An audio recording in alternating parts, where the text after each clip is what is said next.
after a long inactivity here at the Iqbal Stadium. Having a close look at the pitch, it's got plenty of grass on it, but the thing is there's a few dry and bare patches as well, which means that the batters will have to think twice about hitting the line. They have to be wary about the two-pace nature of the pitch, but generally it's pretty dry, and like I said, it's quite hot, so the sun will beat down on it, and we hope for a great game of cricket. It looks quite good, and with the star players in action, only the players with the best quality will be able to do better on this pitch.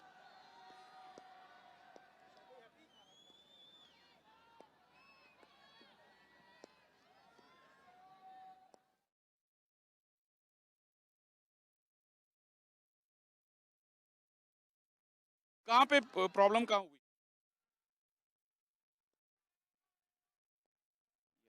मैंने pause आपको कहा था कि मैंने रखना pause.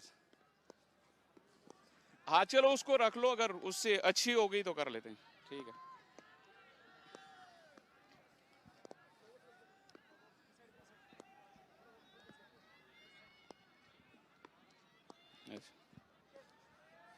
ठीक है. Absolutely delighted to be here in Faisalabad. It's been a long time coming, but finally we are here for the action-packed Champions Cup. It's pretty warm and humid here in Faisalabad, but the things will get better as the evening draws in. It must have been a monumental task for the curators, Tony Hamming and Ashraf as well, to come up with a decent square, because there hasn't been much cricket played in Iqbal Stadium for quite some time. That's why if you have a close look at this pitch, there's plenty of grass on it, but it's not an even covering of grass. Some patches of grass are dry and some patches on the pitch are pretty bare as well, which would suggest that it may be having a two-pace nature to it. That's why the batters will have to really adapt to the conditions. But like I said, it's a star-studded event with plenty of quality on show and all the players able to adapt to the conditions on hand. We look forward to a cracker game.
Absolutely delighted to be here in Faisalabad. It's been a long time coming, but finally we are here for the action-packed Champions Cup. It's pretty warm and humid here in Faisalabad, but the things will get better as the evening draws in. It must have been a monumental task for the curators, Tony Hamming and Ashraf as well, to come up with a decent square, because there hasn't been much cricket played in Iqbal Stadium for quite some time. That's why if you have a close look at this pitch, there's plenty of grass on it, but it's not an even covering of grass. Some patches of grass are dry and some patches on the pitch are pretty bare as well, which would suggest that it may be having a two-pace nature to it. That's why the batters will have to really adapt to the conditions. But like I said, it's a star-studded event with plenty of quality on show and all the players able to adapt to the conditions on hand. We look forward to a cracker game.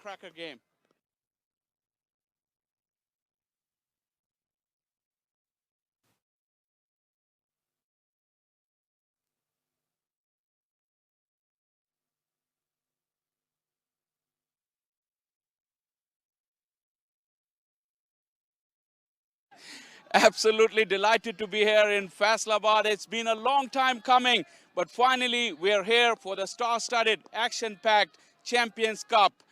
It's been pretty hot and humid as well here in Faisalabad, but things will get better when the evening draws in. It must have been a monumental task for curator Ashraf and Tony Hemming to come up with a decent square here after a long inactivity here at the Iqbal Stadium. Having a close look at the pitch, it's got plenty of grass on it, but the thing is there's a few dry and bare patches as well, which means that the batters will have to think twice about hitting the line. They have to be wary about the two-pace nature of the pitch, but generally it's pretty dry, and like I said, it's quite hot, so the sun will beat down on it, and we hope for a great game of cricket. It looks quite good, and with the star players in action, only the players with the best quality will be able to do better on this pitch.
बाद यहाँ पे आपका favourite champions cup हो रहा है और आपके favourite players यहाँ पे परफॉर्म करेंगे, तो फैसलाबाद तो तैयार लग रहा है मुझे। अब देखना ये कि किस टीम को परफॉर्म, आप किसे सपोर्ट करेंगे, किस प्लेयर की टीम को सपोर्ट करना है।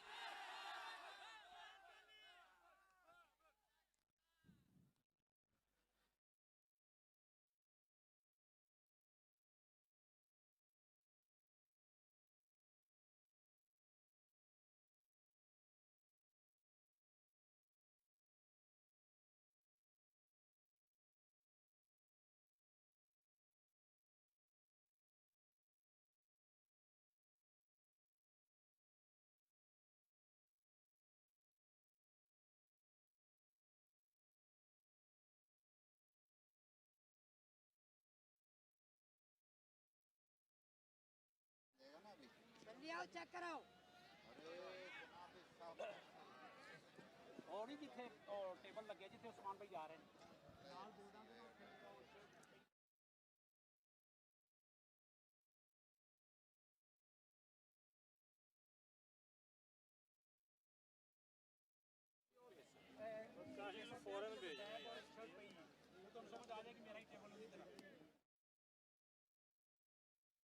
R2 hello hello check check 1 2 1 2 1 2 पीए पे आउट खोल देना।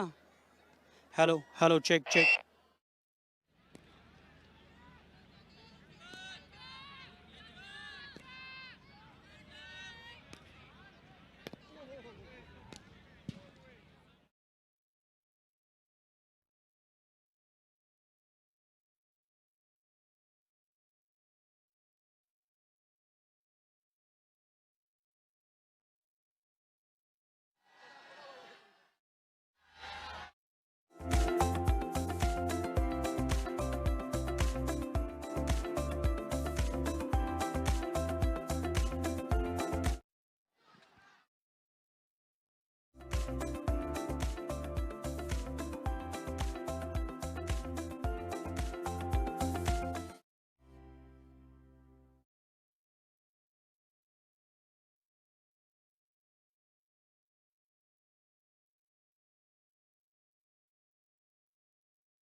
हेलो हेलो हेलो अरे भी माइक दे।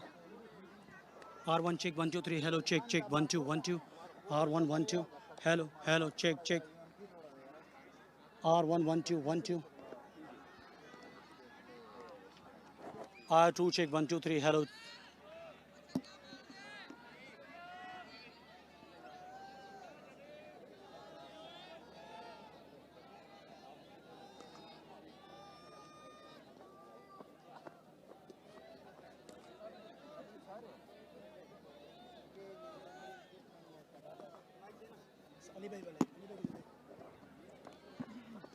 अभी वो पीए पे वो चेक कर रहा है बाहर क्राउड चेक कर रहा है वो।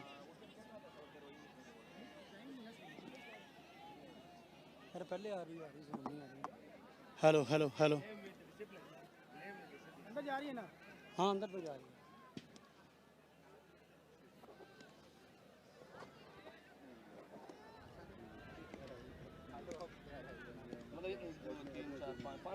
काशियों का माइक दोनों चेक कर रहे हैं।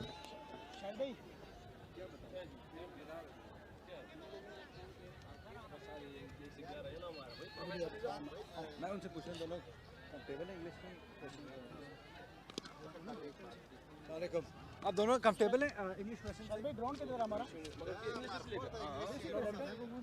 हम कैसे सुना रहे हैं इंग्लिश फ्लो डायरेक्टर विलो को इंटरनेशनल ब्रॉडकास्ट हमारा पाकिस्तान चैनल का पाकिस्तान का नंबर इंग्लिश में बोलेगा। हां नहीं सुनिए मगर आप सवाल इंग्लिश में जवाब दूंगा लेकिन हमने के लड़कों को सुनाना है ना यार।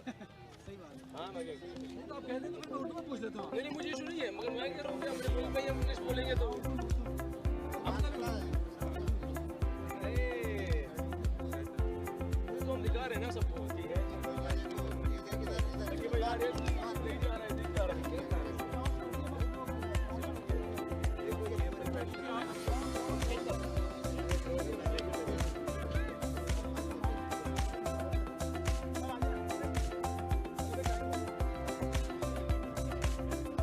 वालेकुम ठीक ठाक आप कैसे हैं लाइकवाइज माइक चेक कर लीजिएगा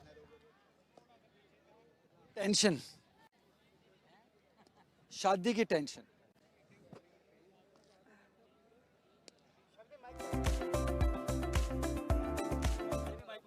check 1 2 3 check 1 2 3 Hello, hello, check 1 2 1 2. मैं होम करूंगा जब भी मैं खेलूंगा ये अली भाई बताएंगे आपका स्पॉन्सर आ तो गया पैंथर्स में तो ये बोलेगा अभी नहीं अभी Marco UMT Marco versus panther है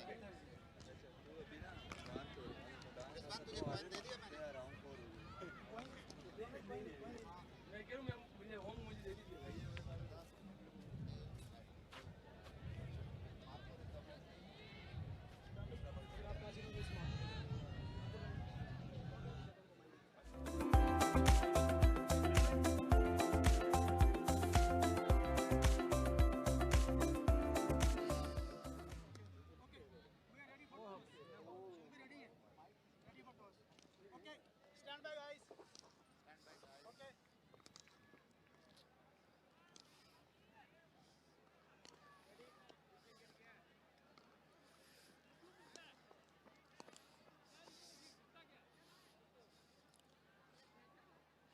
Yes, the excitement is loading here in Faisalabad for the first Barrier Town Champions Cup, and we're all set for the toss. The two captains alongside me, Rizwan for UMT Markhors, and alongside him is Shadab Khan for the Panthers, and ICC match referee Mr. Ali Naqvi, all in readiness to flip the coin. Rizwan is gonna give it a spin. Heads. Head is the call. Head is it. Shadab has won the toss. What have you decided and why? Bismillahirrahmanirrahim. We wanted to bowl first because this is the first game and we don't know how the condition will play. So we try to assess him in the first bowling first. So that's why we. Not much time for the preparations, but how has the team gelled up? Alhamdulillah, very good because we have a very young team. Very exciting for them to play here in front of the crowd and play along with stars of Pakistan. So it's a good opportunity for them as well, for us as well, to build up our bench strength for the Pakistan as well. So it will be exciting games for us. What is the total that you would like to chase? I tell you before as well, we don't know how pitch will behave, so we want to restrict them as low as possible. And what is the combination of the team? I tell you because we are playing the first game. But how many bowlers and how many batters or spinners? 3 fast bowler and 3 spinners as well. Right, all the best. Thank you. Rizwan, if you had won the toss, what would you have done? I think also we want to bowl first, but it doesn't matter for me. It's batting or bowling, but we want to play our good cricket. And we've heard a lot about AI being used in the selection. Have you used any AI in the playing 11?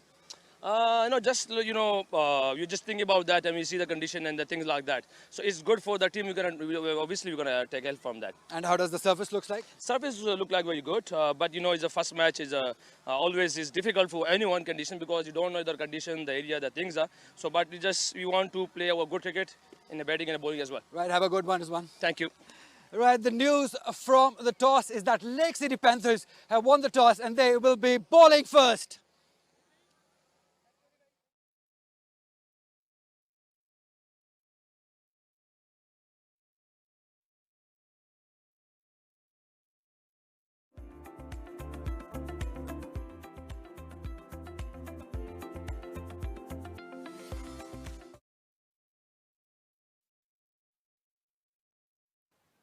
Yes, the excitement is loading here in Faisalabad for the first Barrier Town Champions Cup, and we're all set for the toss. The two captains alongside me, Rizwan for UMT.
champions rise, legends return, and the heart of cricket beats again in Faisalabad.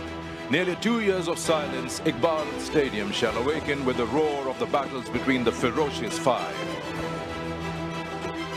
5 teams guided by the greats of Pakistan cricket. Decades of wisdom and a wealth of experience with a passion to deliver. Leading the charge on the field are 5 captains, formidable warriors in their own right.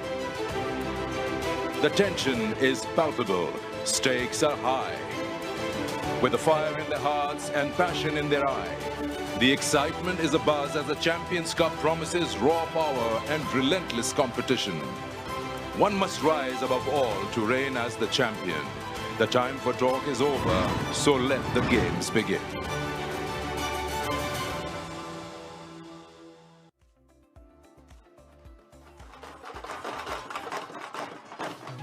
Well, the sound of dhol tells you that here we are with a lot of celebration, the start of a brand new domestic season and the start of a brand new tournament. Barrier Town Champions Cup will provide a lot of action, a lot of entertainment, and at the same time, the venue, Faisalabad, it will provide the people in the city to witness their stars playing in front of them.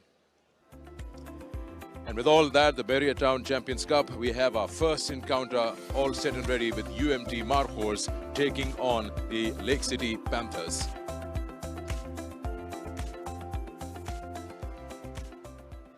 Hello and welcome to the coverage of today's play. As I said, the start of the brand new season, of course, domestic season, and it starts off with a tournament which has been talked about, discussed a lot, and today we are in all reality, flesh and blood. It is the Barrier Town Champions Cup. And lots to talk about, 5 teams participating.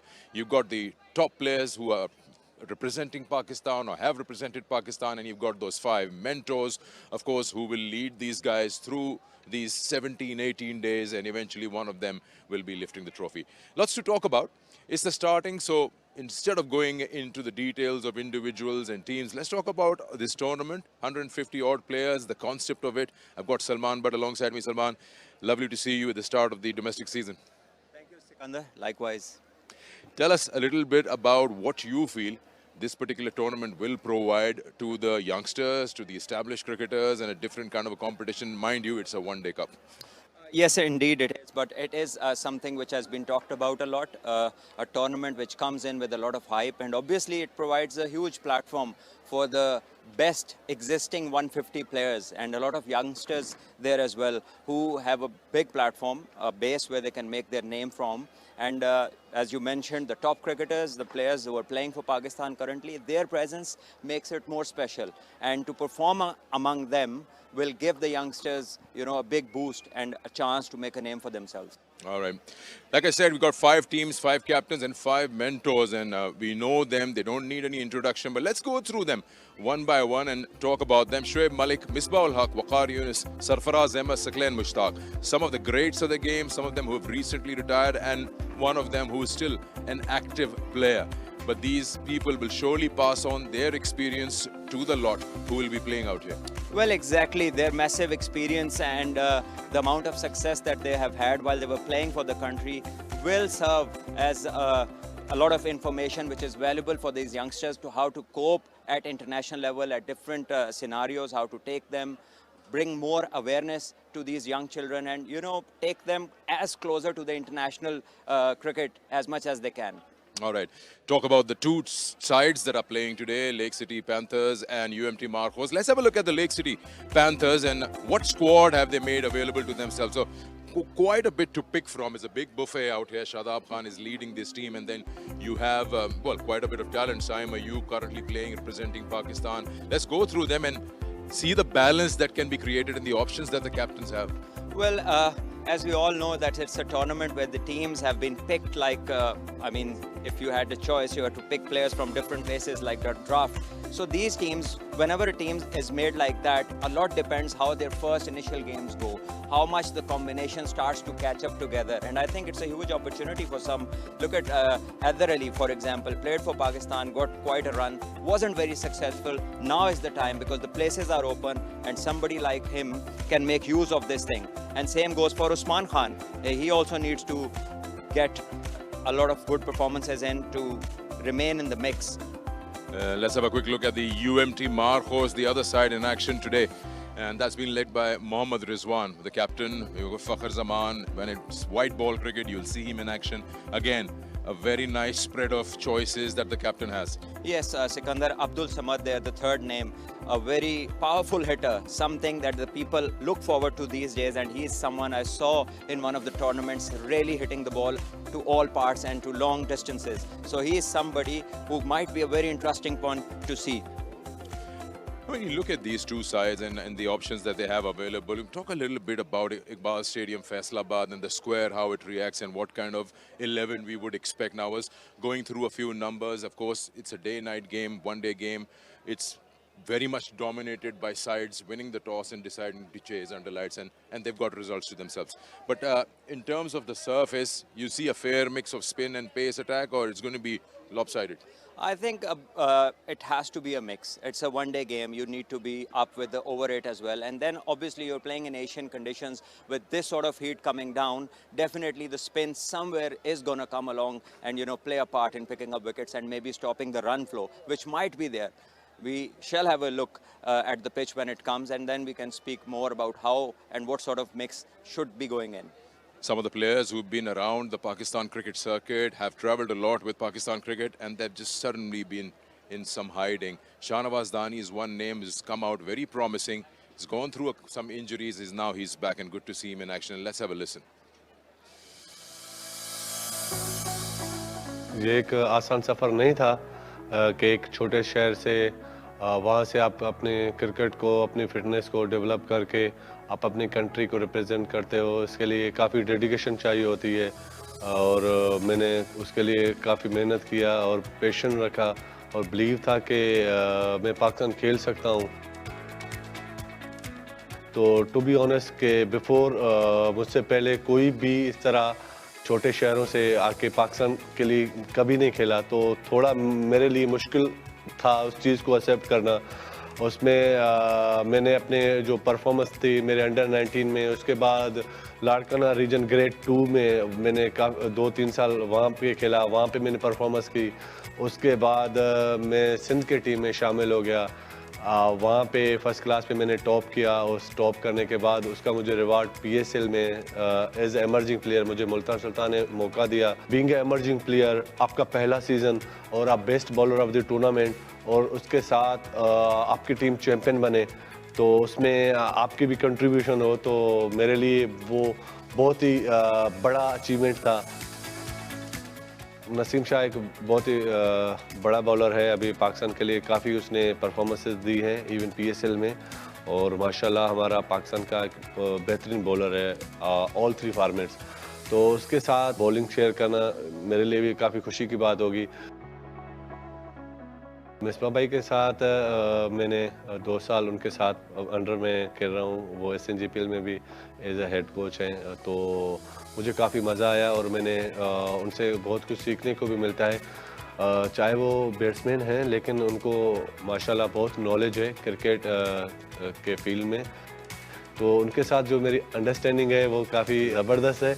और उनको भी मेरा nature के हवाले से मतलब पता है कि दहानी ये जो हरकतें करता है ग्राउंड में, सेलिब्रेशन करता है, रनिंग करता है विकेट लेने के बाद, तो ये जानबूझ के नहीं करता, ये इसका नेचर में है. Well, Shahnawaz Dani, hope to see more of him in action in this tournament. Now, we spoke about what is on offer out there in the center in terms of the pitch. Let's have a closer look with Shah Faisal.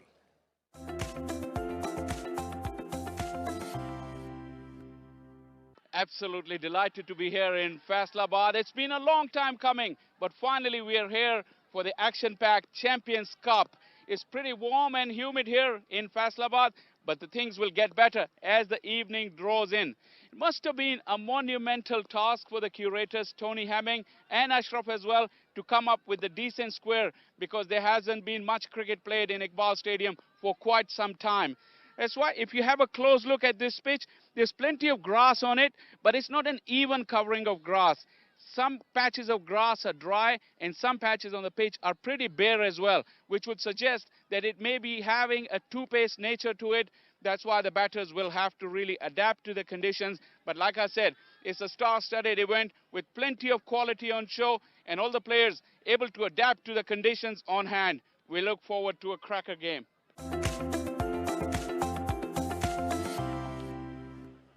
And no matter what the condition is, it's always understood that when you're playing under lights or a day-night game, the captains feel that there's some comfort zone. Chase. One, you know the target, and that is, I think, the most deciding factor more than the condition of the surface.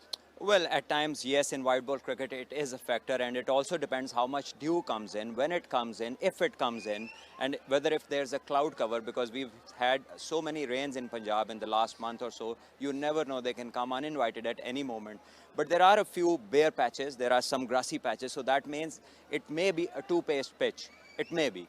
And for then, the players that play out there, they need to adapt. They need to see, spend time, and then see how they go. And very important that the guy who becomes set should bat longer.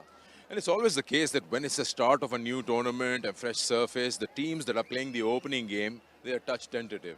They don't really know what is a safe score, how much far do we go. If you go on to the stats, what suggest over here, average first inning score is around 280 odd, which probably is a good score under lights over here and might produce a fight. Yeah, well, it is. It's always that sort of a score which teams feel that they can defend and the other side feels they can chase. So it makes the game very interesting. But definitely it's a new pitch, new tournament. The team's tentativeness, you know, it makes sense. But again, if you do what is necessary, apply yourself, your batters bat through the 50 overs, things become much easier. All right, time for us to go out there and get the all-important toss with Ali Yunus and the two captains.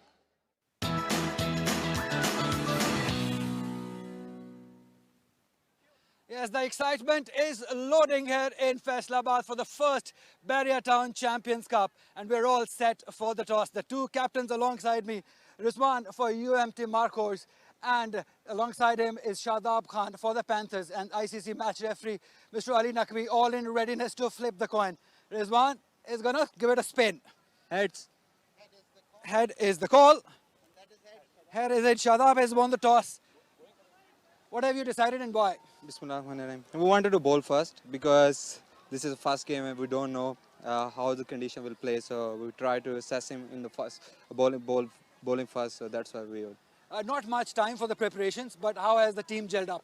Alhamdulillah, very good because you know we have a very young team. Very exciting for them to play here in front of the crowd and play along with stars of Pakistan. So. It's a good opportunity for them as well, for us as well, to build up our bench strength for the Pakistan as well. So it will be exciting games for us. What is the total that you would like to chase? I tell you before as well, we don't know how pitch will behave, so we want to restrict them as low as possible. And what is the combination of the team? Oh, I tell you, because we are playing the first game. But how many bowlers and how many batters or spinners? 3 fast bowlers and 3 spinners as well. Right, all the best. Thank you. Rizwan, if you had won the toss, what would you have done? I think also we want to bowl first, but it doesn't matter for me. It's batting or bowling, but we want to play our good cricket. And we've heard a lot about AI being used in the selection. Have you used any AI in the playing 11? No, just, you know, you just think about that and we see the condition and the things like that. So it's good for the team. Obviously, we're going to take help from that. And how does the surface look like? Surface look like very good, but you know, it's the first match is always is difficult for any one condition because you don't know the condition, the area, the things are. So, but we want to play our good cricket in the batting and the bowling as well. Right, have a good one, Rizwan. Thank you. Right, the news from the toss is that Lake City Panthers have won the toss and they will be bowling first.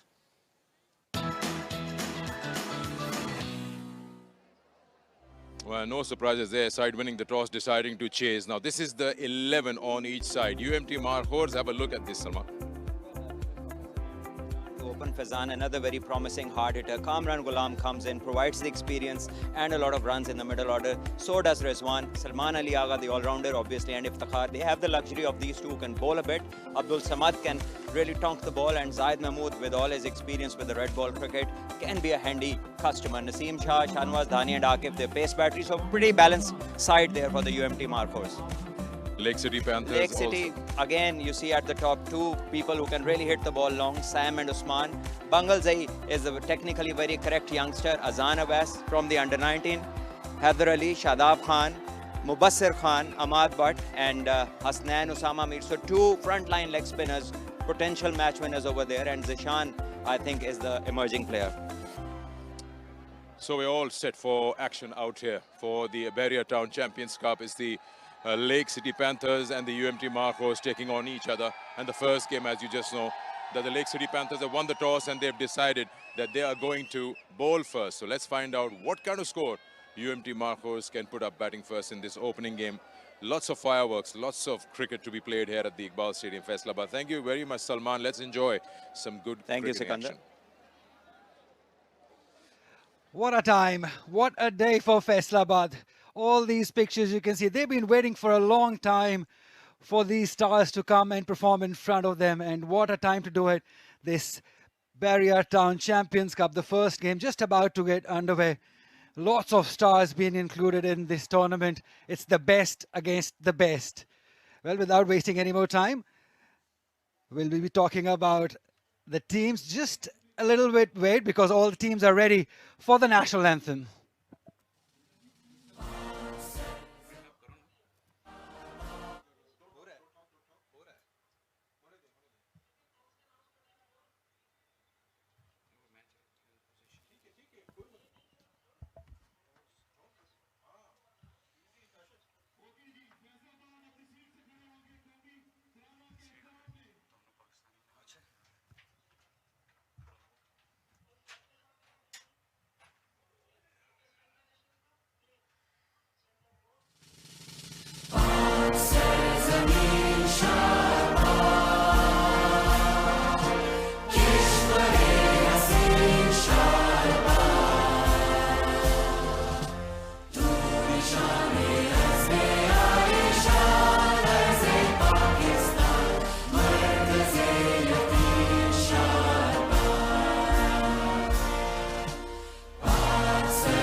Goosebump stuff. This is what we've been waiting for, and we've been waiting for Shah Faisal all the way from USA. Very warm welcome and good afternoon to you. Good afternoon, Aline. Good afternoon, all. Faisalabad has been buzzing for quite a few days since the teams have been here. They've been practicing every night, and people have come out in numbers to watch them. National anthem really was spectacular here in a domestic event. It's been after a while that we're seeing such kind of enthusiasm and fervor from the fans. Look at the sides on your screen. The Markhors, Fakhar Zaman leading the charts. Mohammad Faizan, Kamran Gulam. You look at them, the names are big. Salman Ali Agha, Iftikhar Ahmed will be the middle order alongside Abdul Samad, Zahid Mahmood, Naseem Shah, Shahnawazani and Akif Javed. Formidable bowling lineup. Absolutely. And on the other side, it's all that flair in that side. Lake City Panthers will be openers. The two exciting batters, Saimayu, Usman Khan, Wahid Bangalzai, all the way from Balochistan. Azan Awais from Pakistan under 19 side. Haider Ali, we were talking about his performance because it's very important that he gets some runs, gets some touch, because Pakistan badly needs a batter like him. Shadab Khan, we all know what he's capable of. Mubassir Khan, the all-rounder. Ahmad Butt, very exciting name from Sialkot. Really looking forward to him.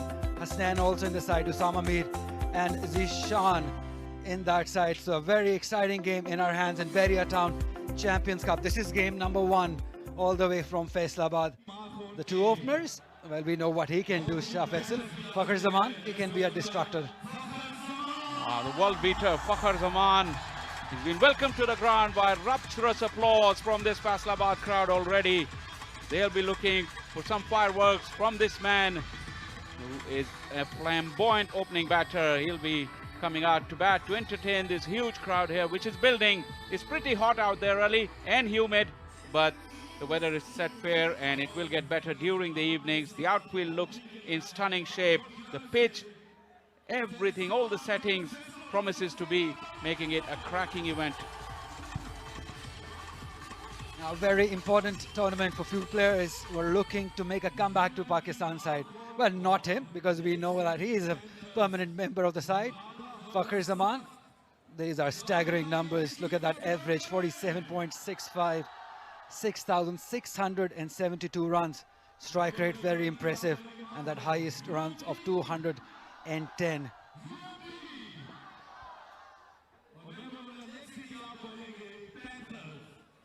His partner, Faizan, well, he can be a destructor. He is a six-hitter. We've seen him in local cricket a lot of time. He's represented Lahore Qalandars in Pakistan Super League. He's a talent too. Mohammad Hasnan, this is someone that I really want to watch out, because Pakistan has really struggled for pace in their bowling lineup, and Mohammad Hasnan is expressed, there is no doubt about it. Just the 27 matches, he's been around for a long, long time, but just 27 games, 43 wickets. That average is good, the economy is good, and the 6 for 19 will suggest on his day he could be a match winner. Absolutely. It's the best against the best, and all these facilities, all in readiness. The umpires, very experienced. Aleem Dar, we know about him, as he suggests, just waiting and making sure that everything is in order.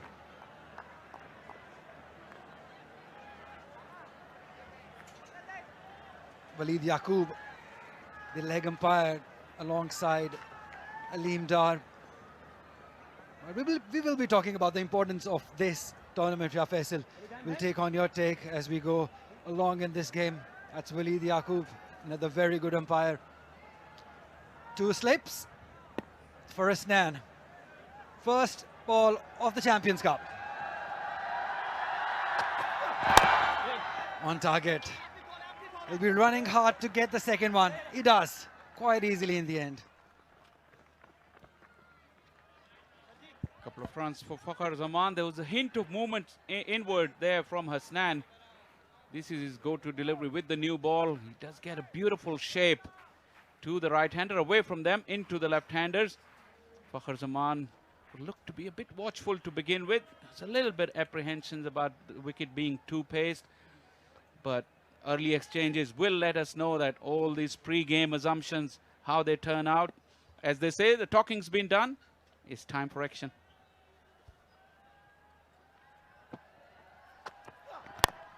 Again, some swing. Just a little one. Not some exaggerated swing, but he'll take it.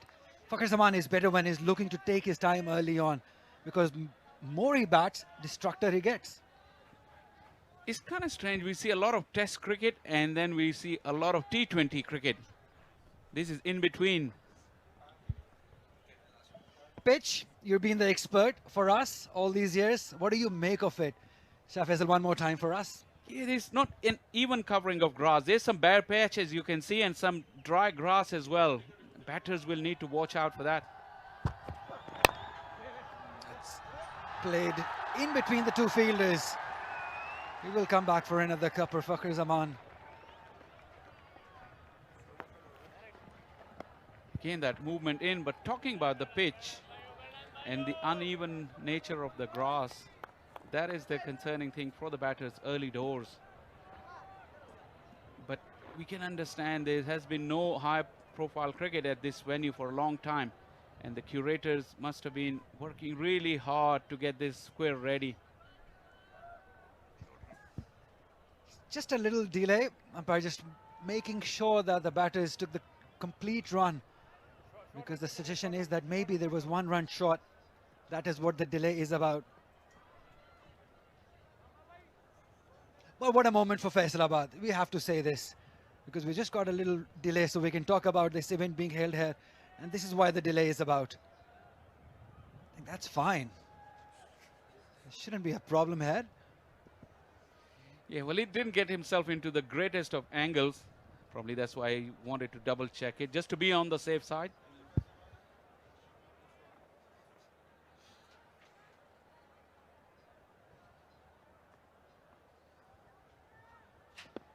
slip has gone out. Just one slip now.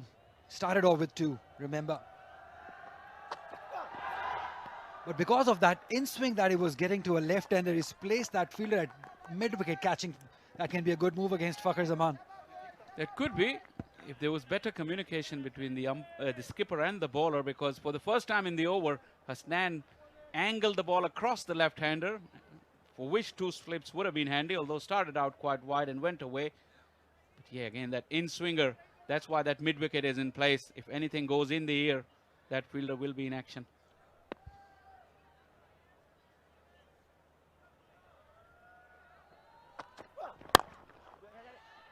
Check drive. Beaten the fielder. That doesn't have much to go to a boundary, but another couple for Fakhar Zaman. He's been very careful so far. And that is a good news for UMT Markhors. Talking about Hasnan, he hasn't extended himself just yet. Looking to bowl well within himself. Nice seam position. He's got the lengths right for majority of this first over. First look at the outfield, the way it went. Faisalabad traditionally is a very, very fast scoring ground. The outfield is fast, although the boundaries are 70 yards all around.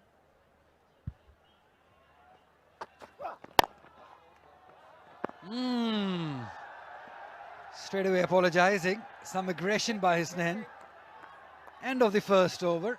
6 for none.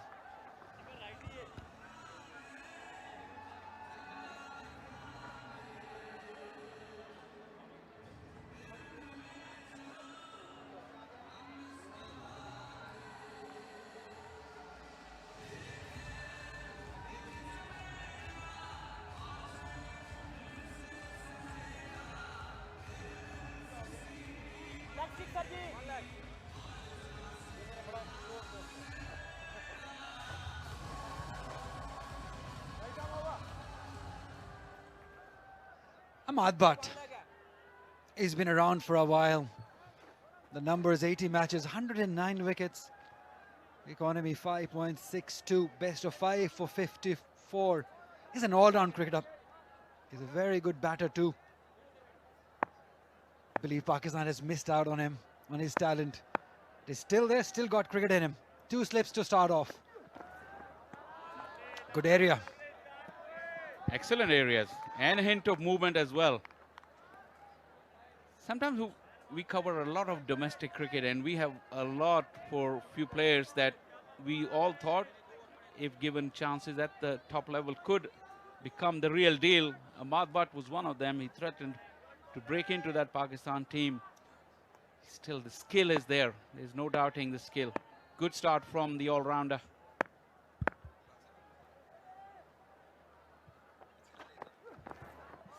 Nicely bowled. Just that hint of outswing to Faizan. Well, watch out for that long on and cow corner area when Faizan is batting, because he hits them big and hits them hard on that area. But this is his opportunity. We've been talking about it, Faisal, that we know about all these established players who played for Pakistan. But it's about people like Faizan, people like Ahmad Butt. This tournament is so important. Uh-oh, uh-oh. Could have been nasty. I think he's pulled up all right the way he's walking. But that could have been very nasty. Look at that right leg. Wow. He could easily have ended up with a broken ankle. Very lucky, Ahmad Butt. Very lucky indeed.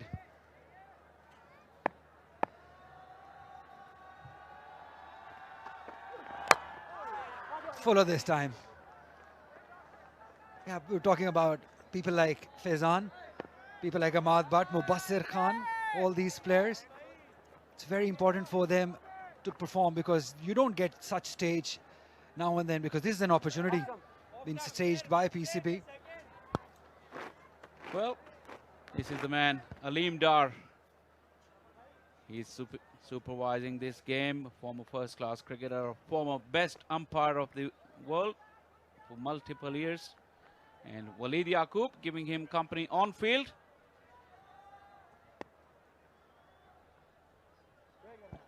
One slip for the left-hander. Fakhr was not ready. There's so much happening right down in front of the batter's eyes, because everyone is excited here in Faisalabad, and rightly so. It's been 2 years that cricket has not been played here in this city. So everyone, we can tell from the hotel members that we've been traveling, there have been people around watching for the players, and the pre-hype of the tournament. They've been stands full just to watch Babar Azam practice. How cool is that? Absolutely. I came down here last night, Ali, and there was, the Markhors were practicing. There was huge buzz here. Everybody wanted to get in, even to see the practice. And it was very humid under lights as well. One thing that we mentioned in our pre-match show about the dew, but there was none 9 o'clock last night. We'll have to keep an eye on that as the tournament progresses. But again, you mentioned Faisalabadis, they need to just get used to the rituals of cricket and not going across the side screen when the game is on. Nasir Hussain is in action. He's directing traffic in that area. Because this ground has been very fruitful for Fakhr Zaman, would want everything to be perfect. It's going down and a little high too. So he's at 5 innings here, 297 runs with an average of 59, 102 50s, 115 the best for Fakhr Zaman here at Faisalabad. So he likes playing here. Most of the batsmen do. Yeah, that appeal, not a lot was going for it. It's pitched in line, a little bit of movement, a little bit of bounce. Ahmad Butt was interested, but no one else was. That's another thing we need to keep an eye on, the bounce on this pitch. We've discussed about the pace.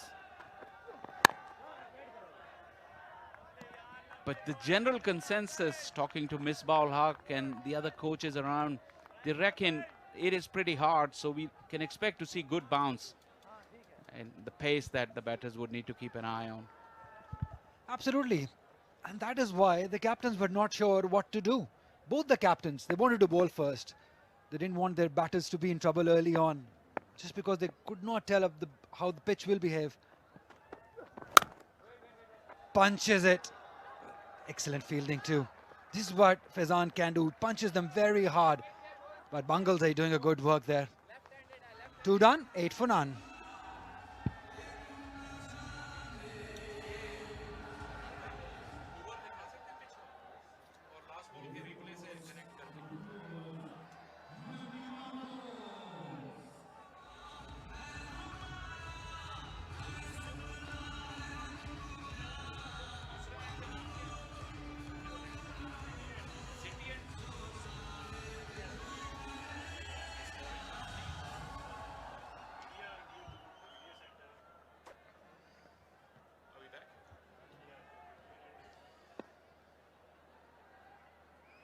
Hasnan will continue from the far end of the ground.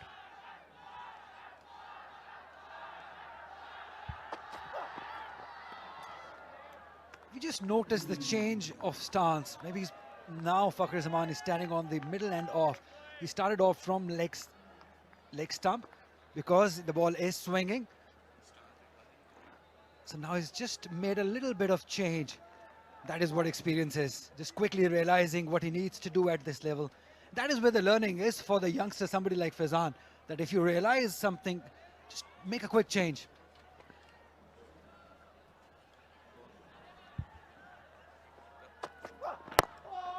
Swing again. That is what that was about, because he was so close of it, just getting through that defense of Fakhr Zaman. The first time I felt like Hasnan bowled an effort delivery. He just rolled in his first over within himself. Talking about the pitch, last ball, last over, there was a firm drive off the back foot, almost on the up. There you see some bare patches, but towards the far end of the ground, where now Hasnan is bowling from, there's a slightly even covering of grass. So hitting through the line from that end against Butt will be slightly easier than when it compares to from Hasnan. There's a chance, definite chance there was. But a direct hit was required, not to be risky. They'll take it.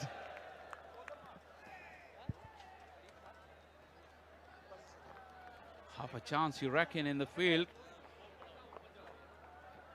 Again, the way the standards are, have to set yourself, as a fielder even, higher standards. Just the one stump to aim at, but he was way wide. That was a poor effort. Saim Ayub, the fielder. Direct hit was required. Well, Faizan was the thing that these youngsters need to learn, batting alongside Fakhar Zaman, because Fakhar is very good at judging the runs, so you got to be there with the partner. Hassan is taking a liking to staying at the back foot. Once again, good bounce there from Hasnan. You mentioned about Faizan. He would feel unlucky that you think when he was playing his best cricket, he just withered away from the scene. He was given his opportunity very early when he was very raw. And like I said, when we covered domestic cricket, we thought that he was coming towards playing his best cricket. And that's the time where Lahore Qalandars got rid of him. And he didn't have that platform to excel. Beautifully driven. That's the first boundary for the Barrier Town Champions Cup, coming from the bat of Faizan. This is what he's capable of, just leading into it and playing it through the gap. It's evidence of the talent of the man. We've been talking about the difficulty of hitting through the line. It wasn't a half volley, slightly wider, but just a small stride. But the hands, he's a tall lad, good reach. Just angle face to find that gap, just square off the wicket. Excellent batting, Faizan.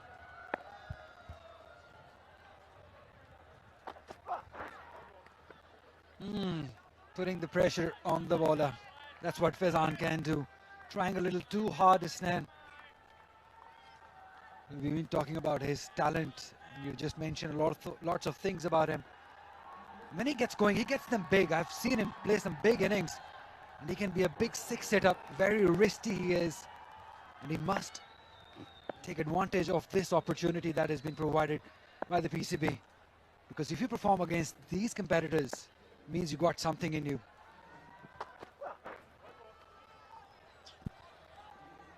Overcorrection from Hasnan on a couple of occasions. He got driven for that boundary by Faizan. He tried to tighten up on length, too tight. That would also suggest that coming back into cricket after a while, it's hard to find your rhythm. He was bowling well within himself until Faizan played a good stroke and put the pressure back on him. Hasnan hasn't reacted well to that.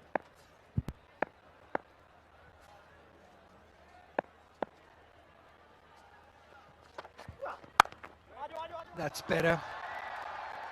Guided it towards the third for one. This will come to an end of the third over. 16 for none. Markhors.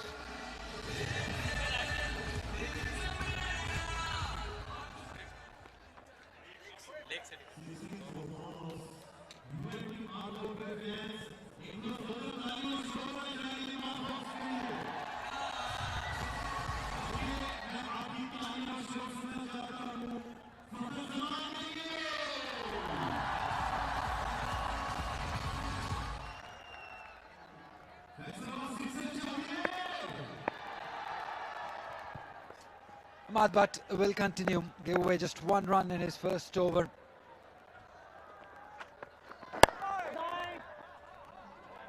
He specializes in that line and length, Ahmad Butt. He'll just keep on bowling those teasing length where batter just cannot decide where to go. Toured with Pakistan side to England in 2016. Ahmad Butt didn't get a game there. Lots of talent at that time, but still is talented. I still believe that he's got lots of cricket in him, and Pakistan has definitely missed out on Ahmad Butt. Wristy. Second boundary for Faizan. Beautifully clipped. Too straight from Ahmad Butt, looking for that magic delivery to swing it from midland leg. It didn't come back enough, and Faizan held his shape beautifully. Kept his balance. Roll of the wrist, and look at that outfield go. It's pretty quick. Faizan has got himself a good start here.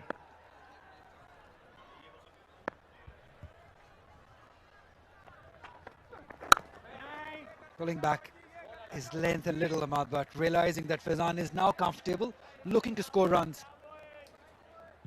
Excellent bounce there for the batters. Like I say, Ali, when we cover a lot of domestic cricket, we want to keep an eye on the bounce of the pitch because that allows everybody to show their skills. Good batters can really enjoy bounce. Good bowlers and spinners, pacers and spinners, they really like the bounce. And having seen that, 45, fine leg is coming up into the ring. The square leg has gone back. The slip has moved to mid-wicket. Plenty of changes in the field. Early signs that the ball or the bat would have to really dominate the way things are going. But again, more field changes from Shadab. Well, for once he realized you don't need a slip, but then probably Ahmad Butt stepping in and saying, I need a slip. So the fielder now from mid-wicket going back to the slip. It's beautifully bowled again. Shadab Khan, very proactive. Remember, he won the Pakistan Super League. And his opponent, Rizwan, was the losing captain in the final of Pakistan Super League. So we were witnessing something similar there. The teams, lots of settled team, Markhors if you talk about. But I'm really looking forward to see Panthers, how they play. Lots of exciting players in that side. Saim Ayub, one of my personal favorite there. Haider Ali.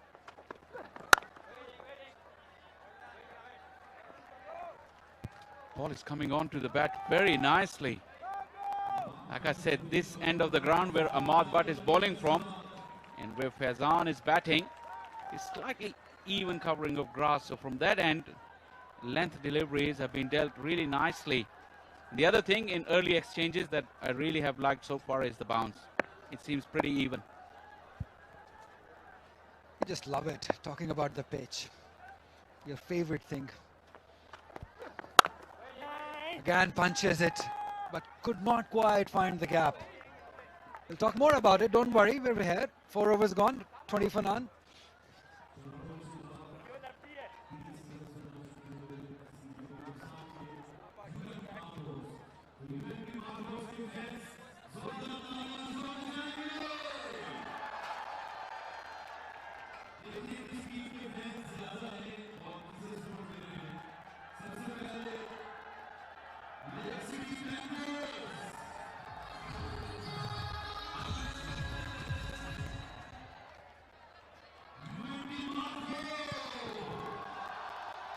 Look at the crowd in the background, Faisal.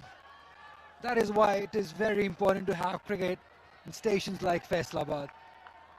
Because they just love watching these cricketers, love watching them. They've come in numbers. Remember, it's very hot, and as the day progresses, I'm expecting a full house here at Faisalabad. Wonderful to see. He's been very careful. That's maybe not a good sign for Panthers, because we know what he's capable of doing. It is taking his time. I think lately Fakhar Zaman has become like that. He likes to take his time early doors. Right, we've been talking about the points. There's a lot of incentive if you play some positive cricket. Well, you get 10 points if you win the game, but if you win it by 8 wickets, you get 1 extra bonus point. If you win it by 9 wickets, you get 2 extra points. If you win it by 10 wickets, you get 3 points. We'll talk more about it. That's high as 9.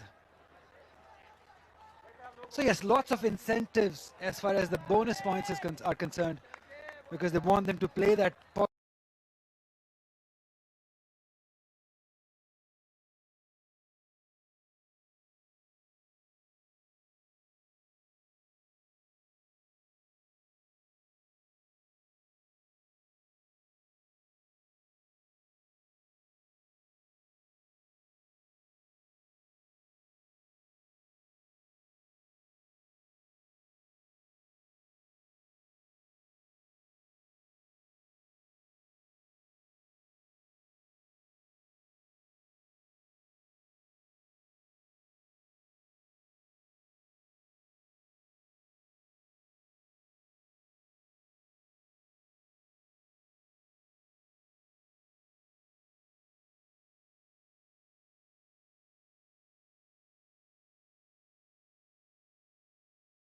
end.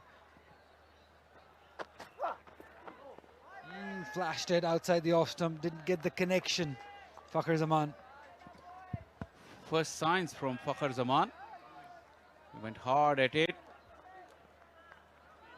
There was little room on offer. City of Faisalabad, the third largest city of Pakistan, is seeing the revival of cricket and plenty of incentives for teams to play ruthless cricket. Put your foot down on the pedal when you're on top and not let the situation go. So there won't be any dull moments in this championship. Beautifully played. And great effort too.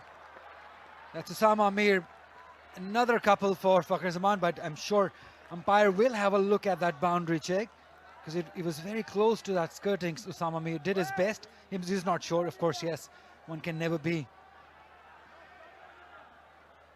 Tall and lanky Osama Mir with pretty long limbs. He's got himself away from the ball. Away. Yes, he did. Nifty footwork. And now did that knee touch the ball? Very, very close here. One has to be very unlucky. Did the ball move, Ali? I didn't see it move. Did touch. But that handkerchief that is there was touching the skirting, or maybe the leg. He's taking his time, but you've got to give the effort for Osama Mir. Well spotted, Ali. I think the ball probably was so close to the knee but didn't touch, but that hanky hanging out of his trouser is still touching, and the back foot is also coming back. The ball, well, that's the knee is the only part in question, I think, in my opinion. Not an easy call. Asif Yaqub, the third umpire, in action, and a tough one. He'll have to give a boundary. There's Aleem Dar signaling it for it was a great effort. Fakhar Zaman will take it. It's hot. It's not easy there in the middle.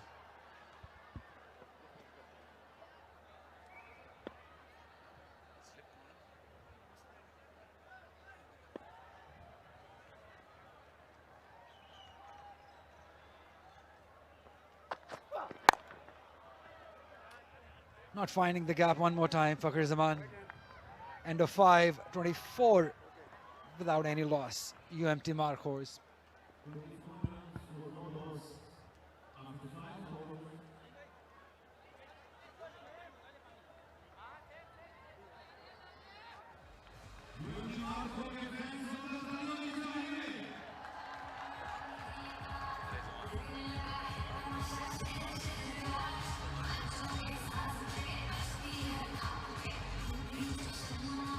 Quite a batting lineup, Shah Faisal.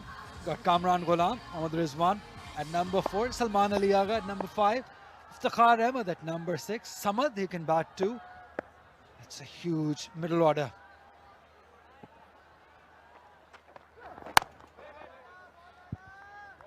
The way the strike has gone so far, Fakhar Zaman hasn't played many deliveries for Ahmad Butt.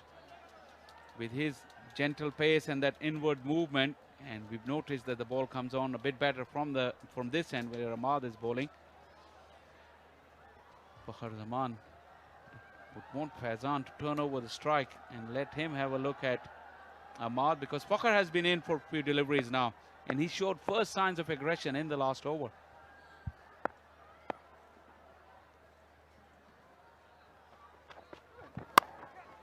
Beautifully done. Lovely shot by Faizan. That's what he can do. He's got lots of talent, lots of potential, this lad.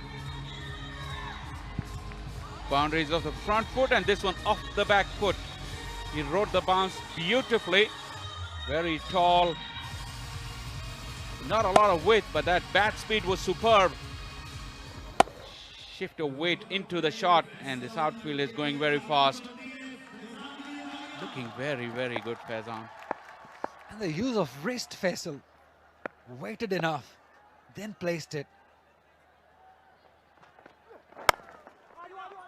Good run. Quickly realizing that the fielder was coming right from the circle. That's good cricket. He knows, he realizes the importance of this inning for Faizan. Got to make use of this.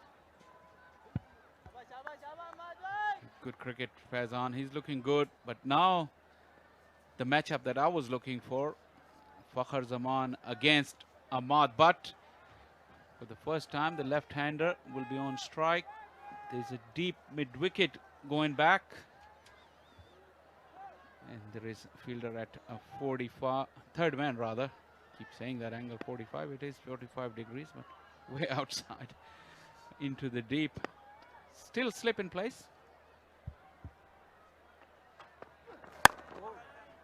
You can see, you can tell that he's eager to go after the bowling lineup. He's had enough. He's been there for a while, Fakhar Zaman. Maybe that patch that you were talking about early on, he's just quickly realizing that that is the spot where the ball might stuck a little. Maybe a two pace in that spot. What can a batter do in a spot like this? It's just right in front of you. It's actually quite far back. It's just behind that slot area that we would call. So anything upward of that to Fakhar Zaman will be right in the slot. But Ahmad cleverly is bowling into those patches. Back of a length, he's getting good bounce. To keep Fakhar Zaman quiet is a big deal here since Fakhar Zaman is in.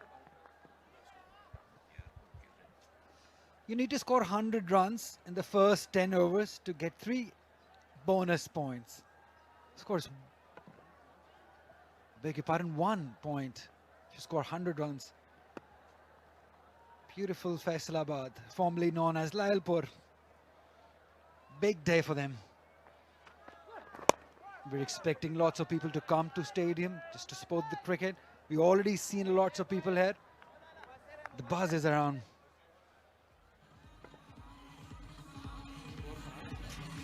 "29 after 5.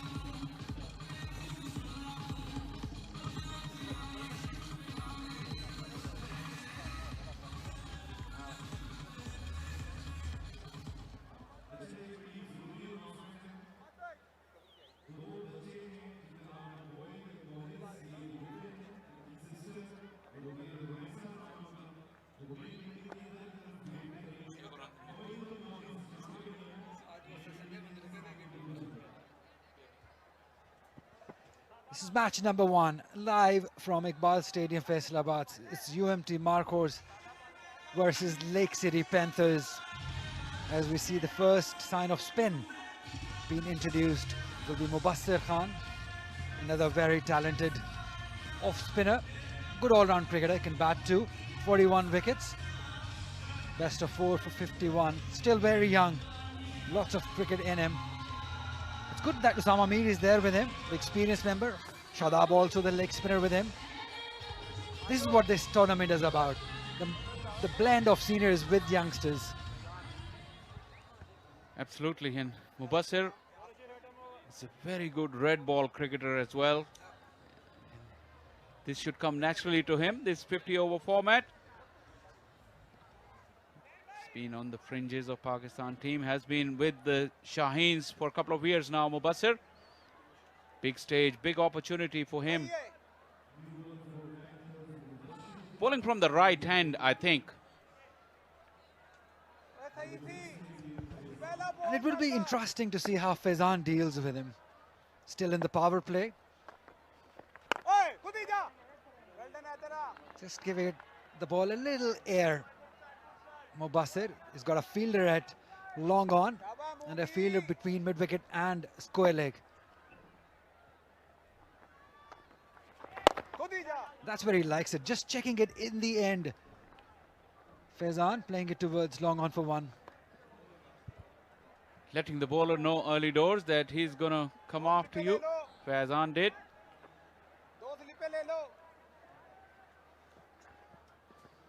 No slip for Mubassir against a left-hander. Ideally, I would want to see a slip there because Fakhar Zaman hasn't been at his best so far. So why not to put a little bit more added pressure on him by having that slip. Hint of turn. Really, at least let him get away with one big shot and then you can go back a little bit on the defensive. But Shadab has already with the two fielders out, long off and deep mid-wicket. Obviously very formidable Fakhar Zaman against spin. Huge appeal, huge appeal. Aleem Dar not entrusted. Going with the angle. Fakhar was advancing down the pitch, so he was a long way down first thing first, and probably that's what the doubt would have been in Aleem Dar's mind. That came in with the arm though, a bit quicker through the air. Good deception from Mubassir. Yeah, it did come down the track, but let me tell you, it hit straight. It did hit straight. So putting some pressure, Mubassir, early on. That's a fantastic start. Fakhar Zaman not at his best, I tell you. Hint of turn on the first delivery and then coming in with the arm. Good variations from the young off spinner. Clever, very clever by Mubassir. After 7, it's 30 for none.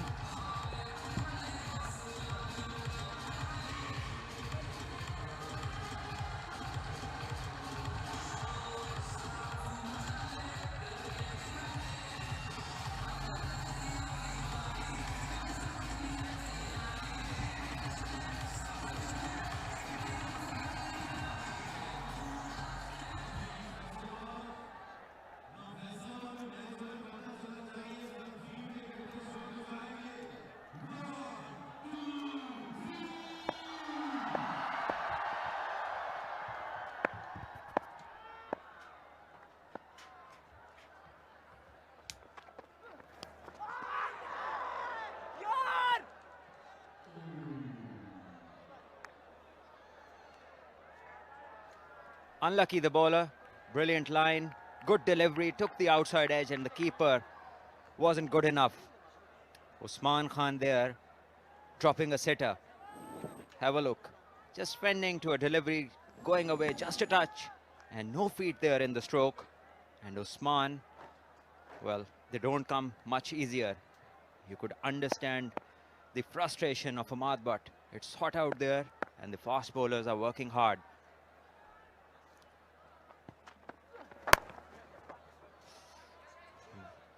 Worked on the leg side, just a single.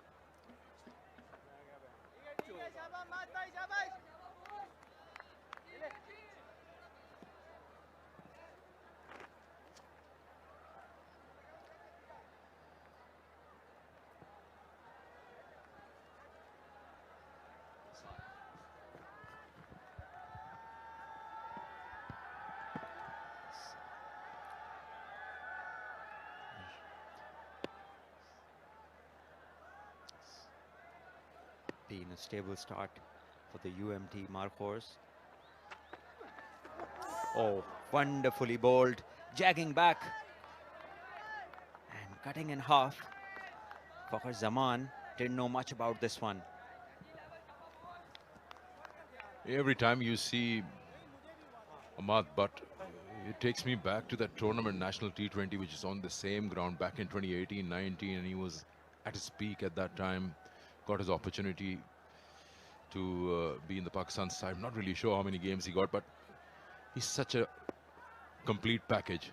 Can field well, good bowler, can bat down the order. Down the wicket, gives the charge, had enough of that. Created that length. Quick movement of the feet and got right underneath that.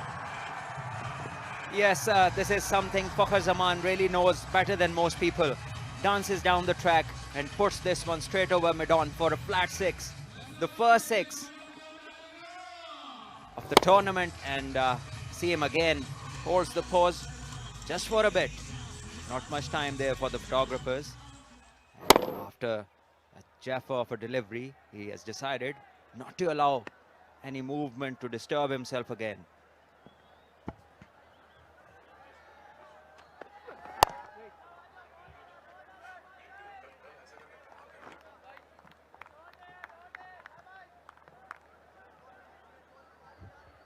Yeah, coming back to Ahmad, just complete package, an all-round cricketer. He's kept himself fit. He's been around in the circuit for a while.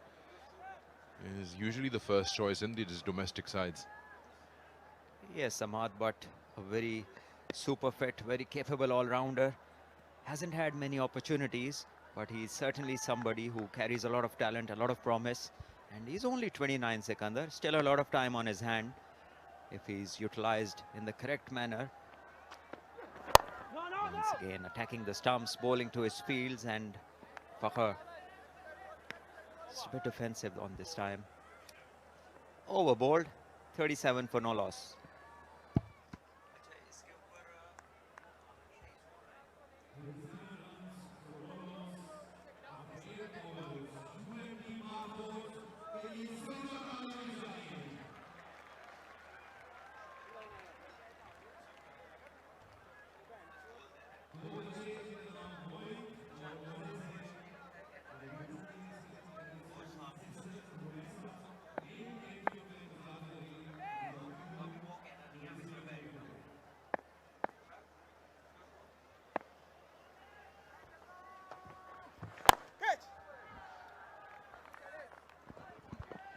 Mubassir Khan there into the attack.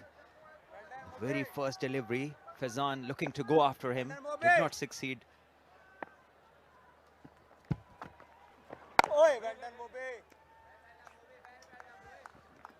Another handy cricketer, Mubassir, with the bat, with the ball.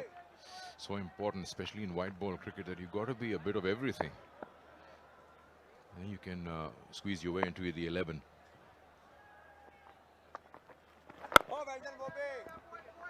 Also depends, Sikandar, what resources you carry in terms of your 15 or whatever the squad is, and then the mindsets of the captain and the management. Remember, Shadab comes from Islamabad United, and they do prefer people who are three-dimensional. Another single down the ground this time. Both the openers have started carefully, just building on. We heard both the captains were tentative about batting first. Both wanted to bowl first. And I think they've taken the right approach as a batting side, just to spend some time and see how it goes. Yeah, white ball cricket, especially the shortest format, has become a choice of players who are three-dimensional. Specialists usually are a very rare thing to see, unless you're someone really outstanding. Even someone like a Rashid Khan can bat as well.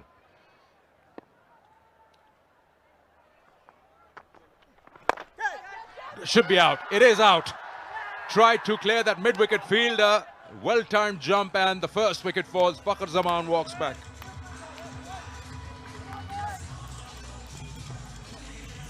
Yes, a very important wicket there. Fakhr was looking dangerous, just danced down the track, hit a six of the faster bowler, and this time trying to repeat what he did in the last over, did not succeed. The inside edge, and it went straight to the short mid-wicket fielder, and I believe it was Usama Mir who took the catch. And last ball of this over. There we see Fakhr. This is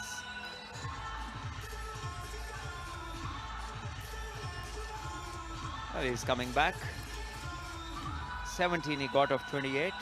Mubassir picks up the first wicket of his last ball. 9 gone, 38 for 1.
Kamran Gulam at number 3. for UMT Markhors. So his numbers just crossed that 3,000 mark. Average of 42. The conversion is not, well, very wow. 20, 50s and 600s. You bat at 323, not out his highest. Kamran Gulam has been around this first-class circuit for ages. Very experienced and used to bat down the order. Later on became a prominent batter.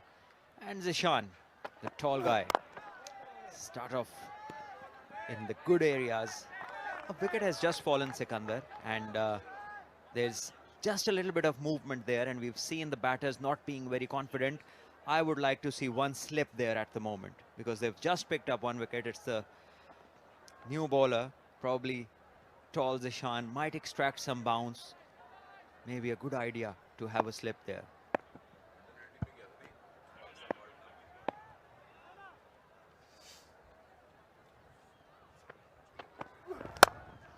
Yeah, he bowled it too full. Just way too full. He's been driven nicely through extra.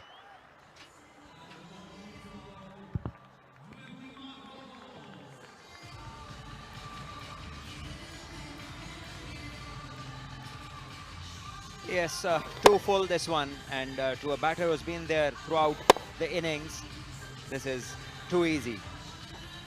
Driven through the covers for a boundary.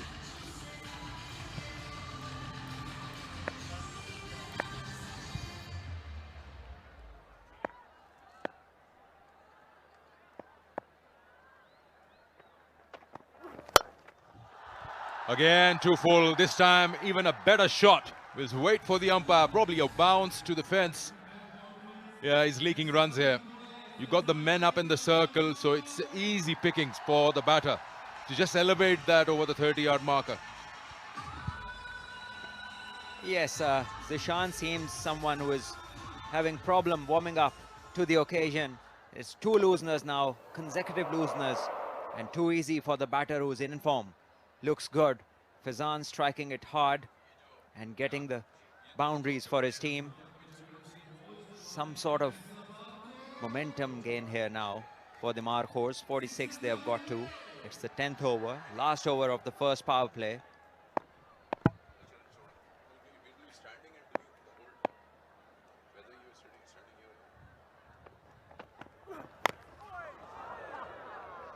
And didn't quite bounce much as he would have liked to play it over that mid-wicket zone.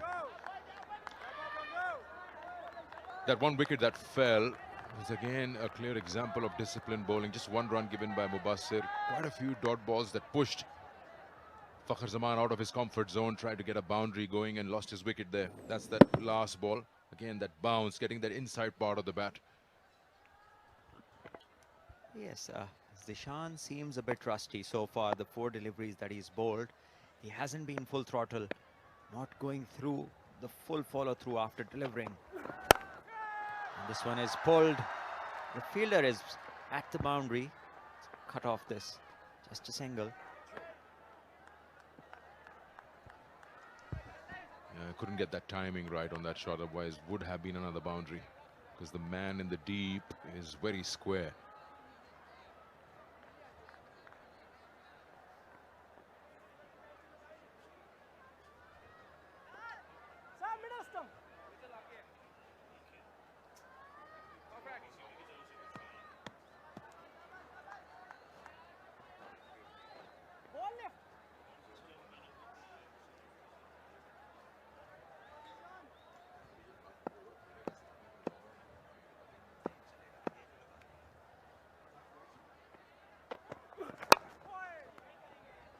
End of an over, which is the first one. 47 for 1 after 10.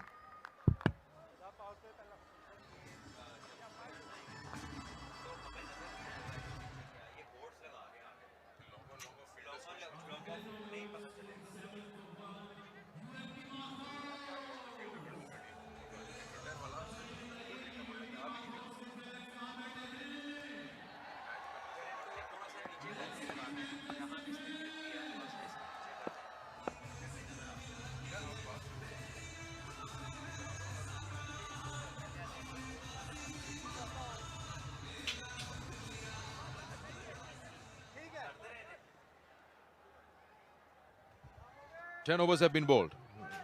And they've lost Fakhar Zaman in the process. Mubassir will continue his bowling from the far end.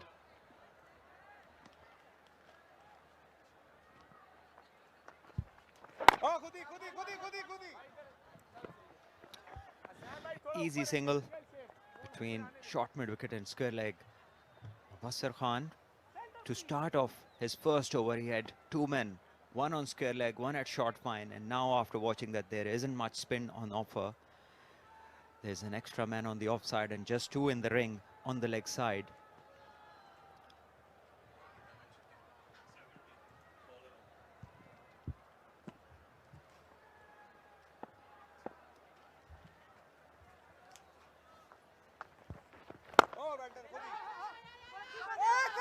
That's a good call. Kamran wanted that single. Faizan was a touch slow in taking off, but they've completed it. Well, you got to say that they caught the fielder napping. It was a firm push, and the fielder just reacted late. Saim Ayub it is, and that really shouldn't have been a single. So good on the part of the batters. They were aware to the fielder's delayed response. They took the single. Faizan has played a few shots and is just gained a bit of momentum, and that's why we see mid-on going deep for him, deep mid-wicket as well. Pushing it flat within the stumps. Anything in zone is likely to go for Faizan. That's the kind of player he is. There we see, didn't get it in the middle, just a single too long on. That's 50 up for UMT Markhors. Strange now the one-day games have 3 power plays, so the power play never goes away. There's now the second power play, which is the longest one. You can have 4 minimum inside the circle. And then in the last 10 overs, you can have 3 outside the 30-yard circle.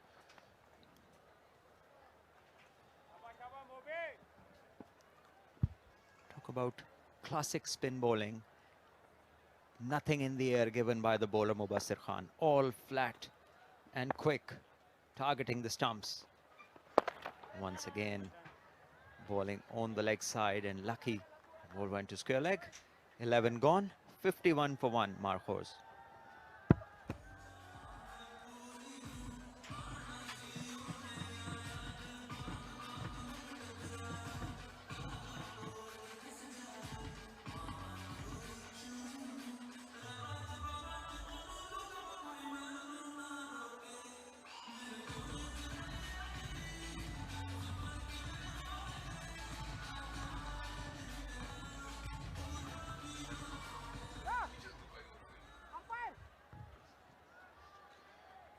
It was a very sedate start from the Markhors. And then when they decided to go after the bowling, they lost Fakhar Zaman. Now Faizan will take that lead, of course, who's batting well at 28. And it will be interesting to see how Markhors operate in terms of their batting order. From what we've got, Rizwan should be next. Yes, the deep square leg comes in to short mid-wicket. There's one in gully, and this one was short, and Kamran Gulam couldn't time this one. So the Shan has been up and down a bit, Sikandar. He's hasn't found his permanent length, just looking for the right areas. Either he's been too full or a couple of times on the shorter side.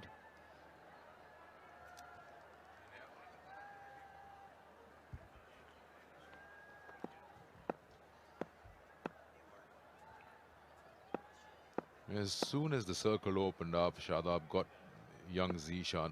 We'll talk more about that. Oh, that's a beauty. That is why I was talking about having a slip there. I've seen this boy bowl in the T20, in the Under-19 World Cup, in that T20 league of PJL. He's somebody who can swing the ball away and from a length. That's why If he can be consistent on this line and length, you might see the slip come in. But he has to be consistent with this line and length.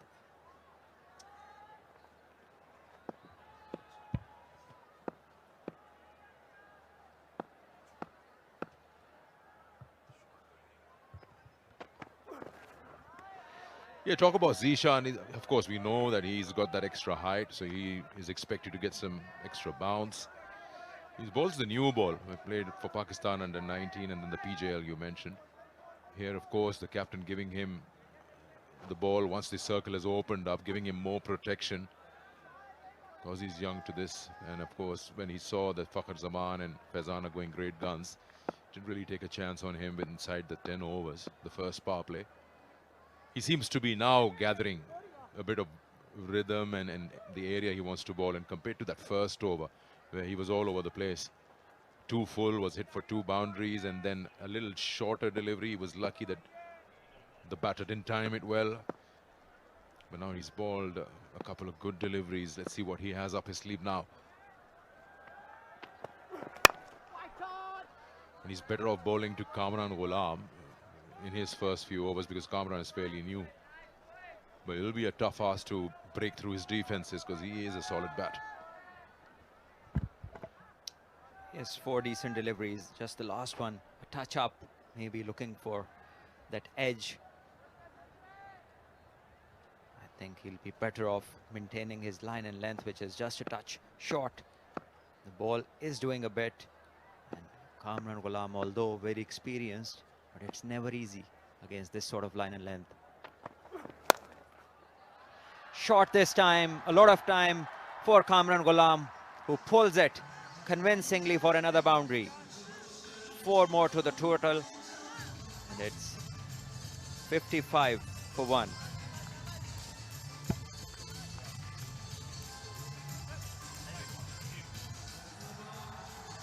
It is so important, you know, I was just about to say, when you bowl 4 good deliveries, then keep bowling in that area.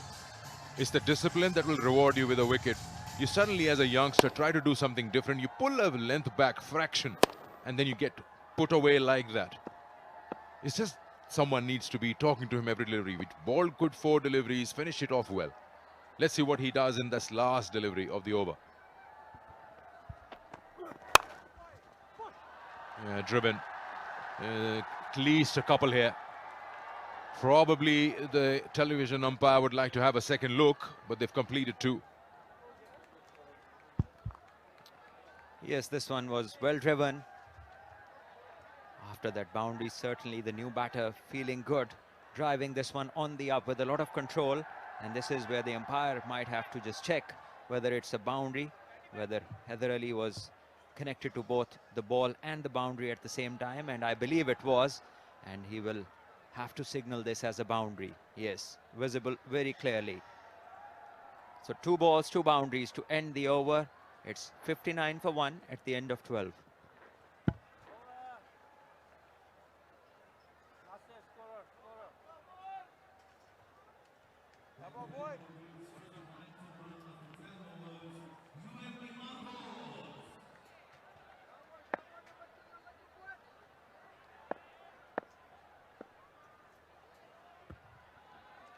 Mubassir will continue.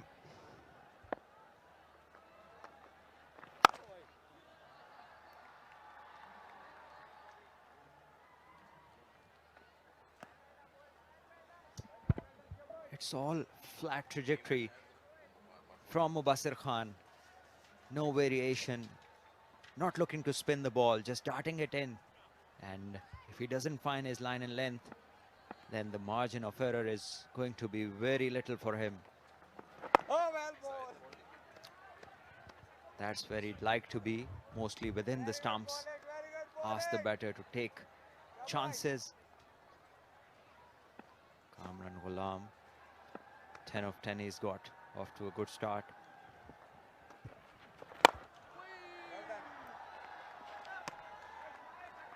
I like this from Shadab's side, that he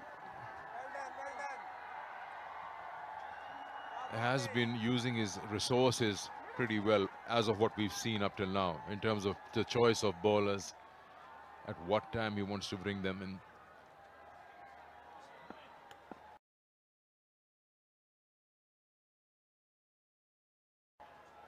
He hasn't gone for that.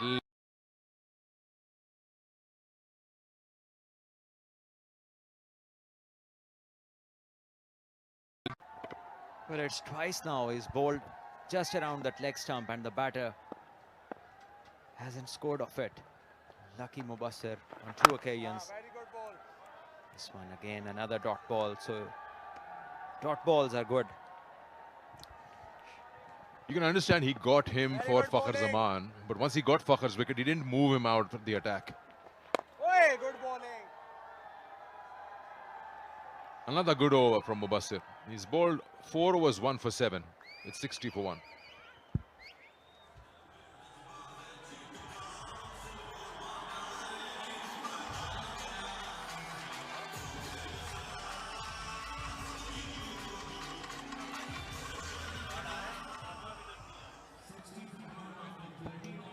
So that's the bowling card for the Lake City Panthers.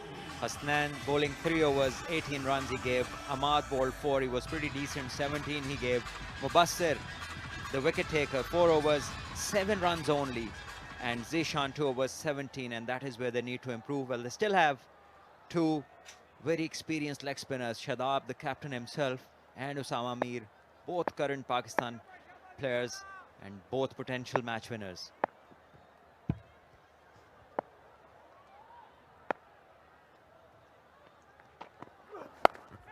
Picked up. He will earn himself a maximum. I think it has landed on that skirting. If that's the case, it has to be 6. Well, the umpire is being kept busy, having to see the replays and decide what to give finally. This one looks like it's hit the skirting, but obviously the replay will make it clear to all. Zishan again on the shorter side isn't doing himself any favor at all. He's been shot 3 times and it's been a 6 and 2 boundaries.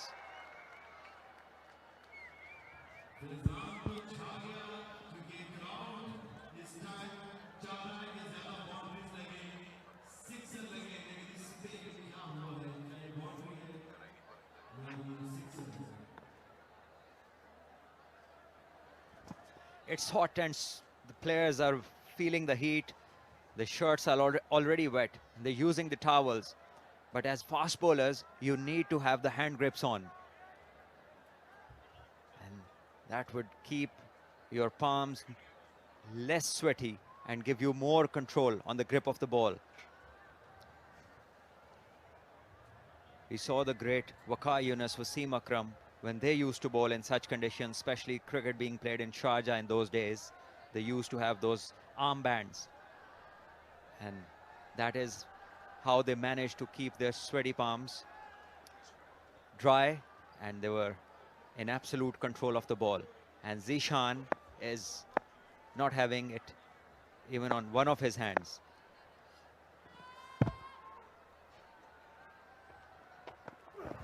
Whoa! He's deceived him completely. Oh, he's given him out. That ball probably surprised the batter. Thought it was almost a beamer, but that dipped in. Well, it's coming from so high. There are chances that a batter might be deceived, and this is something he hasn't done. He's been bowling short mostly, and just the front foot check, which is perfectly fine. So wonderful Yorker brings the end of a set Faizan. And hitting on the back foot. Would have been interesting had there been a review option, but at the moment, second wicket gone for the Markhors, and they've just lost Faizan. So it's 64 for 2. Faizan made 34 of 37. Just as he started to look dangerous, he's gone.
Mohammad Rizwan, the captain of UMT Markhors, in at number 4.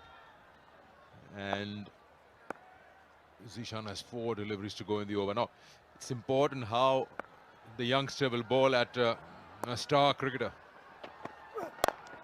That's well done within the set of the stumps. Yes, a decent start.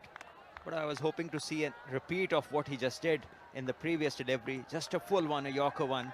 Can take anyone by surprise. Doesn't matter how good or experienced you are. And he had his square leg on the boundary. But he took the other option, which wasn't very bad as well. Dot delivery. Rizwan, the leader of his team, is very vastly experienced. 174 games. Loads of runs. Well bowled again. This is where he needs to be most of the time. And after 4 on the first delivery, he's made a good recovery. A wicket and 2 dot balls.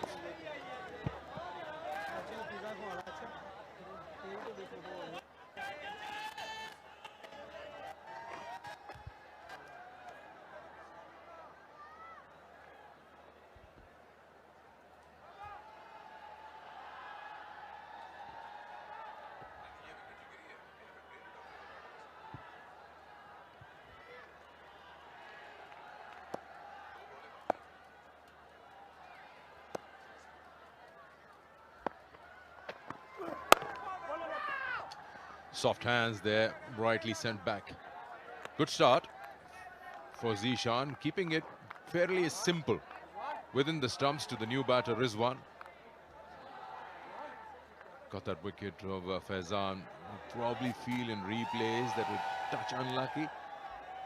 But you talk about naked eye and in full motion, you just get a feeling when the batter is falling over that he's in front of the stumps. Always trying to look at the keeper's movement and got to make that decision very rapidly as an umpire. It was a good ball indeed, yes.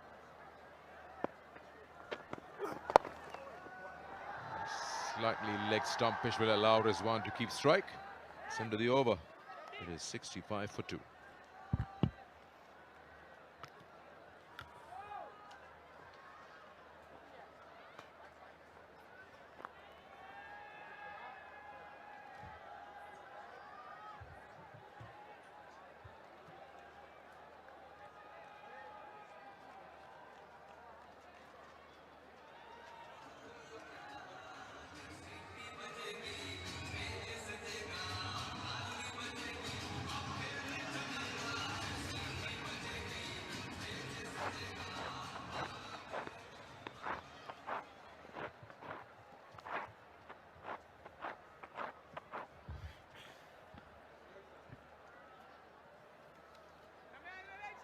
So Mubassir to continue into the 15th over. This is the time where the game is being made or lost, the middle overs.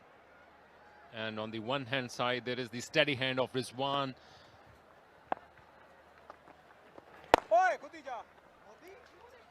Runs for him, and then this is going to be interesting that how he's going to feature in this partnership with Kamran Gulam, who's really looking good. 2 boundaries so far to his credit, already into his double figures, and the strike rate is going to be the key. Ali. Absolutely, I think Rizwan holds the key from here on till the end. But how smart Mubassir Khan has been. He's just given away 8 runs and taken a big wicket of Fakhar Zaman. I think he will be the key for Panthers. Pulled so tight to Fakhar Zaman, gave him nothing. Wow, once again there was an edge, and this is running down towards the boundary rope. 4 runs. Lucky escape for Kamran, but he will take it. And a delight for Faisalabad. Yeah, no slip. That surprises me, because Mubassir has been so tight with his line length and his angle again straighten up. Played for the spin. There was no slip. The way he's bowling, you can have 1 slip for him. Okay, it's the wickets that matters. He's disappointed, but he's bowled beautifully. The good thing about Kamran Gulam is that he has been the run machine for domestic cricket. Obviously, a couple of years back, he was the most prolific run scorer. He made the record of the most runs in first-class cricket for Pakistan. And this is really reflecting upon him, that how he's finding the opportunities to score some runs. This was going to be dangerous right from the get-go, but in the end, I think he landed safely. Yeah, that was Zishan, the fast bowler. A little tired after bowling a couple of overs. It's not easy for the fast bowlers, very hot and humid. But what about the running between the wickets? From the Superman, Rizwan, quickly realizing there was an opportunity. Although Kamran Gulam was reluctant, but he just took off straight away. Look at that, he just realizes here. And then quickly made it to the other end. That is where he's been brilliant in this full length dive from Rizwan. But you got to give it to Abasir. He's just bowled some excellent deliveries. Fantastic spell.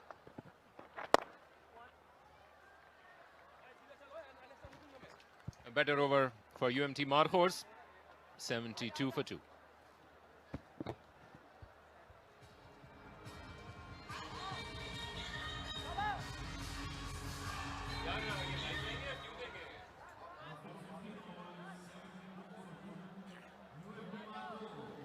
Ali, a crackerjack of a delivery by Zishan to get rid of the set batsman Faizan. We have seen him bowling during the Under-19 Asia Cup, and obviously he made the roar by playing some extraordinary cricket out there, but this is going to be a good learning curve for the youngster. He is still to get that 19 years of age mark, and this is the best moment for him. Performing in his home ground, in front of his home crowd, under the tutelage of these legends, especially his team, being mentored by Misbah, who has been playing in domestic cricket, who has seen in and out of all this. This is a great performance by him. But now bowling change. Hasnain is now coming back to bowl for his 4th over.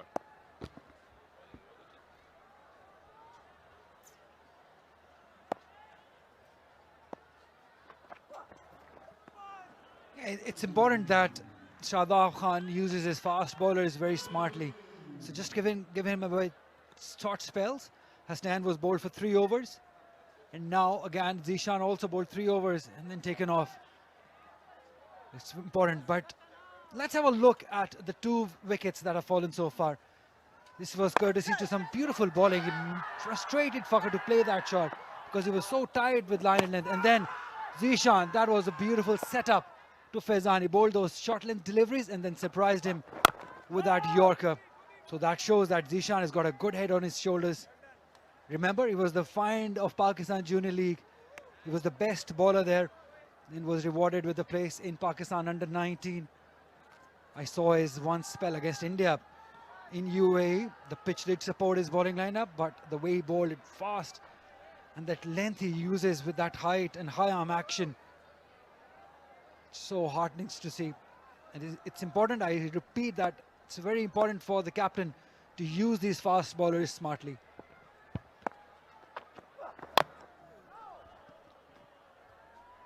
So for Lake City Panthers, this is crucial time. They've lost 2 wickets in regular intervals, but 72 for 2 in 16th over is still good going, and that can give them a projected score of about 270 to 80. Obviously, they would like to go beyond that. This is the very first game. The pitch is still fresh, but still tricky times, and the one problem is that they are not ideally sure that what total is going to be good for them. And that was the moment, I think, when you were at the toss, that they clearly decided that whoever is going to win the toss, they will be bowling first. That was a smart move, just to bowl first, because this is the first game of the tournament. You just quite don't know how the pitch will behave, and we have seen that happen from this end where Hasnain is bowling. It's a change of hand for him. Previous one, he bowled from the far end. Shah Faisal mentioned at the pitch report there is a patch available. Rizwan, typical Rizwan. He's never happy. Never. That just annoys the bowlers. Probably there was somebody at the gully fielder was talking to each other. But that's Rizwan for you. Can't help it. Yeah, if somebody's talking and Rizwan of all people is disturbed by that, then that is going to be a little bit of a question mark. But he himself is trying to explain that what was that all about. Now how Hasnan is going to react. Wow, wonderful pace and stretch Rizwan outside his comfort zone. Hasnan is looking good. The only question about his bowling was that how he's going to control that bounce and direction outside the fourth stump. But so far, especially into his second spell, I think he's been right on spot. It's the length, Akil. The length he's bowling at. 4 dot balls, not bowling at full. That 6 to 8 meter mark we've been talking about always. That's the length bowling. Can he surprise like Zishan did to Faizan with a Yorker? Or he will go with the length delivery. Oh, Fuller. Rizwan missed out on that. Rizwan has been steady and a good run scorer, no doubt about that. But then there will be that one little question of the strike rate or the final total, which they are going to get. We have seen in the games in the World Cup that sometimes 300 was a regulation mark, but at times teams have won after even scoring below 250, and that is everything up to the condition being offered in different stadiums. And this would be the question mark, that how they are going to win. And I think that is why PCB has also allowed them the bonus point by margin through which they will be winning. That would be counting them a lot. Great bowling. Superb bowling by Hasnan. It's a maiden. The first one of the inning. 16 done, 72 for 2.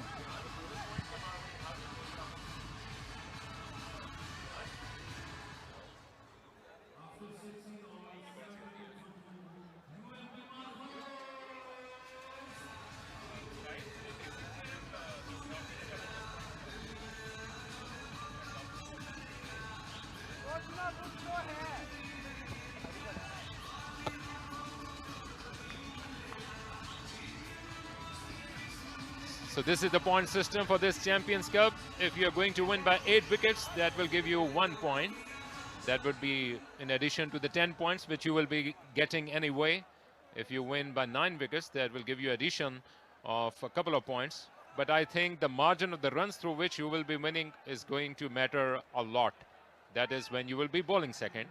If you are ideally winning by a margin of 100 runs, that would give you 3 points plus 10 points, 13 points. What else you want in Faisalabad, Ali? A bit of palau.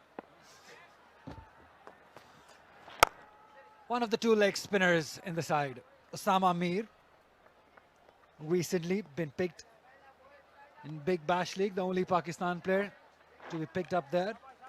Just fantastic with the white ball. 81 wickets, best of 5 for 23. Just a wonderful story of his comeback to cricket. They just capitalized on it. And now he's a regular member wherever he goes, especially the franchise cricket. He's in demand now. Yeah, interestingly, though he has played his part in the Pakistani team, but that place is still up for grabs. It is going to be a matter of how you're grabbing up this opportunity during this cup, where you will be most likely getting a full opportunity of playing more than 5 games in a row. The good thing about Osama is that now, as you have mentioned, that he has also picked up in the Big Bash League, that now he have played in different parts of the world, almost in all 4 corners of the globe. So he has got the experience of different situations, played under the tutelage of different coaches, under different setups.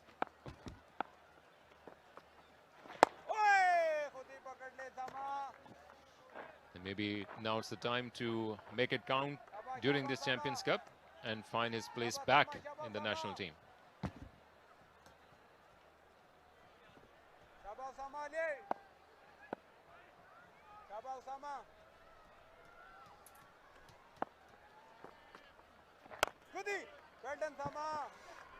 Now you make a good point.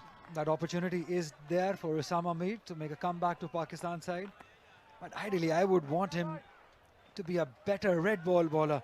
because that is where Pakistan needs a leg spinner desperately. Having so much talent, having so much control, I just cannot figure out why he's not been there in the red ball cricket. Why hasn't he played enough red ball cricket? And that's not for the national side, I'm talking about the domestic side. Why hasn't he played more red ball cricket at domestic level? We'll talk more about it. 17 done, 77 for 2.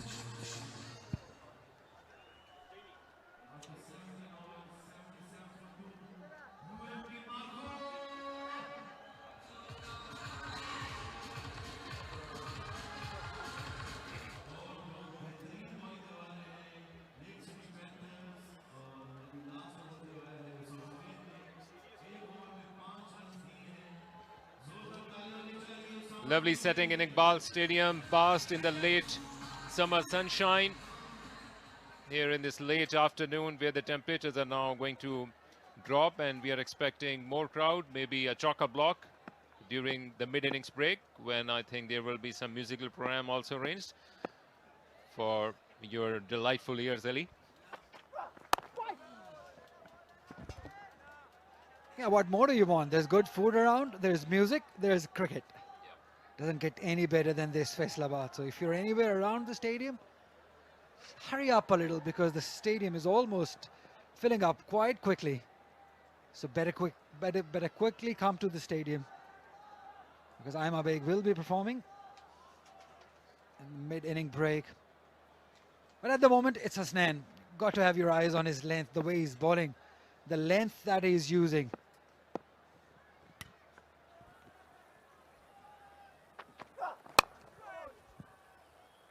Some chase there for Heather. Interesting that Kamran Gulam has not put on his dancing shoes so far. He has got that ability to make good use of his feet, going to the pitch of the ball and find the gaps. But since the loss of the previous wicket, he has been quite and trying to find those scoring opportunities, but not being able to find. But this crowd is definitely waiting for a lot more 4s and 6s in anticipation of all that.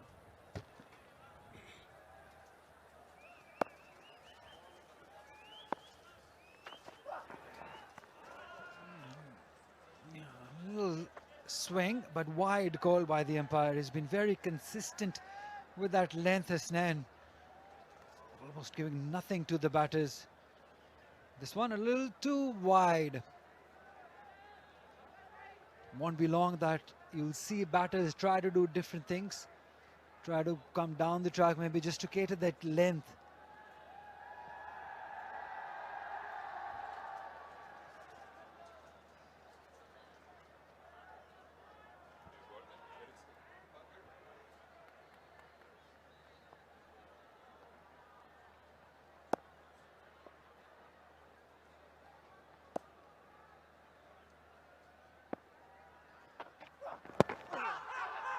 He's appealing for it. He's appealing for it, but he's never going to get that because that is clearly going down. Or maybe bat involved. That was surely not hitting the stumps. Sudden change of direction, almost in the same fashion when Zishan surprised Faizan, coming back from way outside the off stump, slightly deviating down the leg side. But Rizwan was once again falling over, and that will create a lot of doubts in his mind that how he's going to feature in the next delivery. Very close, but maybe a bit of height and also down the leg side.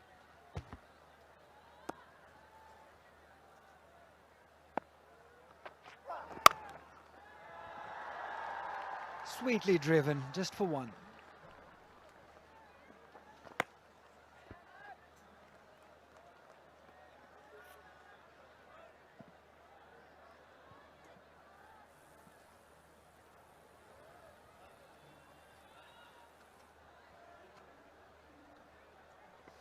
Well, they've got plenty of batters still to come. UMT Markhors, they've got Salman Ali Agha, Iftikhar Ahmed, Abdul Samad, all three formidable batters. But it's when they decide they need to go after the bowling lineup. At the moment, they're steady. not in a hurry, just taking their time. 23 ball, 24 ball, 19 for Kamran Gulam. 17 ball, 6 for Rizwan. Well, in case you are in a hurry this morning and could not charge your phone, we've got a great facility for the fans. Now you can charge your mobile phones or tablets through Inverix solar energy while watching the match.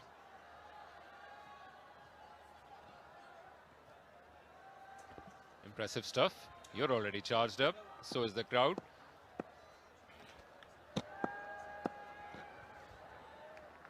Barring that wide, good over so far once again by Hasnan. Is following it up after a maiden, and so far so good in his second spell. Off the back foot, played into the gap. There is going to be a huge chase for Azanovic, and in the end he was able to stop that one. But some runs nonetheless for Kamran Gulam. 18 gone, 82 for 2.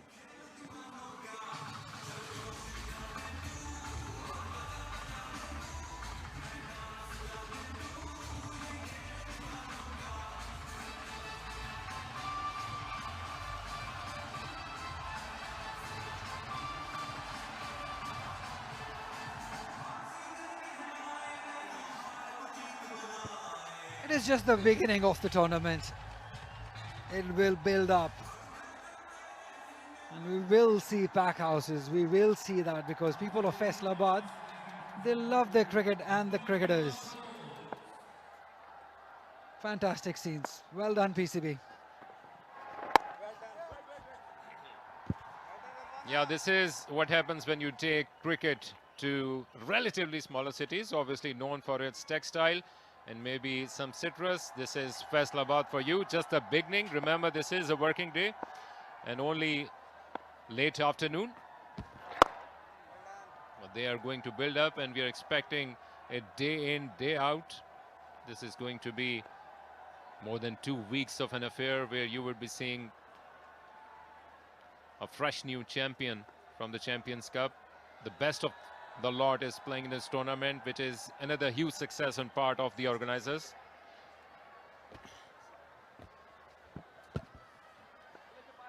Few suggestions for Shadab Khan from Sahim Ayub. Came all the way to Shadab. Just gave him a little suggestion that you can have a fielder at cover and extra cover. 2 fielders now for Isam Amir.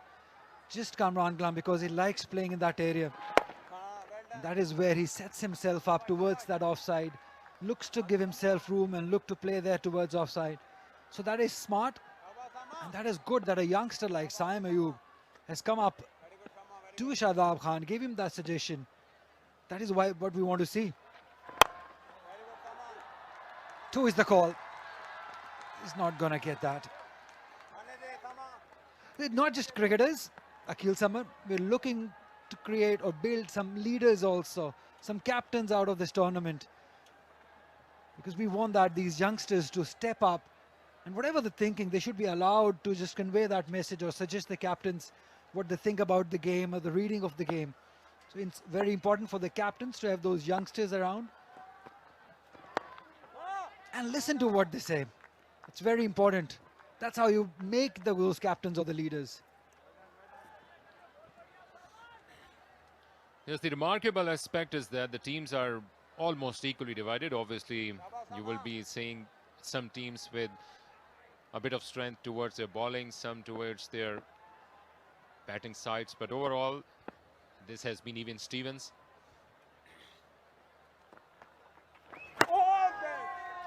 Great over by Osama. Kamran struggling a bit to find some connection. 19 gone, 85 for 2.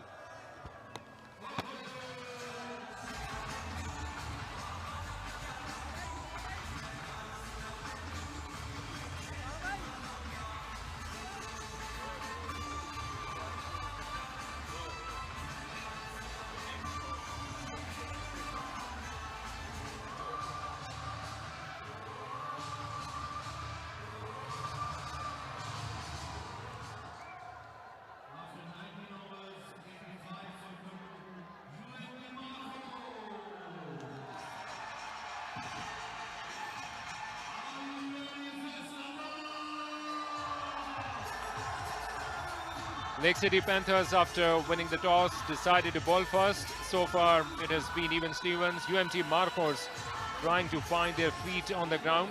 Two relatively new batters on the crease. 2 boundaries for Kamran Gulam so far. And since then, shift of gears. Rizwan in his typical steady pace. And good to see people from all the backgrounds, youngsters like Ali Self and myself, and then working people are expected to join us after the closure of their offices and work and shops. And obviously all roads are reaching towards Iqbal Stadium, Faisalabad, where this is just day 1. Ahmad Bhatt back into the attack.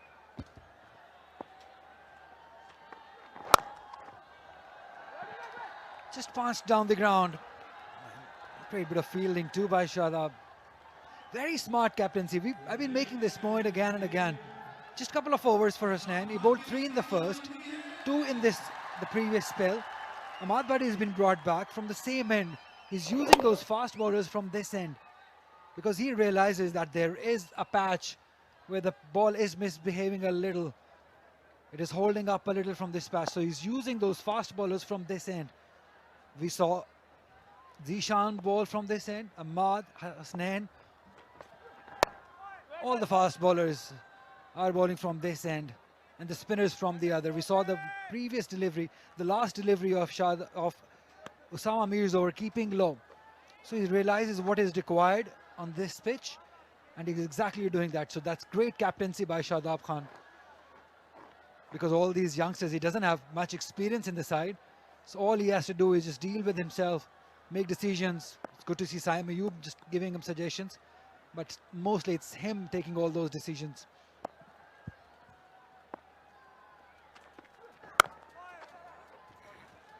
Yeah, so this is a handshake between the bowlers getting into their rhythms and the batters trying to find their feet on the ground. Ahmad Bhatt is getting back for his 5th over. He started the proceedings from the other end along with Mohammad Hasnain. Then Zishan, just after getting that brilliant wicket of Faizan, has been taken away from the attack. He also was almost getting to that mark when he was hitting the right tunes and was impacting the batsman. But so far it has been quite good for Lake City Panthers.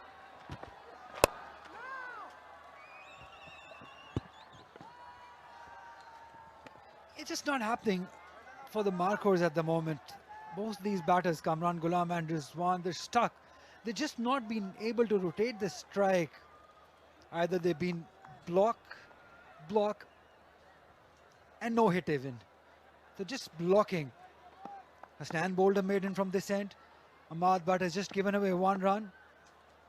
So they have to decide when is the time. The 3 batters still to come. Up he goes, one, goes big. Will get a boundary. Rizwan clearly is the heartthrob of this Faisalabad crowd, which was in anticipation of some such shot. Finally, he made use of that feat, but couldn't ideally reach to the pitch of the ball, but still managed to get those 4 runs. It was bound to happen, Akhil. He was searching for it. So that's what I was saying. Just getting to the pitch of the ball. It's the length that these bowlers have been brilliant with. So he had to do something different with it. And back to the length. 31 deliveries it took to these 2 batters to get a boundary. 20 overs done, 91 for 2.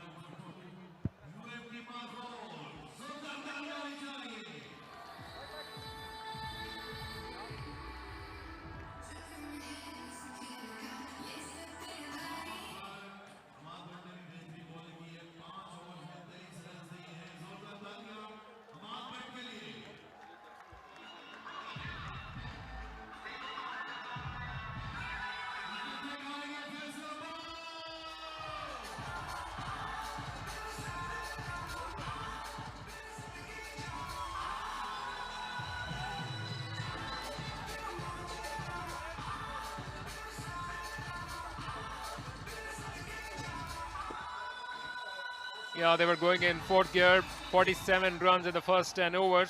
but since then it has been a shift of gears. They lost wicket, and in search of the momentum, Kamran Gulam is their best solution to this problem. Osama to continue.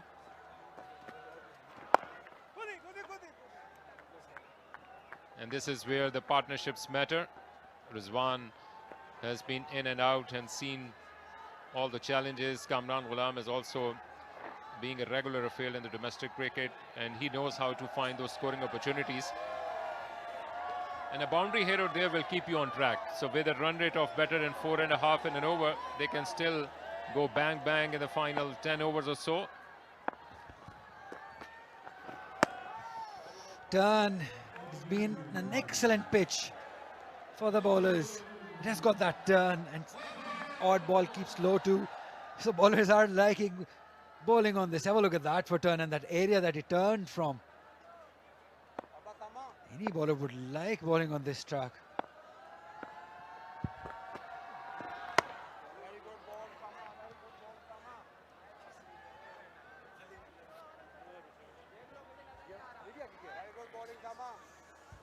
Well, if Rizwan has scored 24 ball 9, you can tell it's not an easy pitch to bat on, because he's somebody who's always busy looking for runs, always looking to rotate strike, but it has definitely not been easy for the batters. And it's just the first day of the tournament, Akil. It will be a great learning for other teams.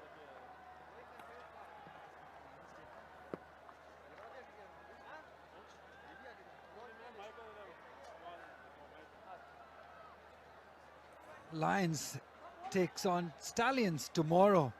Babar Azam will be in action. Shaheen Shah Afridi will be in action.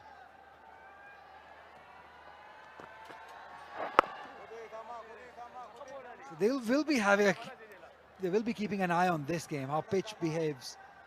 They'll just get an idea.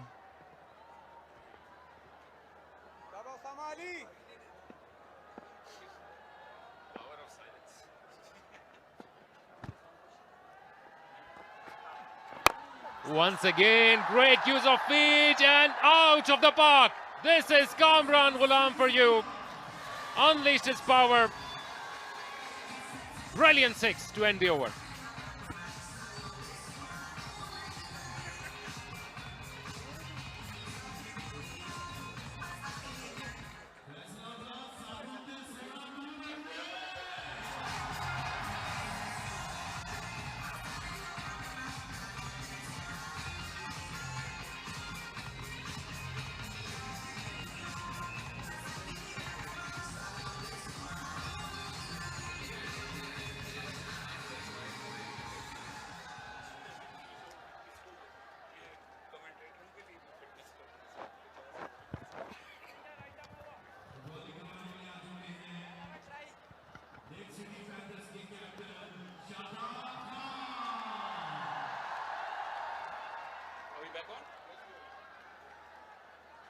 Skipper Shadab Khan into the attack.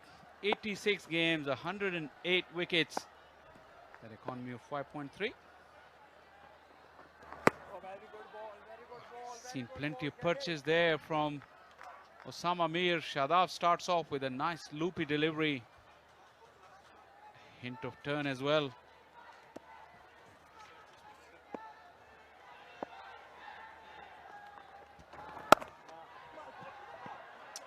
Cut away, and that single will bring the 100 for UMT Markhors. 100 in the 22nd over. Into his first over, Shadab. First over of spin from the commentary end. Seen Mubassir operating from that far end. Kamran Gulam down the track. Solid connection. The pressure was building. Breaks the shackles. Beats that point fielder. Down to the boundary for 4. This outfield is quick. It's rapid. It was good timing on that. It was a quicker delivery. Gets a boundary, Kamran Gulam. The ball will slide on a bit better from this end, from where Shadab is bowling. Upper length is good even covering of grass. This one was wrong line as well. And Kamran indicated it slid on very nicely onto his bat. All he needed to do was to find that gap behind square. done that to perfection.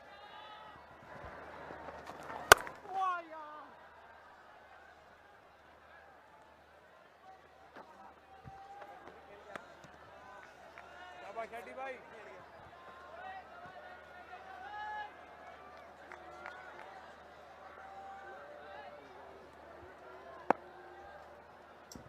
64 deliveries for both the 50s for Markhors. Oh, that's a good ball. He's first looking to play that onto the onside. Quickly checking his shot. Even spread of the 50s through the innings so far. You would think that with the new ball, it probably would have been a better opportunity to score more. But first game, nerves early doors. Two openers really were keen to take a good look in at the pitch. Shadab finishes off with a dot, just a boundary of the over. 22 gone, 105 for 2.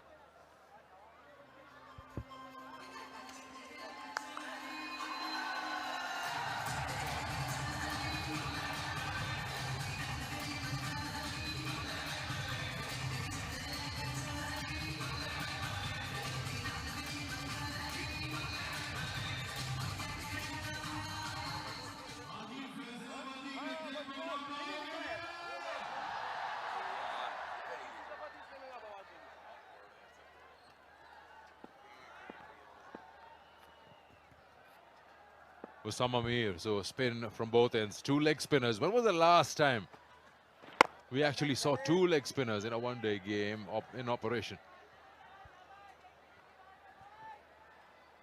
Good call, Sikandar. Don't normally see this, but this was the stadium where Osama made his name. Chance here. No, he beats the fielder for a moment. The one in the deep thought he was in the game. No justice for the bowlers in this game. Osama thought he had beaten him in flight. Kamran Gulam was reaching out to that delivery as he advanced down the pitch. Couldn't get to the pitch. But to his credit, went with the stroke. Mid-on was interested, but it went dead straight. Just to the right of side screen. Barely over the line. But it still counts as 6 from Kamran Gulam.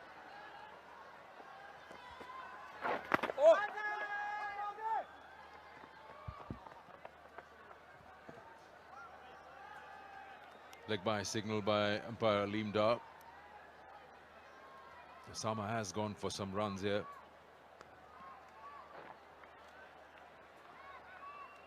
Good pitch from what we have seen of it in the 22.5 overs. Yes, it's the first game of the tournament, so the sides playing that opener are just trying to gauge and figure out how the surface is responding. And the teams that are going to play in future will be watching this game, so you'll have a better idea and better scores. But usually in the one-day games, Faisal, we see the sides do get to around 100 if you're playing well in the 18th over or so. And they have been a touch careful, as I said, 64 balls each for the 250s. But you almost then get yourself a solid platform if you have wickets in hand, and then you can go after them in the last 10 overs, say 70 odd or more. Good sides get 100 in the last 10 if you have wickets. End of the over, 113 for 2.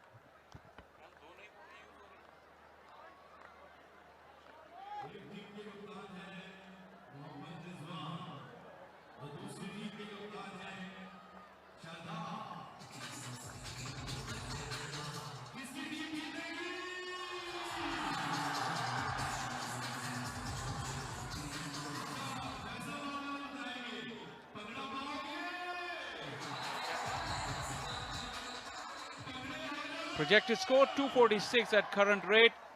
Definitely the Markhors will be eyeing something between that 275 and 329. Depends on how good the partnerships work for them. Oh!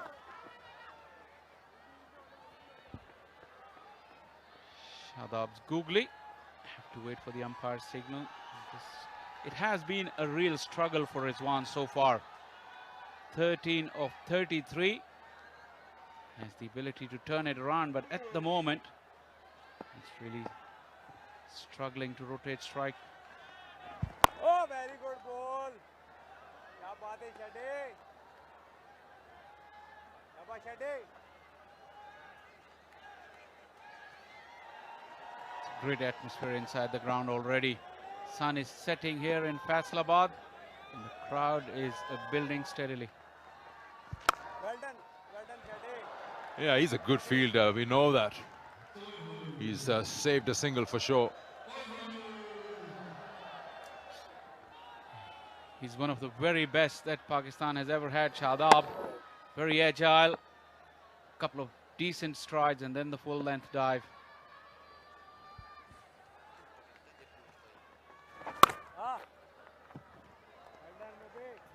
This will build some pressure.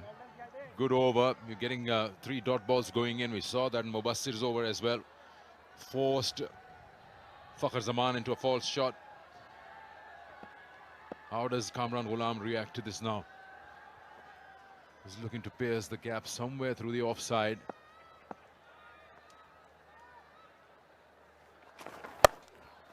Yeah, moves back. He surely had a feeling that he's looking for a boundary somewhere. What he did smartly was he moved across and opened the onside for himself. Picked up the slightly slow leg spinner from Shadab. It wasn't a terribly bad delivery. It wasn't a long hop. See, but short enough, and Kamran, being a short man, low center of gravity, came down hard on it. He had the gap in mind. He needed that boundary. Like Sikandar said, the pressure was building, and he released it. Yeah, it should be 50 for Kamran Gulam, his 21st one-day 50 and his 3rd at Faisalabad. He's done well at number 3, the size that he's featured in, and that's the first 50 registered in the tournament as well.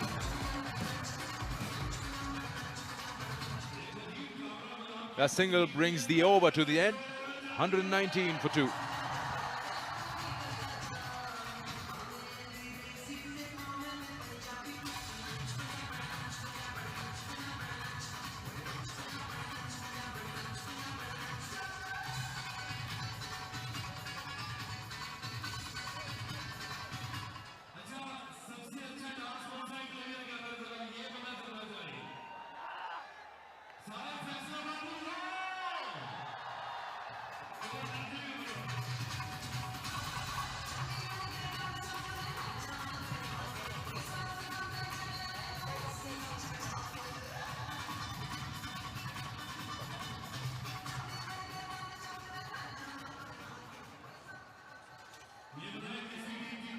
Gulam brought up his 50 in the last over.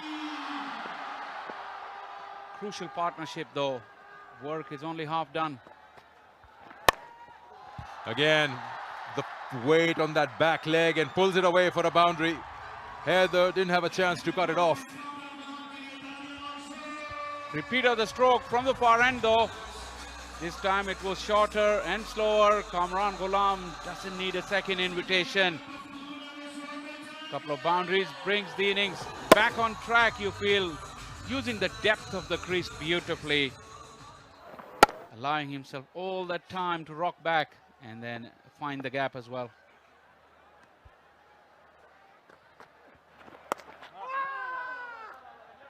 Oh, he's gone through. Zishan couldn't bend down enough to stop that. Osama doesn't like it. And he's given away 2 runs. That's the second blot on his card for the day in terms of fielding for Zishan. It's a long way down, all right, but you're expected to do better, young man. I'll tell you what, he's planted the bat, Kamran Gulam. Not a brightest of idea to do that. Going upstairs to have a second look. While completing the second run, he comes and plants his bat instead of dragging it into the crease, and that's always not a good idea. Schoolboy stuff, really. He's gotten himself a 50. If he's found short here, he will be livid, and I'm pretty sure Misbah Haq will also be livid. That is not the right way to do it if any young boys and girls are watching. Not a good piece of cricket all round. Ball's been dropped by the keeper. That followed the misfield from Zishan. tighten up, boys.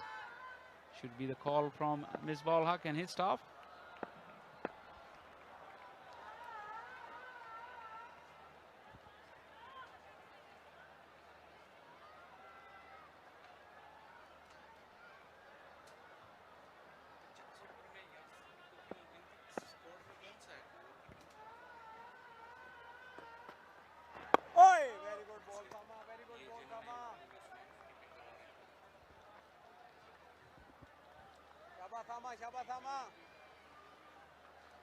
Usman is the wicket keeper. Remember, he's not a regular wicket keeper.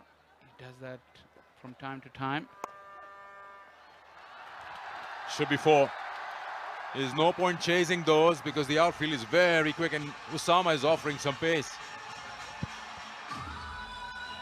Yeah, with Usama's pace, his lines are really important, and that was wide. Allowed Kamran to use the pace. 32 of the last 16 deliveries from Kamran Gulam. He's found new lease of life and rhythm. Ball seems to be chasing the young Zishan.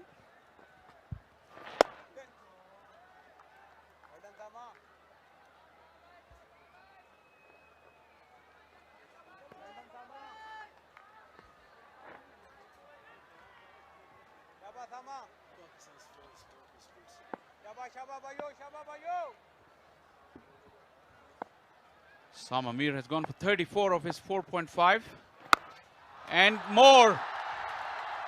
A maximum.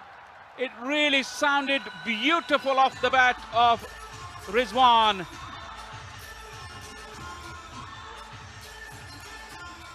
That will bring us to the close of the halfway stage. It's 136 for 2.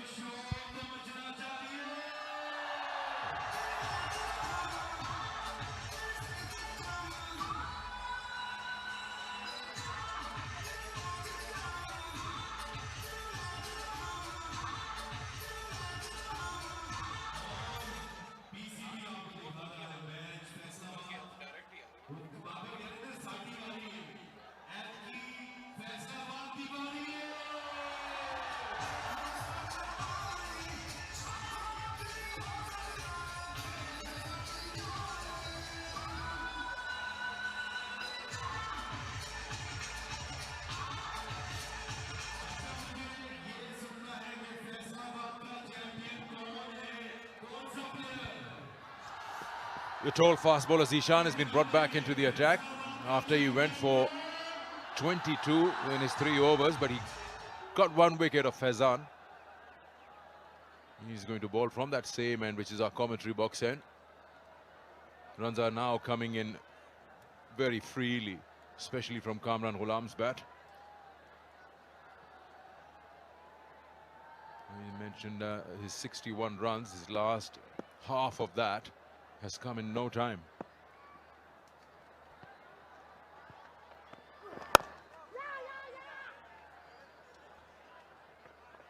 Ran straight down the middle of the pitch.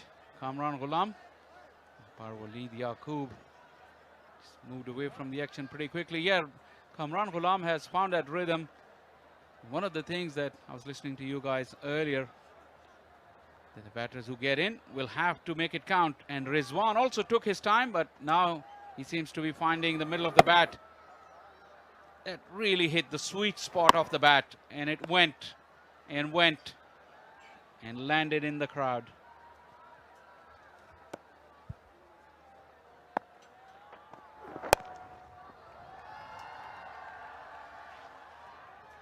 He's been a little wayward in terms of his length. He's young, he's trying different things. So, yeah. Here we are, the first Pakistan's purpose-built tourist city. Something to look out for. You and your families and people in big numbers can be a part of it. Something that is a huge necessity and something that feels big and great.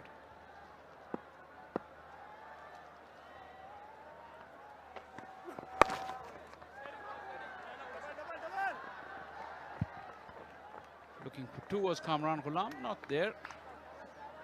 These 2 are very short and quick between the wickets. We're talking about Kamran Gulam's resurgence in this innings, the later half of his innings. He's really found the boundaries with ease, and Rizwan having hit that last boundary. Shadab really felt the need to change the pace. That's why he brought the tall, fast bowler in. Very interesting to see young Zishan. He's very talented. This is a big stage for him.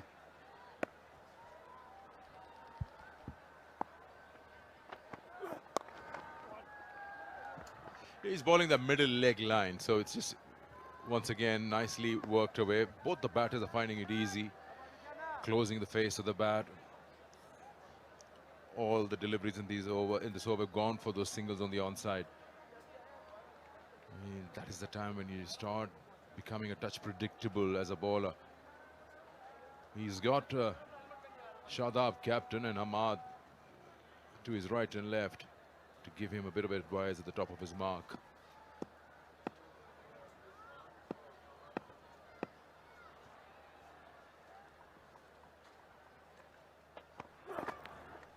Should be a wide. Oh no, it isn't. That surprised everyone, including the batter. Everyone indeed. I make this point that it's a huge test. We all know Zishan is very talented, but it'll be a test of his character and temperament in front of this big crowd against some big names. Well, height, line, everything was going against Zishan. Umpire Wali thought otherwise.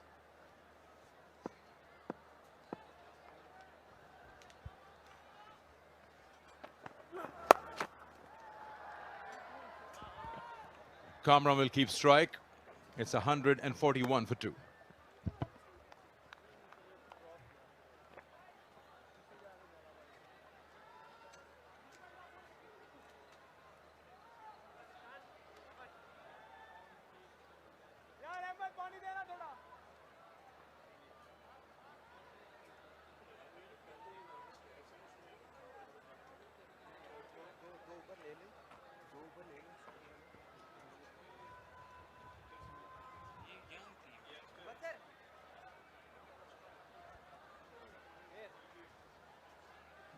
Crowd has steadily built.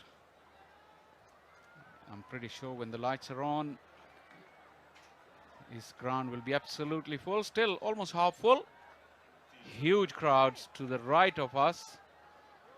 Faisalabad has never disappointed when it comes to attendances at cricket ground. This iconic venue at Iqbal Stadium. Seen plenty of history over the years.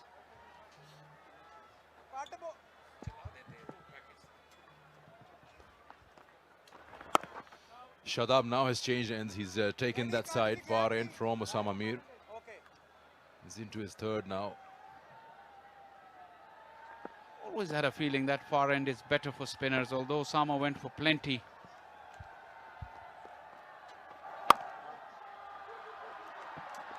Asking for 2. And pushing it and completing it nicely. 70 meters the boundary. All rounds, the big boundaries can always easily squeeze a single on the throw.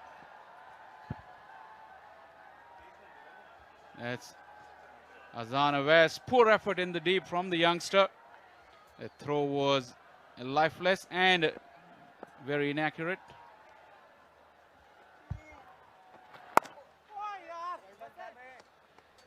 Kamran Gulam, very steady performer at the domestic level, be it with the red ball or in 50 overs in particular. Reached his 50 in a flurry earlier on, studded with strokes all around the wicket. Pretty good against spin generally.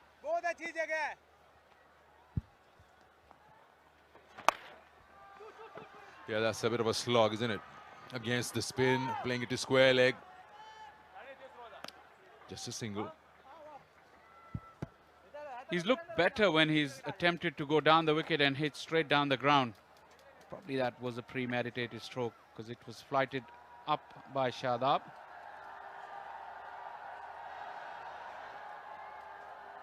Seeing yourself on big screen always get people excited. No different here in Faisalabad. Despite the heat of the afternoon, they've turned up. Some good action so far, Sikandar. I'll just put it to you. What do you make of action so far? We're into the 27th over. Mid-on has been brought up in the ring for Rizwan. There's a straight deep mid-wicket and there is a square leg.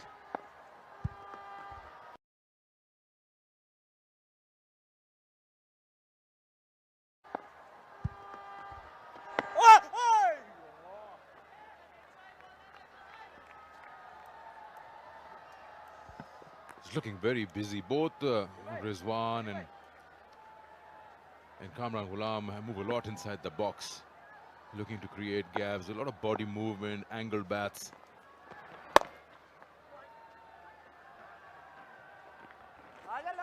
End of another over, 27 bowled, 145 for 2.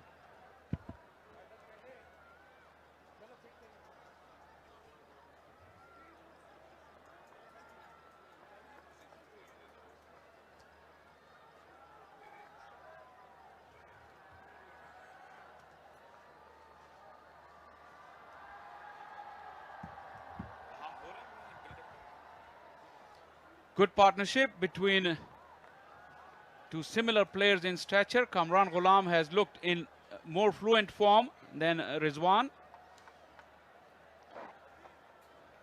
Said Kamran Gulam formidable off the back foot in particular. Was quick to punish anything. Slight miscue, but still went through with the shot. That happened a couple of occasions in his innings. Tall limbs, tall hands, and Zishan grabs that ball. Almost caught Rizwan off his guard. You know, if you remember Sikandar, you remember similar incident, a famous West Indian fast bowler. Anderson Cummins, I think it was. He got Asif Mujtaba in one of the games, but this is Kamran Gulam exploring all parts of Iqbal Stadium, Faisalabad, at his best when he was looking to go downtown. Equally good off the back foot, using the depth of the crease. Oh, brilliant. Absolutely brilliant. Basir Khan sprawling himself. Excellent anticipation. That's a key area, backward point.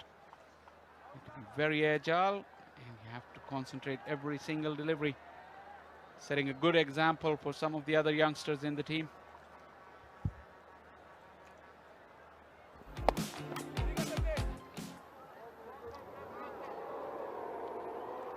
Good fielding there from Abasir. Shadows are lengthening here at the Iqbal Stadium. Still, the lights aren't on yet. You just hardly see the shadow anymore. The sunlight is hiding behind those shorter stands. And it does get a bit hazy as well. Usually you decide at the start of the tournament that what is that key time when you'll start switching those lights on. I wonder what the call is. But by 5 o'clock, you do see those bulbs coming up.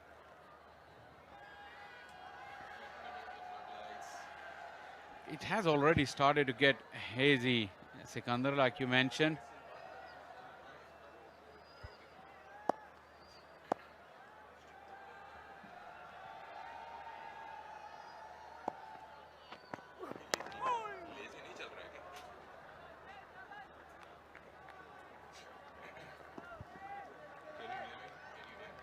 Talking about the light, you see there is no more shadows. And also, it'll be difficult to keep the same timing every day because the sunlight hours are reducing as we head into the winter. Don't feel it like that at the moment. If you are here in Faisalabad, it's pretty hot and humid. But such is the case in September and October. The daylight hours come down pretty quickly. It would be pretty close to a scheduled close of play for a regular test match day, just after 5 here in Faisalabad. This was dug in deep, and it is very high for Kamran, and given a side this time by Waleed Yaqub.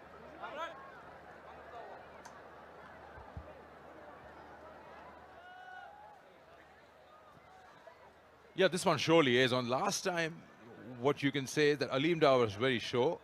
It wasn't wide because Kamran had ducked a little bit. Yes, you can say that the umpire looking at it straight on didn't feel that was going down the leg. This was surely a clear call. Straight away from the square leg. Umpire Limda, it's a wide. Roy just gives the charge. Completely misses. It's one of those eyes wide shut kind of shot. You made up your mind that you're going to go after him. Now, he's actually shadow practiced what he should have played over extra, but he was aiming to go mid-wicket, isn't it? Yeah, went right across.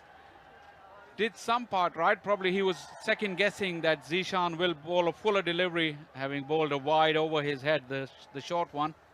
But then the right stroke would have been over extra, like he realized just a little while after the event. Always easy.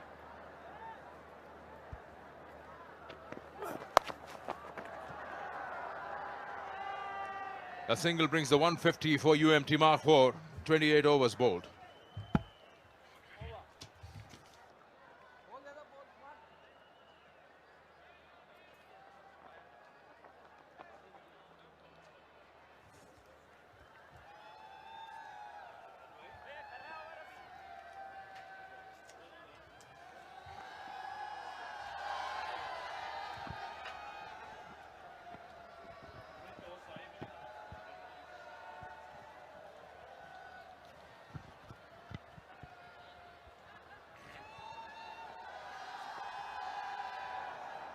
Wonderful partnership, and still counting for the delight of this almost capacity crowd in Faisalabad.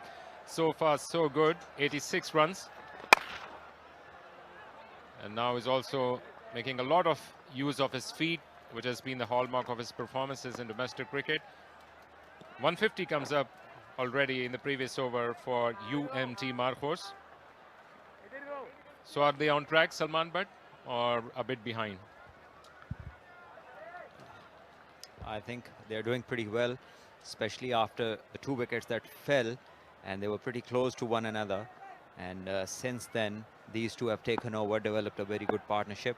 Kamran Gulam on 70 of 62 has been in control of whatever has happened in the center, along with the very experienced Rizwan, who is taking his time. He's gone to 24 of 41, and the team is 152, 8 wickets in hand, and another 21.4 overs to go. So the position is pretty solid. The base is set, and now it's up to these two set players and the ones to come to make the most of it. And Shadab is in his 4th over, hasn't had a wicket so far, given away 18 runs.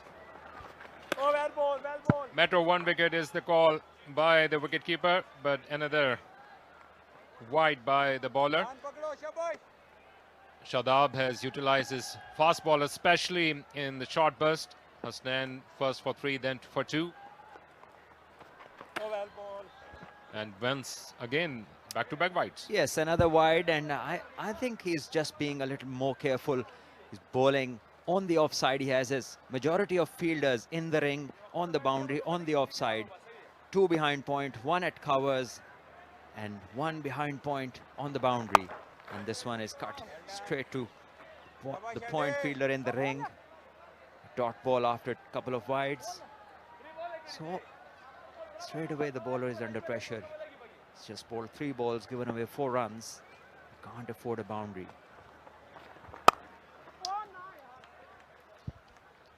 Was able to go past that inner circle. So how do you see the strategy of Shadab using his fast bowlers in quick burst? Ahmad Bhatt also came back for his couple of overs, and Zishan was not brought into the deck in the first spell. Well, I think it was pretty sensible because it was very hot in the middle, and we saw some very long warm-ups going on, and then the fast bowlers who had to come on and perform with the new ball.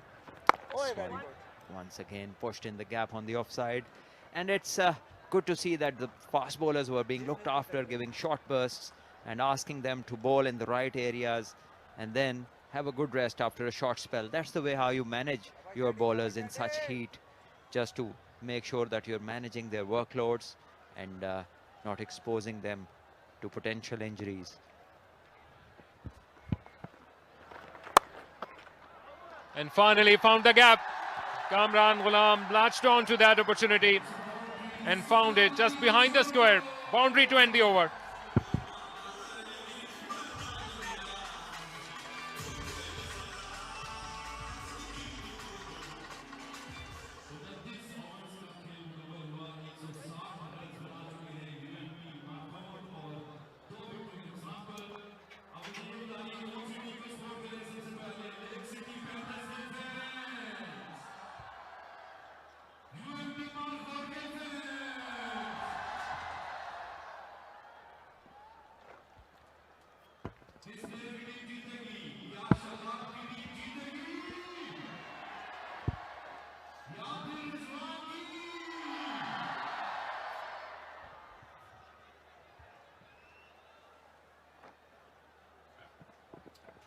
So it's going to be Ahmad Butt now to operate from the pavilion end.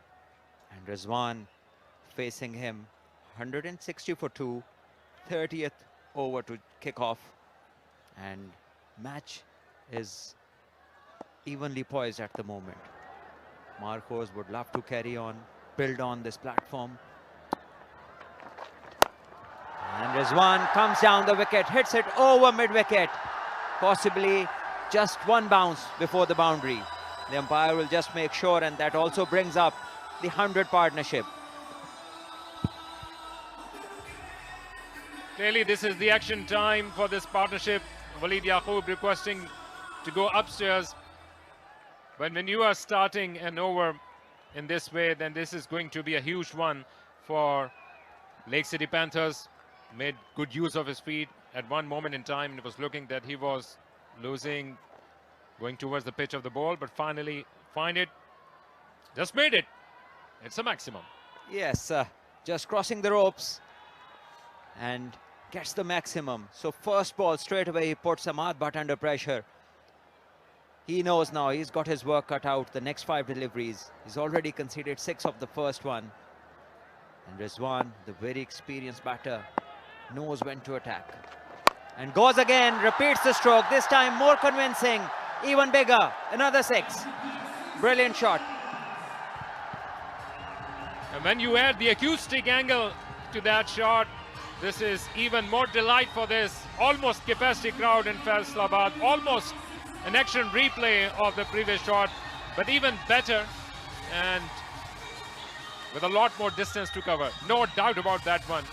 Almost into the crowd. Rizwan has finally put his dancing shoes on. Great connection, massive sound. And when you count the last ball of the previous over, these are 16 runs of the previous 3 deliveries, Salman. Yes, he started off carefully, making sure that he is around. Remember, he's the leader of this team and also the most experienced player that they have. So he made sure he took his time. And now, when he's watching the ball well, he's starting to take chances, looking to dominate. And once again, good cricket this. 2 big blows and then a single down to the 3rd. Putting pressure on the bowler and the opposition. 173 and touching distance with that 6 runs per over mark.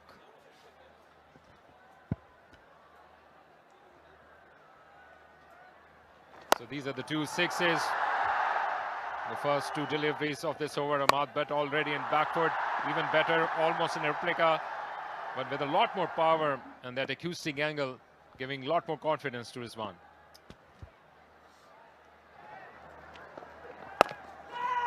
This time, good line, good length, a dot ball, some relief for Ahmad Butt. Out of those 2 strokes, Akil, if you had to pick the one and only difference, it was the distance. Second one going further into the crowd, in the stands, and the result the same. 6 runs on both occasions.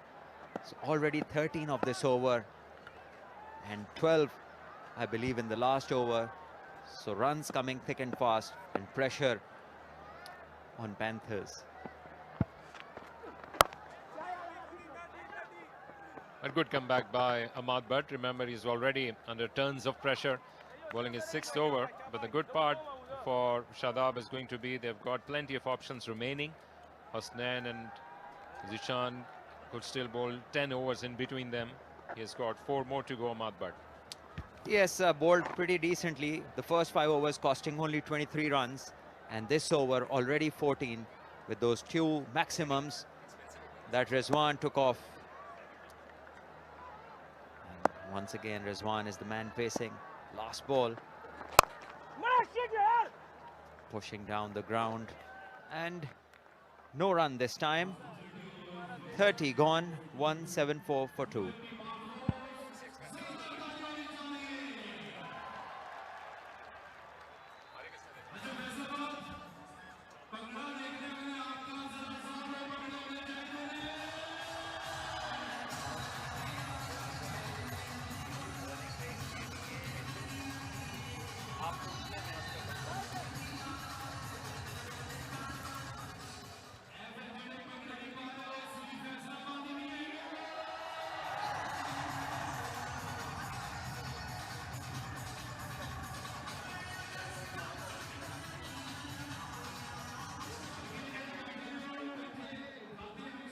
So this is just in anticipation of what is going to transpire in Faisalabad. As they say, fun begins when the sun sets.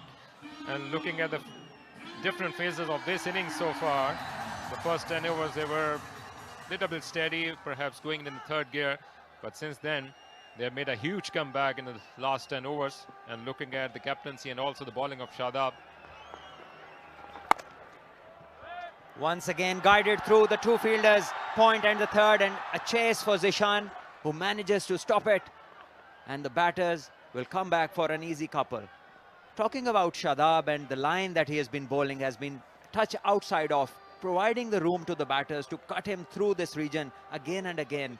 And I think it's a defensive ploy, because as a leg spinner, you're there to pick up the wickets, to bring your side back in the game. Remember, he's the champion bowler in the team, also the captain. So if he picks for himself a defensive line, things won't be easy. Once again, touch on the shorter side, pushed in the gap, looking for two. Both of these guys are fit and good runners, and they make it. Another couple to the total. And coming back to the city, Faisalabad, long time since last international cricket was played here. One thing is certain, that the crowd, they're very passionate, and they turn out in numbers. Even in 40 degrees, they've come here to support their international stars who they are watching in front of them after a long time.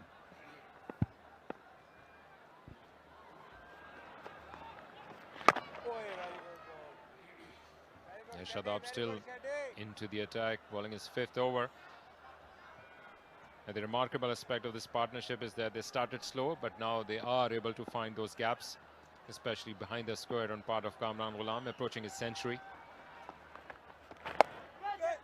And once again, almost fully exposed his stumps, but found the gap on the onside.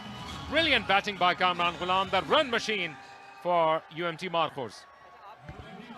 Yes, once again, providing stuff for the batter to take advantage. He just moved outside the off stump. It was a safe stroke, because even if he had missed it, wouldn't have been leg before, was way outside the off stump, and the batter taking a calculated risk, making sure it went along the ground.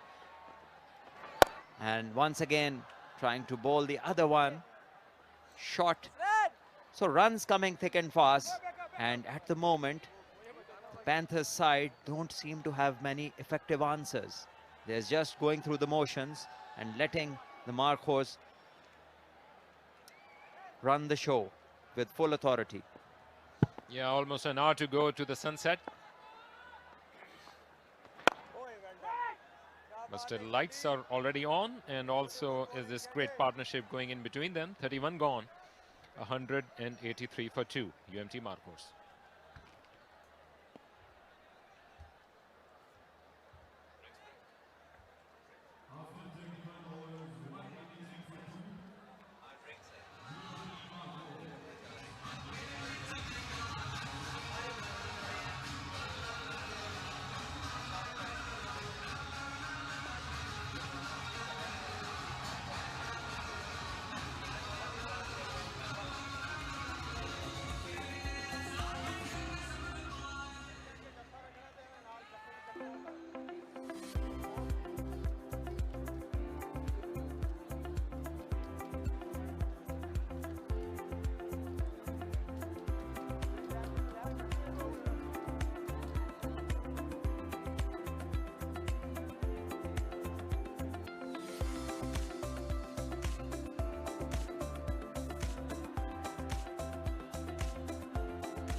So far, so good for UMT Markhors in this curtain raiser. Kamran contributing heavily, 85 for 72 with better than runner ball, and Rizwan, the captain, also catching up. The breeze is now nicely blowing in Faisalabad. The crowd has been building up right from the get-go, but almost reaching the chock-a-block situation, and a good time to have a sip of tea. And if that is being provided by Tepal, what else could be better than that? Perfect timing, great cricket, music coming up, company of Salman, but everything in its perfect place, Salman. Thank you for the mention. Just on the edge. I know how much you love Tepal tea, and just a few overs till you get the next cup. At the moment, Rizwan and Kamran making hay and delivering the goods for their team. The partnership already 119 runs of 128 deliveries. They've been together for 17 overs approximately, and Hasnan is back in the attack. He has given 23, taken no wickets, and is into his 6th. Once again, driven to the onside, and just a touch of hesitation and a good decision not to take the run. Hasnan, we all know that he's famous for his rapid fire, quick bowling, bowls around 150 Ks. Today, just looks a little bit rusty, not being his usual self, not being as fiery as he is. But this time his team needs a wicket from him. Trying to york and set Kamran Gulam is batting with authority. Another easy couple to him. Yes, nice understanding between these two, which has been one hallmark of this partnership so far. They have been easily converting these ones into twos. Good call by Rizwan. He was good, coming back for the second right from the get-go. Kamran Gulam is batting at 87 of 74, a strike rate of 120 plus. And this one was a rank full toss on the leg side. Lucky that it just goes for a wide. Hasnan not in control of this delivery. And Kamran Gulam probably would be thinking that he missed a stroke, missed a boundary over there. So talking about Kamran, he hasn't looked as a batter who is firing all cylinders, and still he's going at a very, very decent rate. Scoring freely, minimum of risk involved, and looking in control. Hallmark of a batter who is in control, decent technique, and batting sensibly. And once again pulled, and this time just to the fielder of one bounce. Once again this over, Hasnan has been straying on the legs mostly, giving absolutely no problems to the batters, who look in absolute control at the moment. Still 18 overs to go. Markhors would love to score in excess of 300, and as many as they can get.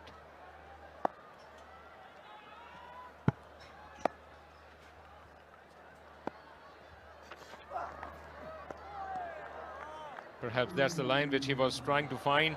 Hasnan came to the spotlight about 5 years back, but since then his career has been marred by multiple things that one kept low. Rizwan, well, he has struggled to connect his cut stroke, and the reason that, the technical reason might be that the back foot hasn't gone towards the ball to play this stroke. He's been stuck in the crease and just the hands have been going. If he could show the deliveries that we saw when he came into bat, he missed quite a few exactly same deliveries in the same region, and even after reaching on 39, he still wasn't able to connect. And this one flies over his head, wide signaled. Hasnan clearly not happy with the decision. A side angle probably will give us a better picture. And yes, I think it was pretty just, the decision. It was quite high above the head of the batter, and rightly so, signaled wide.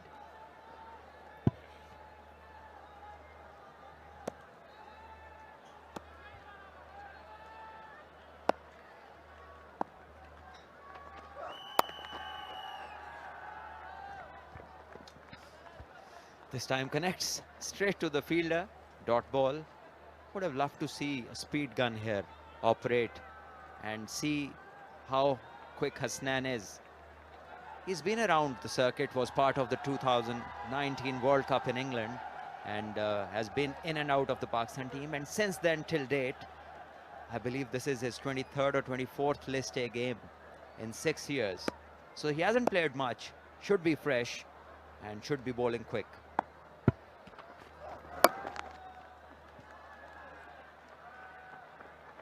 Just a single to end the over. 32 gone, 189 for 2.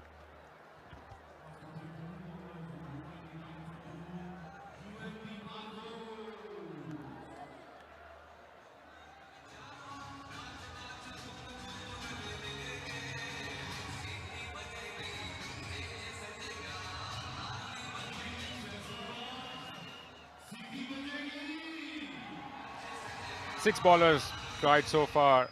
Shadab came last to the 4 and he has been at the receiving end, so it is going to be interesting that he will be continuing. Most likely there will be a replacement from the end. Shadab was bowling.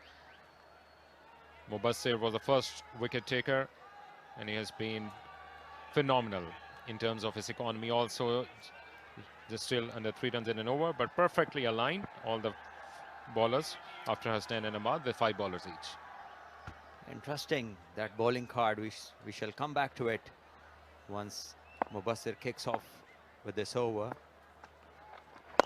Straight away fires one towards the legs, and the batter equally good to the delivery, works it on the leg side for an easy one.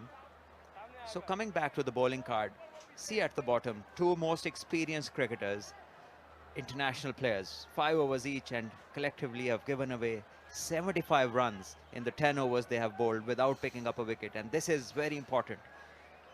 The leader group, the core group, the senior players need to deliver in situations such as this.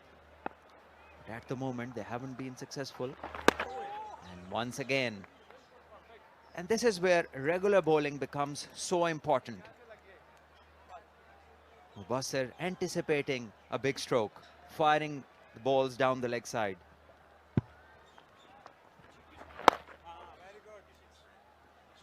Great economy so far. Remember, he is mostly into the teams due to his batting ability, but a useful all-rounder, the off-spinner Mubassir. Another single, and the batters, they're just milking the bowling. And just a little correction, Hasnan is playing his 26th List A game. Still not many, just add a couple more in the 6 years. And not having enough game time, although he's been around the international circuit for quite a number of years now. And this one cut away in the gap, looking for 2, and he's coming back and will make it easy. Rizwan is such a good judge of runs, and he knows when he can get back. He's very clear-headed, calls clearly, and no half measures when he's running between the stumps. Yeah, despite the heat, they have run fast. Good calls in between them, and clearly added at least 10 runs due to that partnership and that running in between them. They have seen off the biggest challenge, which was the heat, and now the onus is on Shadab and Lake City Panthers, that now how they are going to bowl in the final few overs.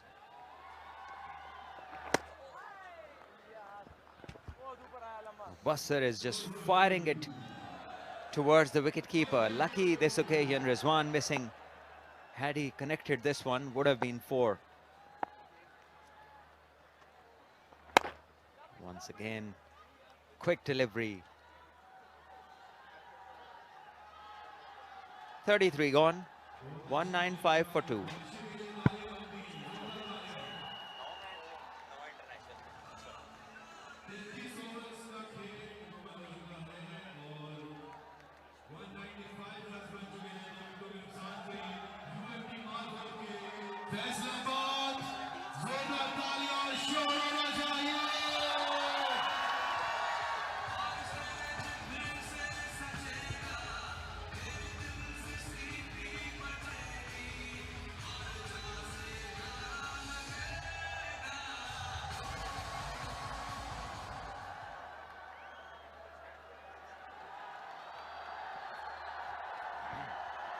A good time to be in Faisalabad and a challenging one for Hasnain to continue his bowling. Two batsmen are set, partnership of 131. And they are now regularly trying to find gaps also. And whenever Kamran Gulam is going to be on strike, there would be that anticipation among the crowd that he's going after the bowling, perhaps for a big one, approaching his century, which is going to be monumental. This is the first game, the curtain raiser. So Hasnain continues, bowling his 7th over. Hasn't looked in full throttle. And I've just been confirmed by my statistician that he has played 26th game today. He's playing his list A game, out of which 9 international games. So you can see the lack of exposure to domestic cricket. Only playing his 16th game, and 6 years back he was part of the Pakistan One-Day World Cup squad, which played the World Cup in England in 2019. Yeah, we often talk about the conditions which are going to suit specific type of bowlers. He has always been relying on his bounce and pace, and he made a comeback against Zimbabwe back in 2021 when Pakistan were playing against the touring team, and that was the time when I think he made a good comeback in terms of his bowling angles and discipline outside the off stump. That was right on the spot, no hesitation whatsoever. He's taken the huge wicket of set batsman Rizwan. The fast bowling sensation from Hyderabad has got his first one. Yes, full delivery, and Rizwan missing it. Should have gone for runs, but he was late, and the front foot looks absolutely fine, and Hasnain picks up the wicket. Will give him a lot of confidence. In form Rizwan, trapped in front of the stumps, and rightly so, given out by the umpire. A relief for Hasnain and his team, because these two batters were looking set, and Rizwan, we all know how dangerous he can be. 45 he scored of 57 deliveries, and he has to now go back to the pavilion.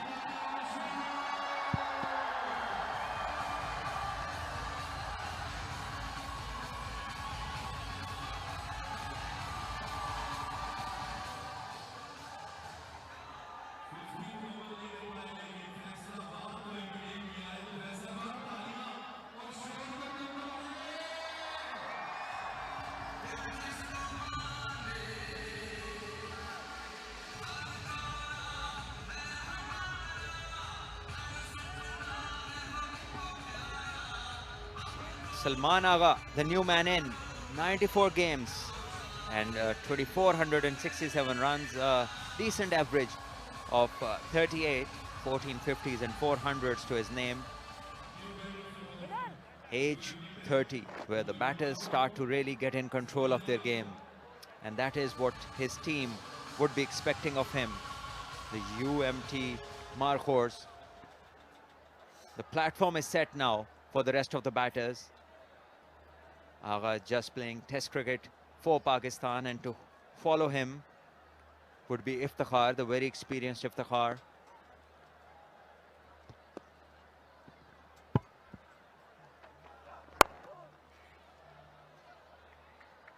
It must add fuel to the fire the way Hasnain was trying to get his first one, changing his length and also angles outside the off stump, but that one came back sharply in.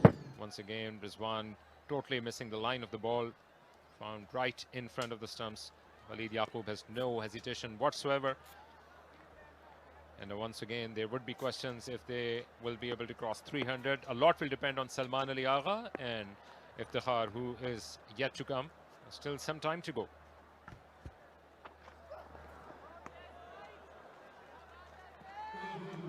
Good change of pace on part of Hasnain, trying to surprise Salman Ali Agha. He has been a prolific run scorer, not only domestic cricket, but also now has got the taste of international waters.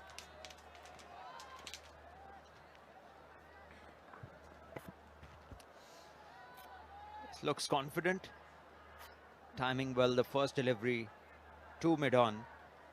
Hasn't got her off the mark as yet, but he's looked confident. And a bird's eye view of this Faisalabad stadium. Looks wonderful. It's getting cooler now. And this one is square cut. There's a fielder on the boundary. We'll cut it down to just one. So run to finish this over. And 198 for 3 Markhors at the end of 34.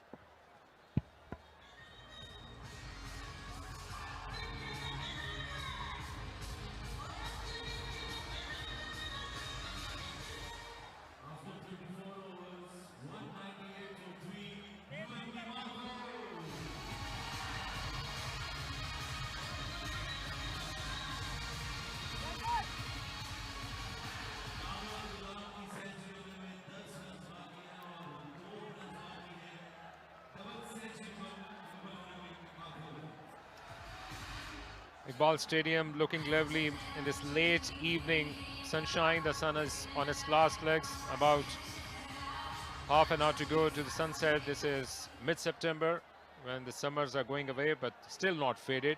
The temperatures were crossing about 40 degrees, but now it is much bearable. Lovely breeze going around. Perhaps too much of ambition on part of Salman Ali Agha. Yes, perhaps not required at this precise time, the kind of stroke that he opts to play. And lucky that the ball didn't hit the pad. Look at Aleem Dar. He was ready to raise the finger. And he doesn't need to. The wicket has fallen anyway. Goes straight back in the bowler's hands. And Mubassir Khan is happy. He has taken another one. So 2 fall in quick succession. And Markhors now in a spot of bother. The smiling assassin from Rawalpindi, the young boy, has once again done that trick. Golden arm. Soft dismissal in the end, but that will count for Lake City Panthers. Played right into the hands of Mubassir. Just as if he's getting a gift into his lap. Salman gone, and they are in some sort of bother. 198 for 4 UMT Markhors.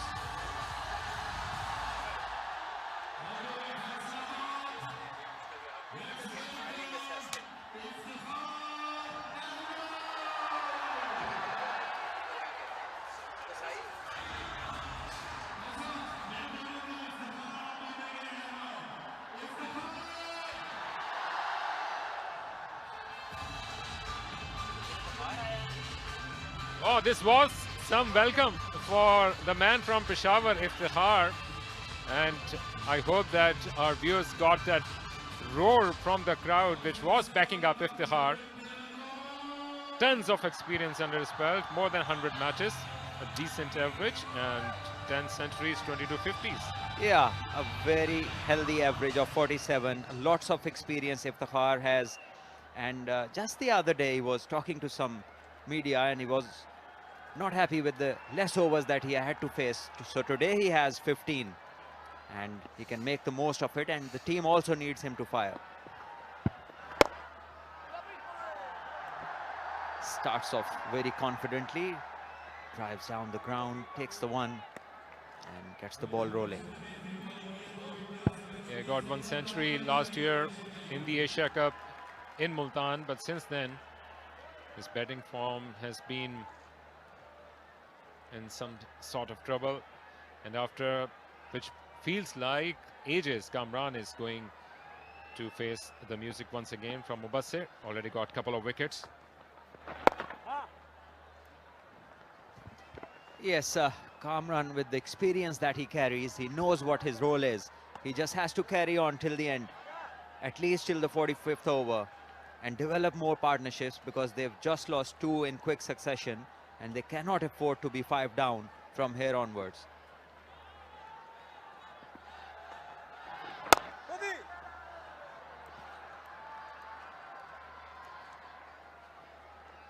Another easy single for Iftihar.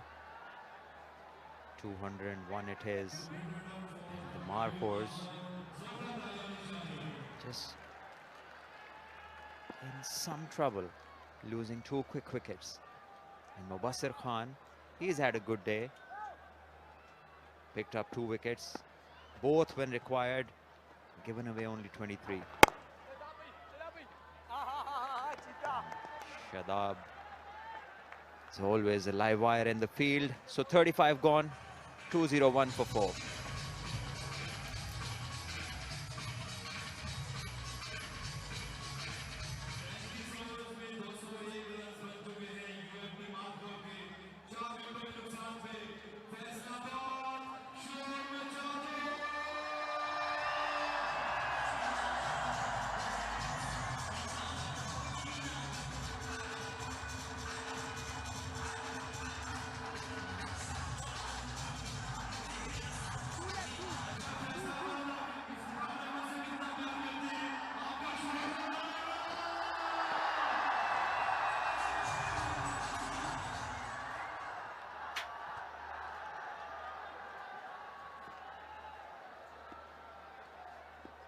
...201 after 35 overs, 4 wickets down.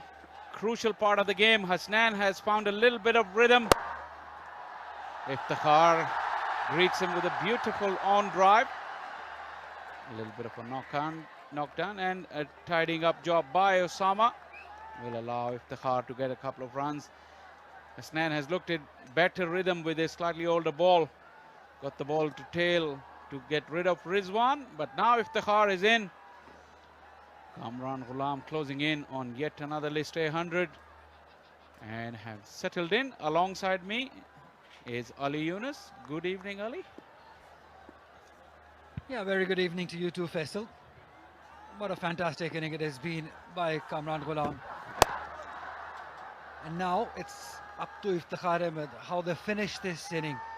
They should be eyeing to get anywhere 330 from here on. If they two stay, we got to give it to Kamran Gulam. Definitely, he's really played well. Something to look forward to for the rest of the season. And Blue World City is something to look forward to as well. Pakistan's first purpose-built tourist city. Plenty of attractions there. And talking about Kamran Gulam, he's really played nicely this afternoon. Lit up this Iqbal Stadium. Iftikhar goes bang! Shot of a length, and he's absolutely dismissed it. Oh, he hit it hard, dangerously hard it was. Just smacked it. This is what you want to see. Well, look at that. Length picked up beautifully and just built it up. Hard shot, hard, strong shot, that one. First boundary of after 28 deliveries. Really sweet sound of the middle of the Iftikhar's bat. That'll make him feel really good. And that will hurt Hasnan as well. Big, tall, fast bowler. An even better one. Don't need to run for those, Iftikhar. Absolutely gorgeous cover drive. Effortless. Just fantastic timing. He's not a tail-ender. I heard him say that. But have a look at that for a try. Beautiful. High elbow, just placement, the balance, everything gorgeous about it, as you said. At his very best, Iftikhar has really put Hasnan under pressure. This is the time where we've seen Hasnan wilt in the past. Iftikhar, due respect to the good delivery, good to see. You're talking about his frustrations of not having long enough time in the middle in recent past. Iftikhar was really frustrated, but that remaining part of this innings, almost 15 overs when he walked in, and then those two blistering boundaries will really give him some confidence. Yeah, but the question, Shah Faisal, is can he do it for a long period? I know he's been limited to those 3 to 4 overs in T20 cricket. Here's an opportunity in this tournament, and the way he started, just wanted to leave it outside the off stump, change the pace. Hasnan, a bit expensive over, as Hasnan has bowled beautifully throughout the inning. 36 done, it's 211 for 4.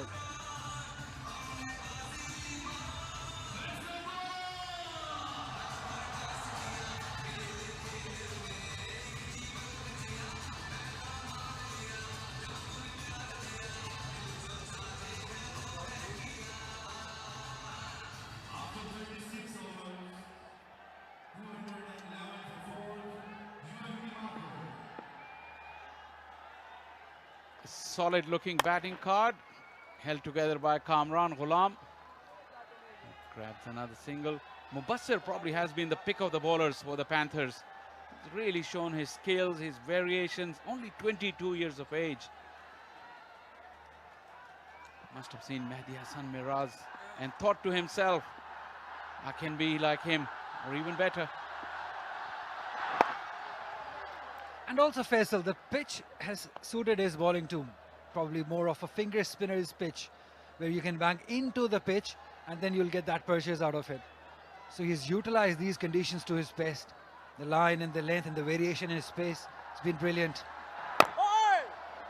That's the variation in pace. You're talking about quicker delivery, hurrying Iftikhar into his stroke. And we've covered a lot of cricket where Mubassir has played. He's very good red ball player. It means that his basics are very strong. Strays down the leg side, quicker in pace, wrong line, will pay the price.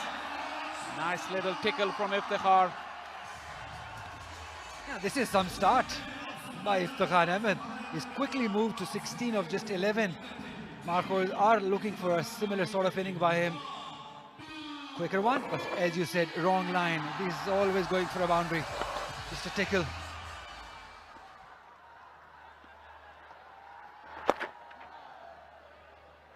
He's trying to attack that midland leg, not allowing Iftikhar any room to free his arms. Iftikhar generally has find life difficult at the international level against wrist spin. Not so much against finger spinners. Mid off is up.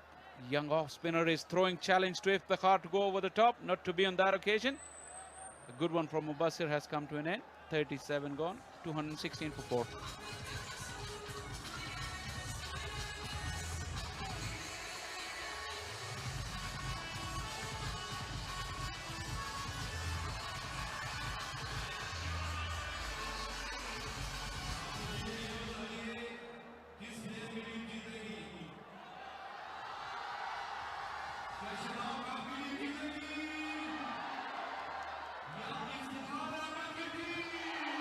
Great view, that one. We were hoping for a full house and we're almost there, almost there. And we're right at the top, Ali, in the middle of the picture. 5th floor of this main pavilion building. So we got a great view here. What a great start to this event. The crowd, the action so far has been superb. 359 is what they would be eyeing on. 11 runs per over from here on will get them to that score. And the way Iftikhar has started his inning, that is definitely in their eyesight. Ahmad Butt returns. Kamran Gulam. Just another single. Probably wants to accumulate and get to that 100 before going big. Iftikhar's good start has probably helped him. Ahmad Butt at this stage of the innings is known for his variations.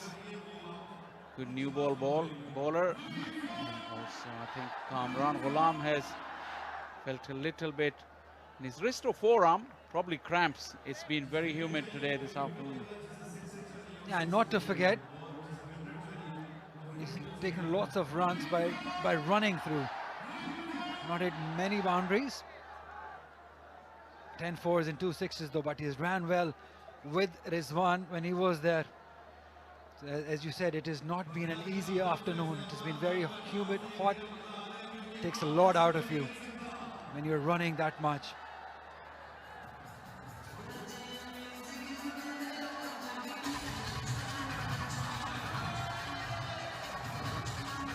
Having seen what 37.1 overs, Ali, on this pitch, what would you think would be a good total from here on? And I know first game everybody was a bit skeptical on how to go on this pitch.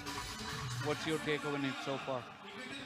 Well, to be honest, Faisal, first 20 overs it looked different,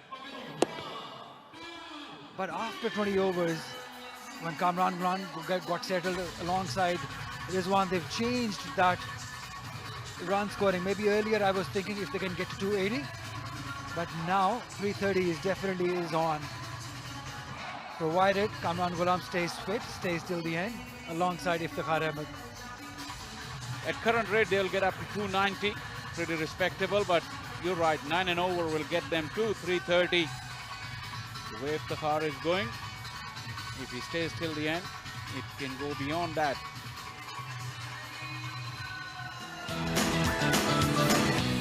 Bowlers have had their moments. Mubassir, the pick, got rid of the dangerous Fakhar Zaman. Youngster Zishan producing an absolute beauty, a little bit of tail in at pace. So was Hasnan. When he found that fuller length, he got the ball to tail in, the slightly older ball. Mubassir wheeled away diligently, gets his second wicket when he got rid of Salman Ali Agha.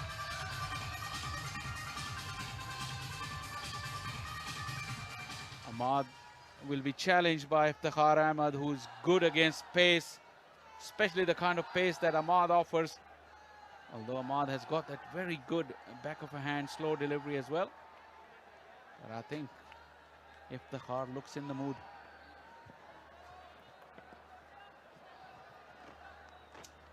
That's Shahnawaz Dhani.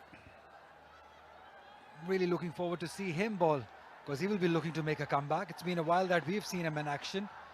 So this tournament, people like him. It's very important.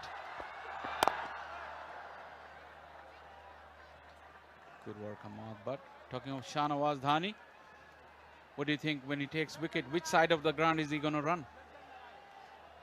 Well, you can never predict. You can definitely not predict which side he's bowling at. But he's somebody who enjoys his bowling, enjoys his wicket-taking ability, and he just celebrates every time he takes the wickets. Something like Imran Tahir values the wicket that he's taking.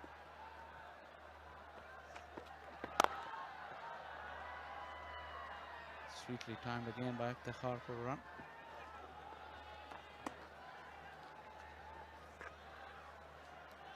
You mentioned Imran Tahir as well.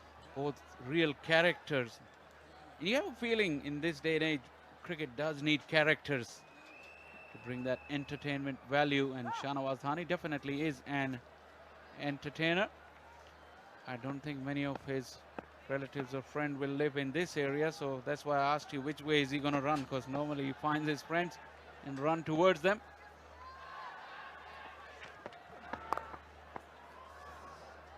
Yeah, the only problem with such characters is when they don't perform, it just goes against them.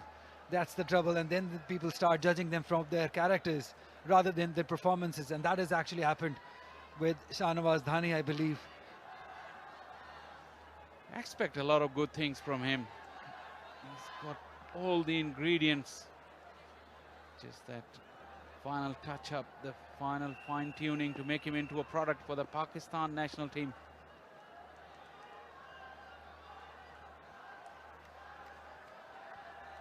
Very relaxed changing room there for the Markhors.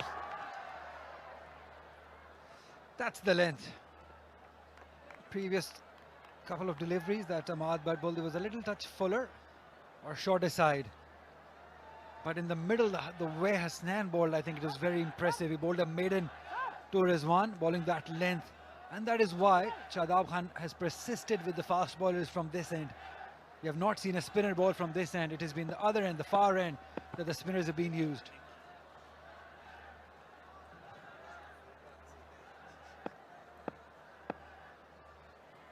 You make a very good point, Ali. And I'll take you back to the beginning of the game where we were figuring out which ends could be the best for spinners. And it's exactly turned out the same way. That far end has been good for spinners, and pavilion end is good for the pacers at the moment. 38 gone, 220 for 4.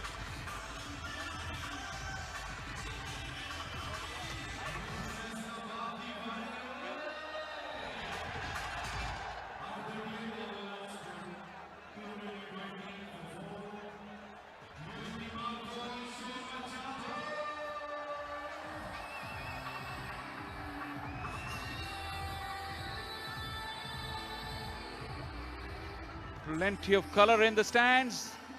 It's a great atmosphere now. The lights are on in Faisalabad. It's cooling down a little. Music is thumping and the action has been non-stop since the beginning. Mubassir will look to grab a couple of good wickets to bring his team back in the game. 2 for 28 of his 8. Very good return. Iftikhar gave himself some room and will find the fence. Not quite. Arslan Ash, it looks like it. Made ground very quickly and saved the boundary. Yeah, change in pace. A slower one, this one. A touch slower that he's been bowling.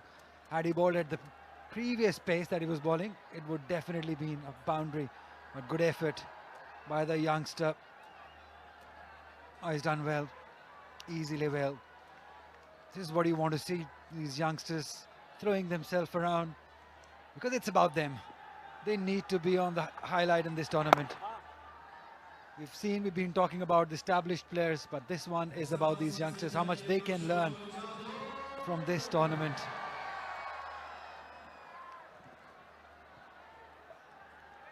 Iftikhar has really steadied down after those beautiful boundaries. Probably he's more relaxed now, and he's eyeing till the close of the innings.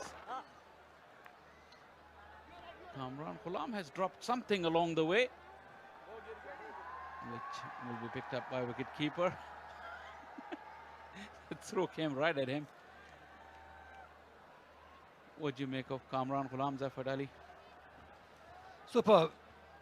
According to the situation, according to the need of the team. Lots of Rizwan fans. Well, he's earned his respect. He's earned the name for himself, for sure. Excellent bowling. Talk about line, length and control. Mubassir has all three attributes. Very good temperament too. He's keeping an eye on Iftikhar, who's moving around the crease. Oh, unlucky there. These are the kind of misses that you want to avoid in the field. Mubassir won't be happy if Iftikhar collects a boundary through a sloppy effort in the field. But Faisal, if you are going to bowl at this pace, this is not the line. Although he is one of the best fielder in Pakistan domestic circuit, Ahmad Bhatt. But if you bowl at this pace, and if Iftikhar just had to put the bat on ball, it gets very tough for the fielder. If you bowl at this pace, just try to be within the stumps. That's where you can trouble the batters. 39 done, 228 for 4.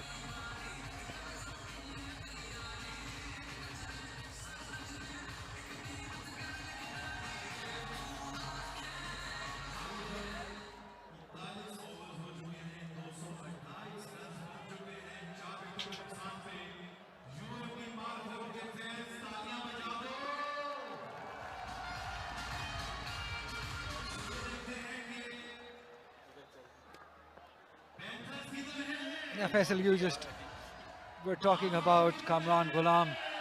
He's been a consistent run getter. 1,249 runs, a record for Pakistan domestic most number of runs.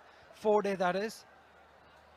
And he's one of those unlucky ones who's just not been able to cement his place in Pakistan side, although he's been around. But do you think, is it this the time? Because he's performed well, consistently well. Do you think this is the time that you get him in, especially in white ball cricket? His best formats are red ball and 50 overs. It's an irony that such few 50 over games are available these days. Middle order batting, it's a big call. He's been in and around. I just can't see him breaking into that fold. I mean, he could be in the squad member, all right. Pushing his case and putting the ball away in style. Just the one bounce inside the rope. Takes him to 99. Yeah, it's not easy. You can just tell at the end, he's not 100%, but he's still hanging in there, not giving it away, because he understands the value of this inning. He's done all the hard work. Now just don't want to give it away. Just be there for the team, for himself. Just one run away from a magnificent 100. It will be the first one for the Champions Cup. He hit it straight. That was the best part. So maybe this is the moment. He's moved to 99 of 87 deliveries.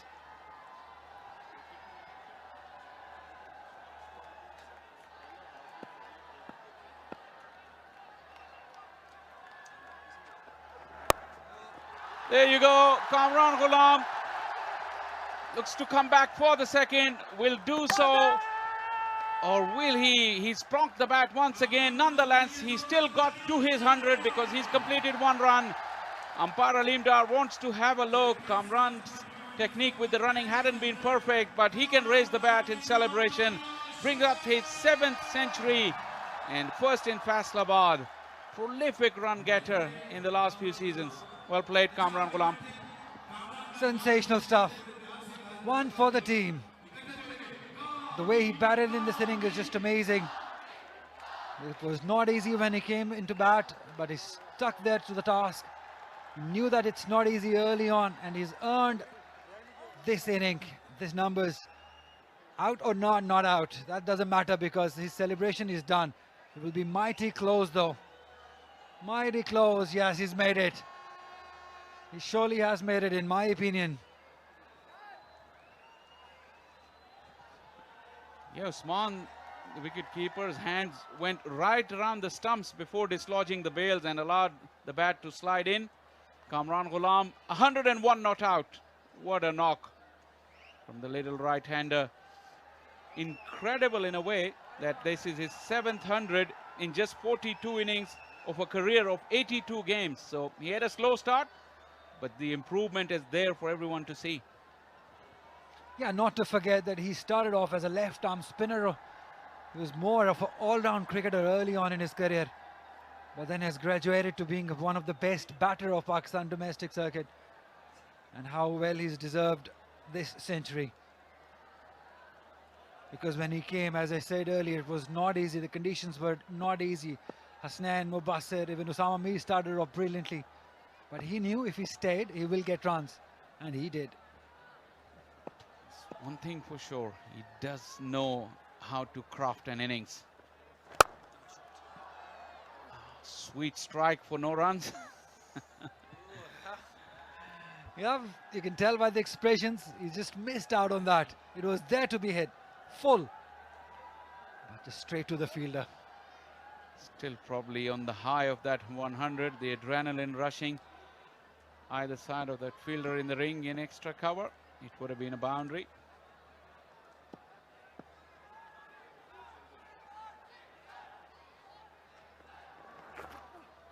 Slow delivery, back of a length. Really waited. Kamran Gulam, no bounce as well. Good bowling, Ahmad, but yeah, that's the variation you mentioned earlier. He's got beautiful slower one. Probably the best anyone has in Pakistan's domestic circuit. The back of the hand delivery that he bowls. It really gets tough for the batter, even who's playing on 101, to pick that one up. Because with that quick arm movement, it gets very difficult. That's a gift. Kamran Gulam accepts it gleefully. Sends the ball soaring into the Faisalabad crowd. Yep, that's one for the crowd. That's poor bowling. Just helping itself for a 6. 40 done. 240 for 4.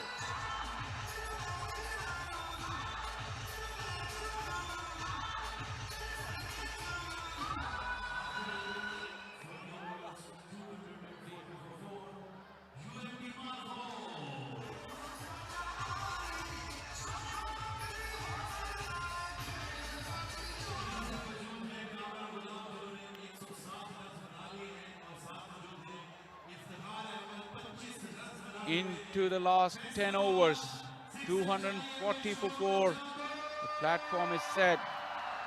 Unless the Panthers strike back with wickets, this innings is going to end with plenty of runs. Into the final 10, Ali, what do you reckon? Well, I'll still state 330 is on the cards. 90 runs, maybe more. Maybe you can look at 345 if these two stay.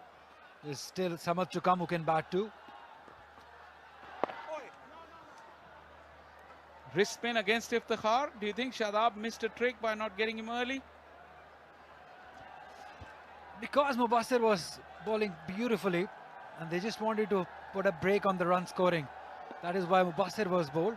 But now in the last 10 overs, his experience of Osama Mir to be used against Iftikhar, who likes batting against off-spinner because he fancies that mid-wicket, cow corner, long on area. So it will not be easy bowling against a wrist spinner, playing against a wrist spinner in that area. So maybe that is what Shahzad will be thinking in the last 10 overs, using his best bowler. Osama needs to strike. There's a slight hint of confusion between the two. It was an easy run. Fielders were hanging back at the edge of the 30-yard circle. And it's Ahmad Butt again. Not the first time he's been sloppy in this inning. That's not what we expect of him. He's one of the fittest and a better fielder. Could not quite gather the ball in the first attempt.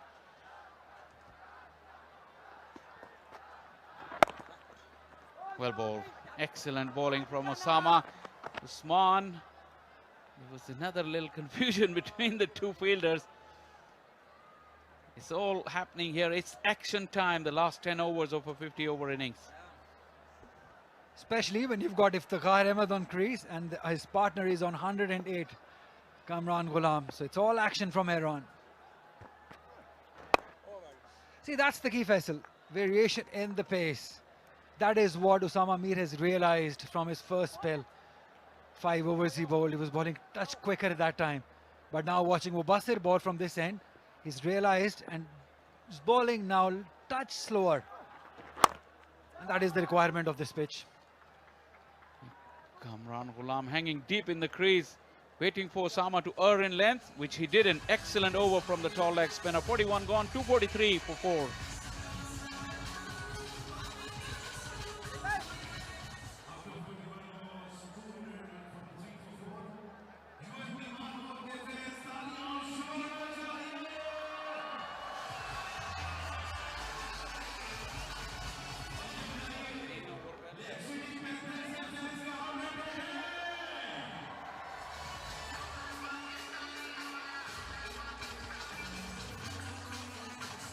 Enjoy Faisalabad. This one's for you. And they've come out in numbers to support the cricket. Great weather, evening time especially. Best of the best cricketers, best facilities. Doesn't get any better than this at this level. Indeed, Ali. Now the weather is cooling down, but they braved the weather. They braved the afternoon heat.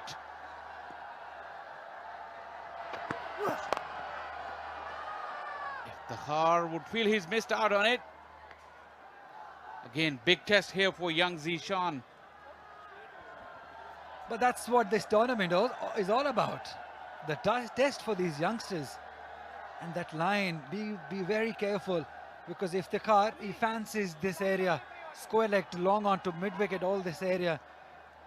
He shuffles across, goes deep in the crease, and then uses the pace of the bowler to hit it through that area. So it's all about learning, Zishan. Be very careful with the line and length. Fine leg is up in the ring.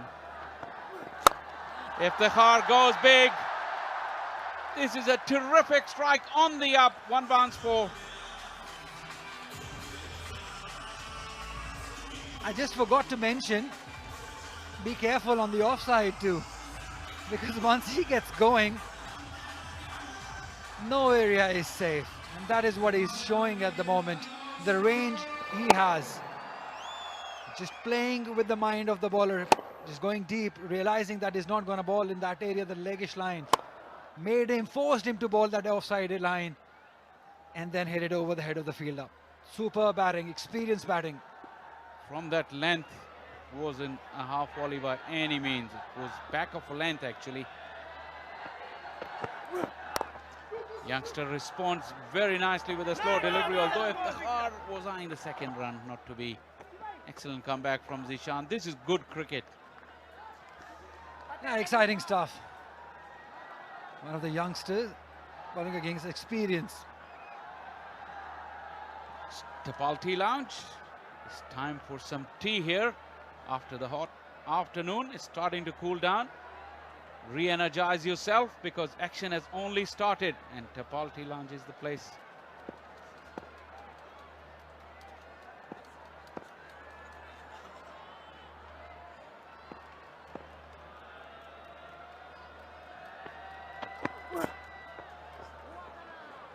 Nice variation, although it was dug in deep, but it didn't rise very much. Kamran Gulam, not even a tall man. Yeah, he's smart. Zishan bowled it into the pitch, slower in pace. Look at that, into the pitch, shorter one. It had no pace whatsoever. It just takes me back to the wicket he took off Faizan.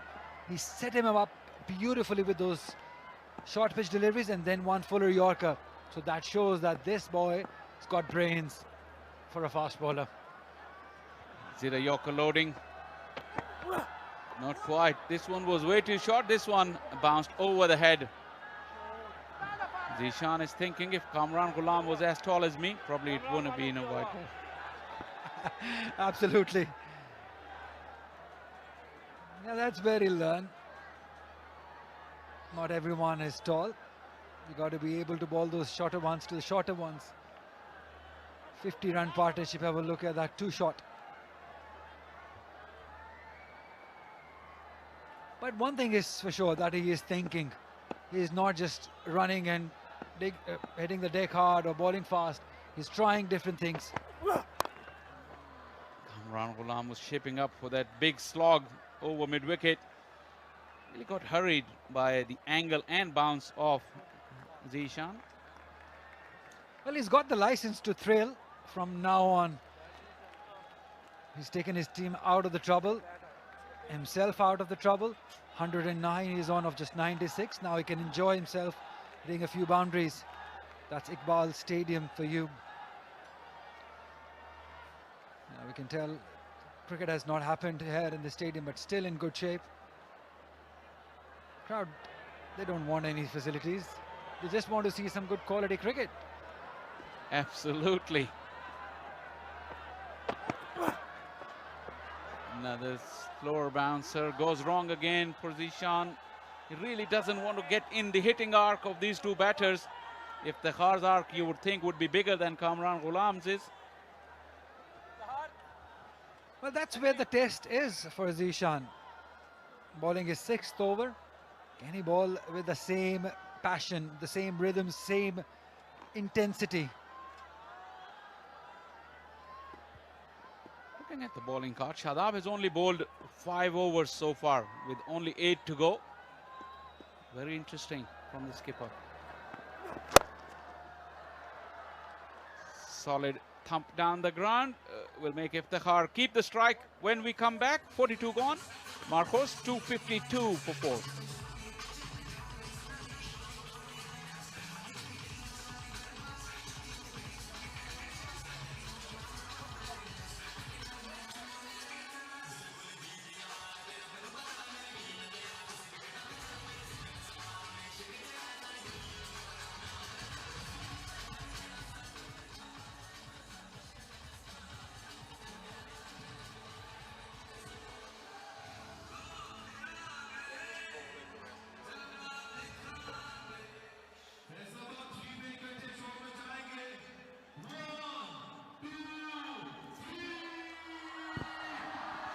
Almost exactly the time when the sun is setting.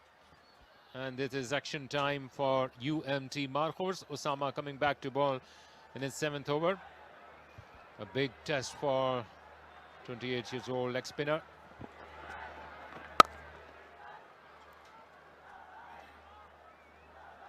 He has made it count, Iftikhar. He came with backing of the huge roar from this almost capacity crowd in Faisalabad and never looked back. But so far, run rate which has been better than run a ball right from the get-go. A couple of sixes to begin with. Down on one knee. Doesn't time it at all. Kamran becoming the first batter to get the 50 in the tournament and now 100. Looking to get to the 300 mark or more as a team, UMT Markhor. Osama, He's into his 7th over. He's pulled it back a little bit. He was touch expensive in the first couple of overs of his spell. They don't have much of batting, if you really see and ask me, the Lake City Panthers. Just look at their side, which is in front of me at the moment. With Saim Ayub, Usman Khan will be opening, and Abdul Wahid Bangalzai and Azan Owais. Haider Ali, and then you get to Shadab. Mubassir can bat, yes. I'm looking as a combined unit, are they a side who can chase 300?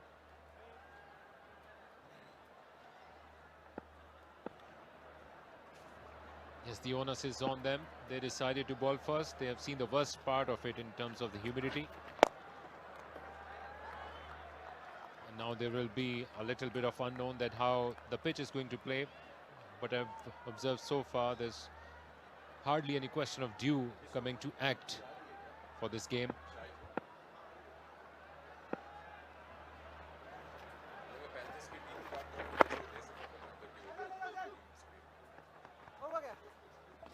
A good over by Osama without any boundary conceded.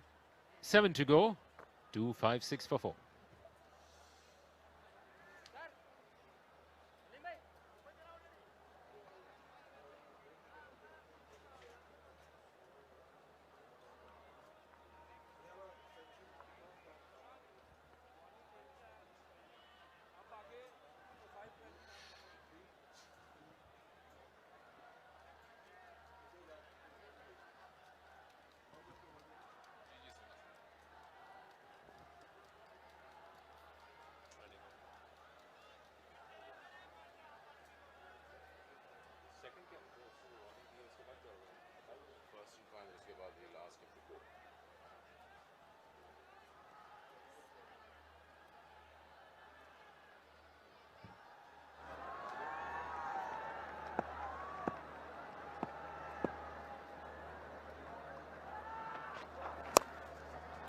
Picked up nicely. This is a wrong line with your fine leg up. You will be going for runs. Hasnain not learning it. He's gone for more. The areas to ball has always been a problem for him, and when you are bowling against a batsman who's already scored a century, got his eye set in, it is going to be double trouble. You cannot even set a field for that kind of a delivery. Great way to start the over and washed away whatever was done by Osama Mir in the previous one.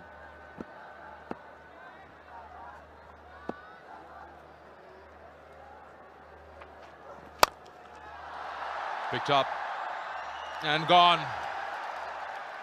Ahmad Butt takes the catch and Kamran Gulam perishes down at wide long on. Reprieve for Hasnain.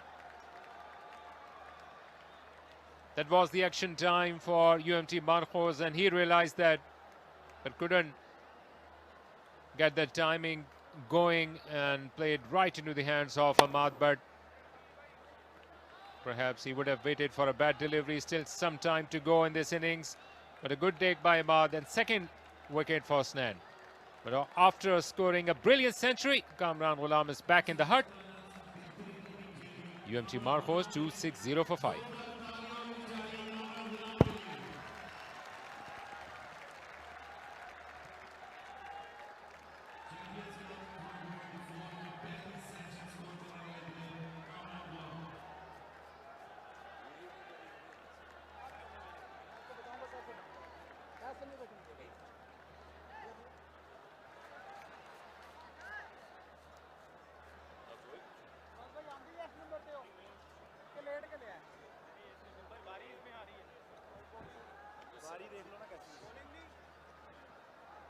New batter in, Abdul Samad.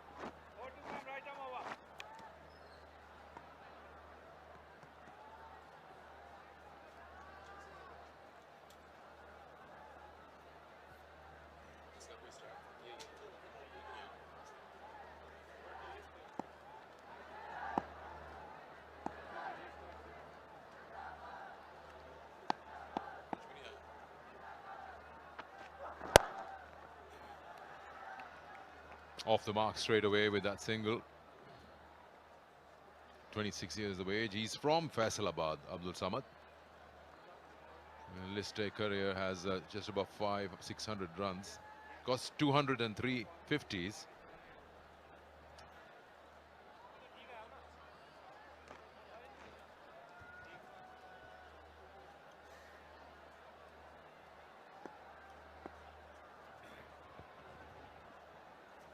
Iftikhar started well. Now it is going to be important. He stayed right to the end of the innings. After them, there is going to be Zahid Mahmood, Naseem Shah, and then Shahnawaz Ali Dhani and Akif Javed. You cannot leave much for them. Still more than 6 overs to go.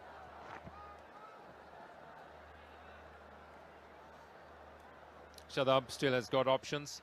3 more overs to go for Osama Mir. This is the last wicket. Kamran Gulam trying to make 2 out of 2 after scoring boundary on the previous delivery. Played right into the lap of Ahmad Bhatt.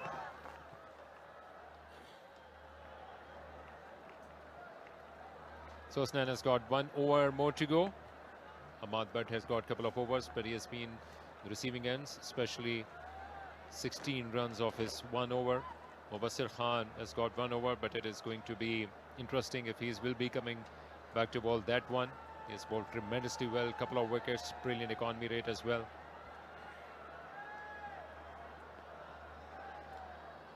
Kamran Gulam, as if he was waiting for that opportunity.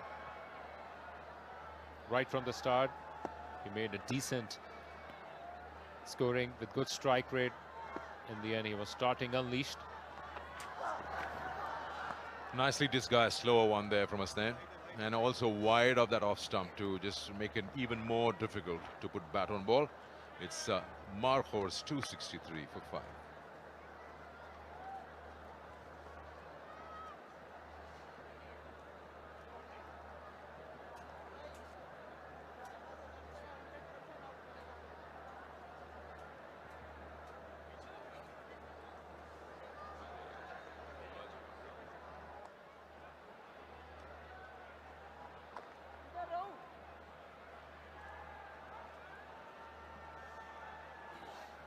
As they say, the fun begins when the sun sets. Almost exactly the time in Faisalabad. They are almost steadily approaching the 300 runs mark.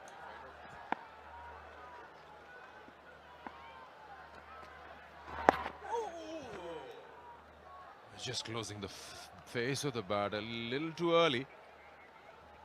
Almost had that leading edge reaching the bowler.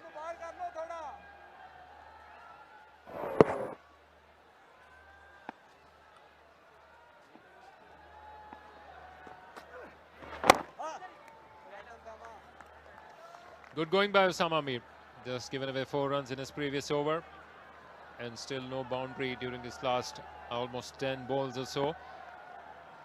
Almost on target and asking questions from the newcomer. Maybe the time for Iftikhar to face most of the deliveries to make use of that one. Still it is going to be an unknown that what is the best total on this trip. Maybe 300 would be a good challenge for Lake City Panthers. But still they would like to make the most out of it, whatever is remaining. That's an excellent over up till now from Osama. Just keeping it very, very tight. And the good part is he's trying to keep Samad on strike, even if Iftikhar hasn't really found a way to get him away in the over. So he's got 2 deliveries to go. He's just looked over his shoulder on the onside Iftikhar. Is he going to target the area? That's well done again. He's not allowing him to move across and open that onside for himself. Not much flight by Osama. He has asked the batsman to face the delivery, that one odd ball which is going to turn. Fielders are there in the deep end. Typical field for the final overs. Trying to be cheeky, but with no rewards. What an over by Osama. Just 1 run of the 45th over. That's like a gift. 5 to go. 264 for 5.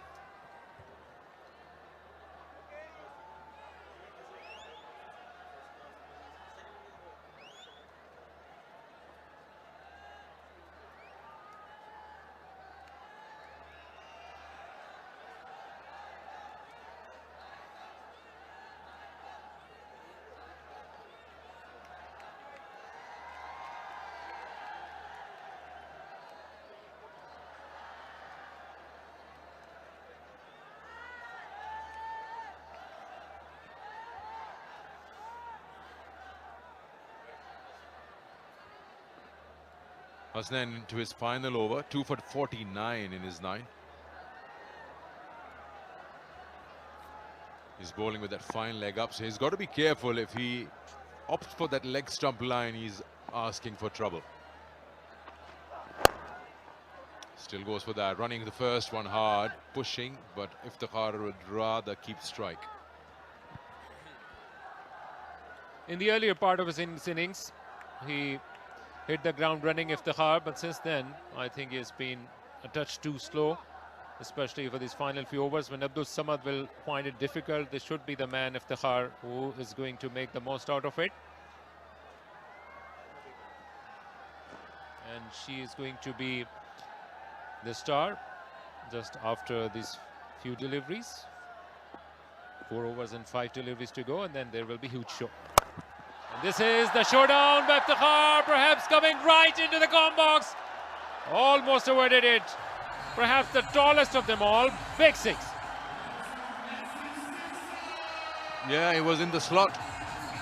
He's swung through the line, and he's got a very handsome connection on that. He's a powerful hitter of the ball. And he's almost smashed into our commentary box, which I tell you is on the 4th floor.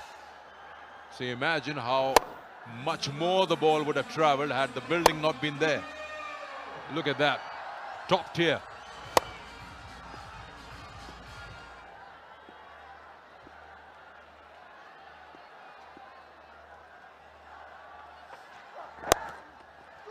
Leg stump line is problem.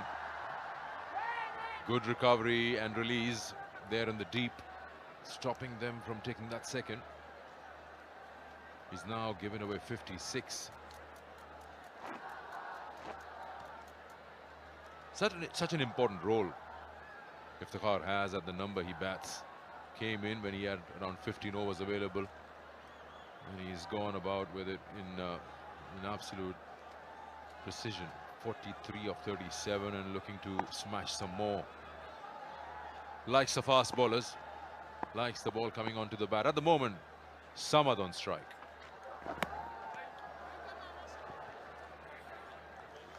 Once again, trying to avoid the batsman, stay too much down the leg side. Samad is trying to make his contribution count, but it is going to be phenomenal for UMT Markhors to bring as much strike as possible to the man in form, Iftikhar.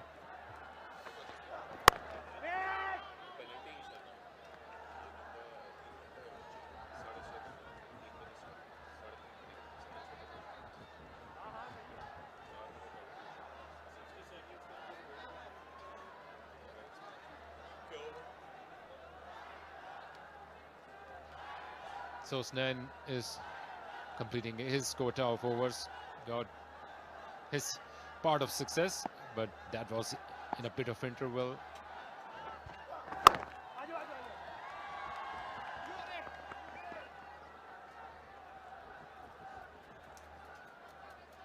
Yeah, he's better off keeping that ball at around off stump. Leg stump line has cost him. Meanwhile, great facility for the fans. Now you can charge your mobile phone or tablets through the Inverex Solar Energy while watching the match, just like them.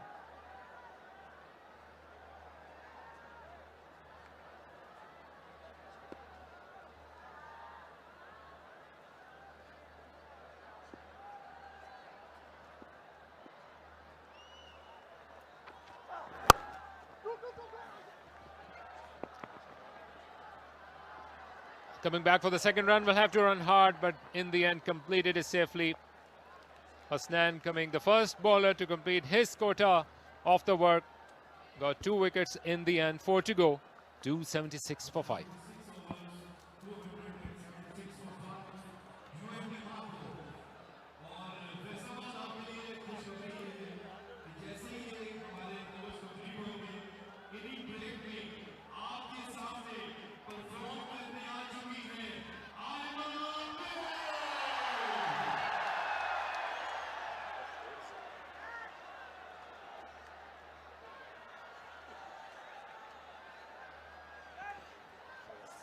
Almost everybody getting their share of the bounty, but Kamran has been phenomenal.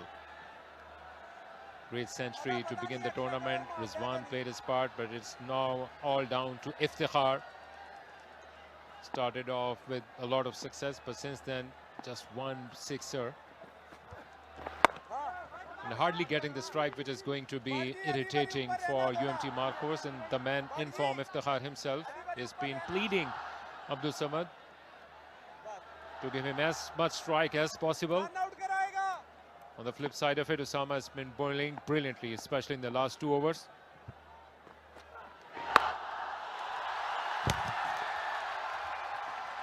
Yeah, got hold of that. Showing some talent and power that Samad has, and giving some entertainment to his home crowd. He erred in his line a bit and paid the price. And the best moment for Abdul Samad to tell Iftikhar what metal he is made of. Into his zone, and a strong 6. The first boundary Usama has conceded in the last 3 overs, and a big one. And backed it up with another one, even taller and much longer. Back-to-back 6s for Abdul Samad. Usama on the back foot. He's a tall man, Samad, so his reach is pretty good. You've got to really watch out your length. What are you bowling at him? On the front foot, and just gets underneath it because of that reach. He's got a wide stance. He's got 2 very strong hits on the onside now. 12 in the over of the 3 deliveries. Where does he bowl now? Pulls the length back a bit. Rightly so. He's got a protection square of the wicket. Those 2 6s now race the UMT Markhors to 289. Now that 300 or more is well within reach.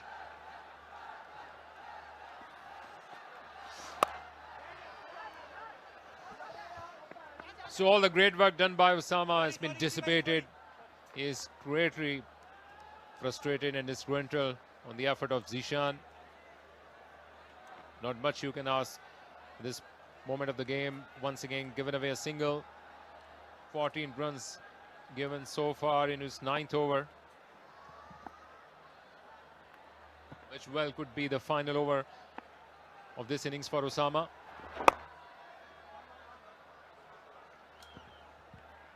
.47 bowled, it's 291 for 5.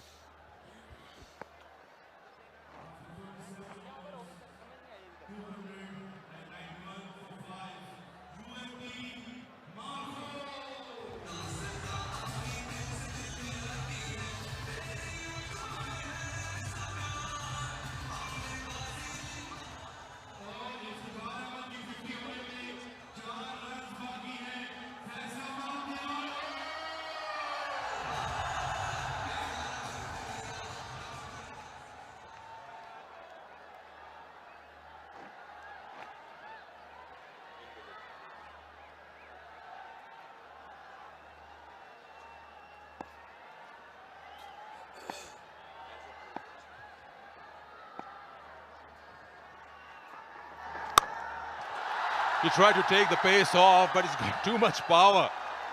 Samad is now enjoying this outing here in Faisalabad. Held his shot for a moment and then got into a good, solid position to smash it. Yeah, as if he was saying, with love from Lalpur, already his 3rd maximum. Clearly telling what metal he is made of. Welcomed Ahmad Bhatt with this big bang. Going to be a long over for Ahmad Bhatt. He has always been at the receiving end whenever he's coming back to ball. And this is huge test on his part. And Shadab is going to defend these 5 deliveries. He's got another option for Zishan, who's got 4 overs. But this is looking difficult, that how he will be bowling from the other end. Protection on long off, long on and mid-wicket.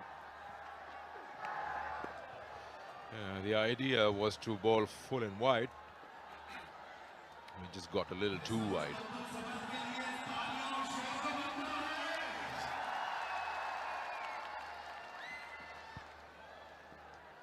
And still they have got sweep cover and man at backward point. On the cusp of 300, UMT Markhors, and now going to be clearly over and above that, maybe 320, 330 would be on their minds. And once again, another wide.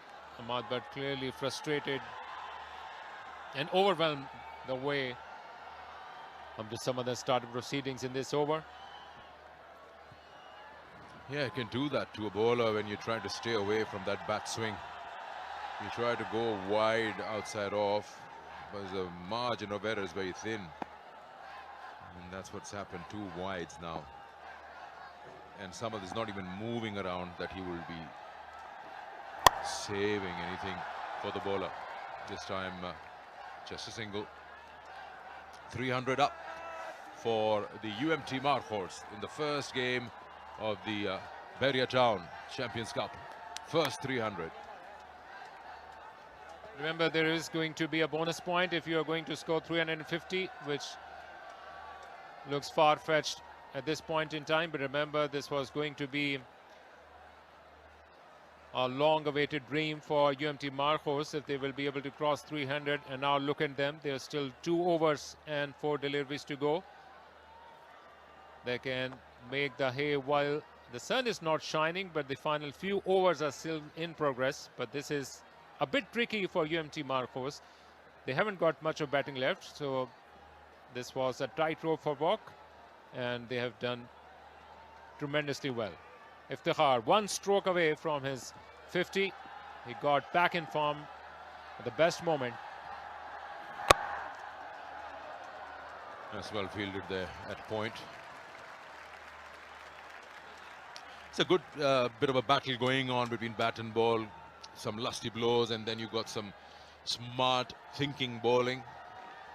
Good piece of fielding. So both the sides are having a go at each other and showing that they mean business in this opening encounter.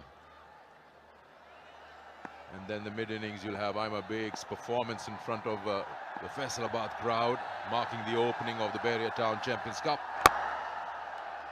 Oh, he's gone through. He just fielded so well at point, and this time has just gone through him.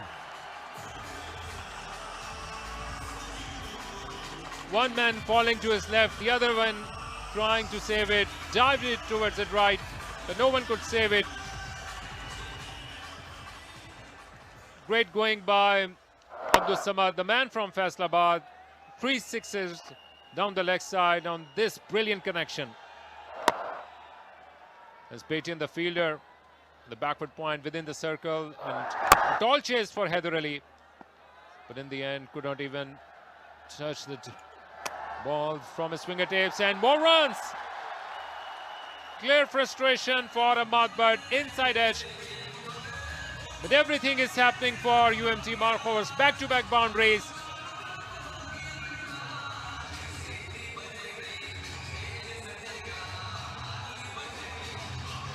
Great escape, but good evening for Abdul Samad. Yeah, you probably call this shot touch lucky, but talk about his innings overall. It's a very important knock here, 17 balls and 34. He's provided that the catalyst that the Markhors needed in helping them cross that 300 and more, which is counting. Oh, he's got bat on that. He's gone over that short third. Another boundary. We spoke about him at the start of the game's play.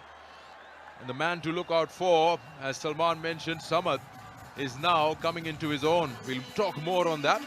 3-1-3 for 5.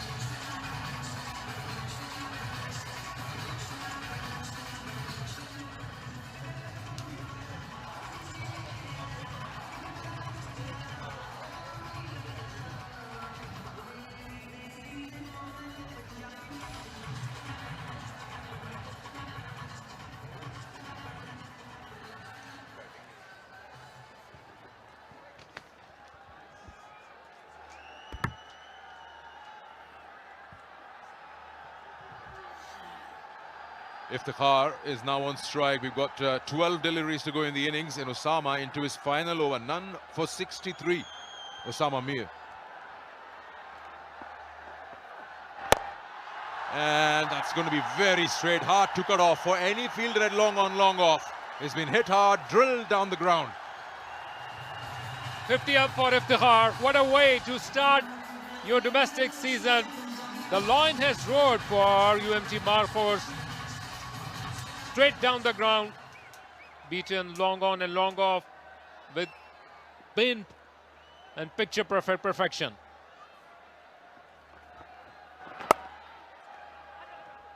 Direct hit, non-striker would have been a better option, and Usman Khan in not a very good position to take that ball. Should have been behind the stops.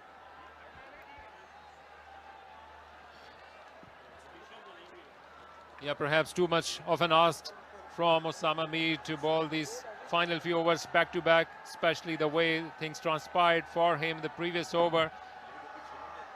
Osman was coming to collect it right in front of the stumps, and then he has got to move backward and take that movement towards the stumps, which has taken away a bit of initiative and some time from that moment. That's hit hard. That should be a boundary. Runs are flowing from Samad's bat now. Smashed away through extra. Osama's spell is getting more and more expensive. None for 72. 3 more balls to go. So far this evening clearly belongs to the man from Faisalabad, Abdul Samad. He's easily finding those gaps. Landed outside the circle and no stopping to that one. Once again into the gap, into his 40s, Abdul Samad.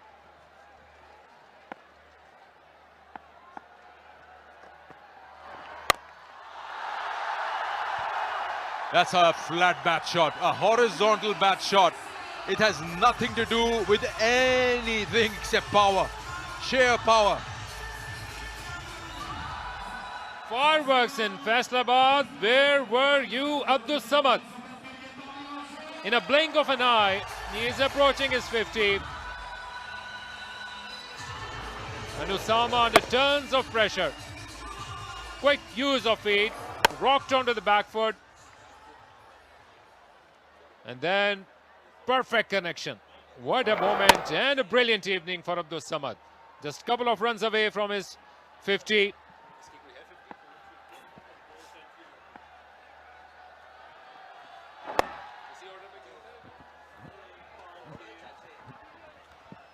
Just realizing a little too late that there is a second probably. When you're playing that good, you want strike. This over is already gone for 16. 1 more ball to go. At this rate, he'll cross Iftikhar in no time. Another ball that's asking for problems, trouble, runs. Osama Mir finishes 83 in his 10 overs for no wicket, and the Markhors 333 for 5.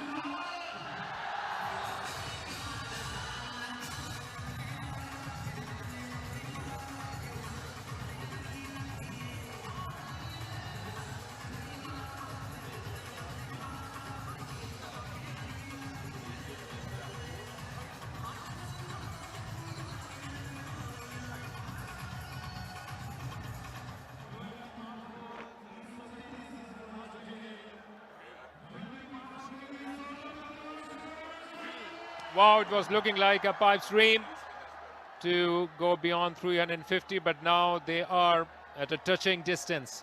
17 runs away from a bonus point, but now all eyes on Abdul Samad. Shot. That's a shot and a half. That's not an easy shot to play over extra cover. What an innings, what a knock. Wow, if you went for a cup of tea, welcome back. This is Abdul Samad. In the blink of an eye, he's completed his first 50 of the Champions Cup. 450 of his listed career. And remember, he has already got a couple of hundreds also under his belt. But he started the proceedings in a way as if this tournament was made for him. 4 fours, 5 sixes, 250, rock and roll strike rate, and still counting. Welcome to the big stage, Abdul Samad.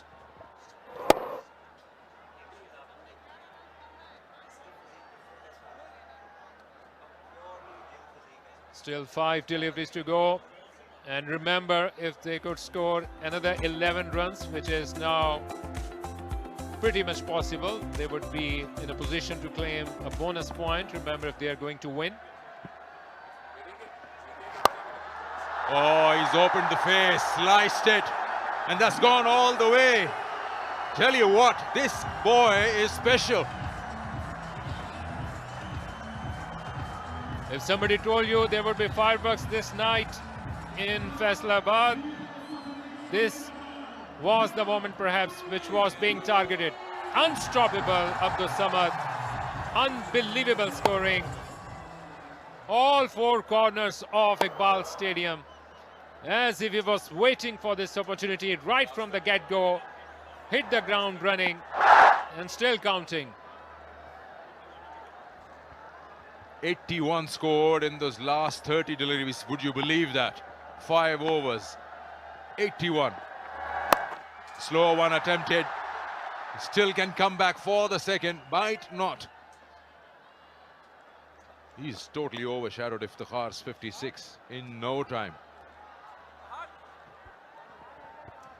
Perhaps in the height side, Sikandar, people would be asking that why was Zishan not called on to bowl for the final 4 overs. He has given away 41 runs in his first 6 overs, but he never came back in the final 10 overs.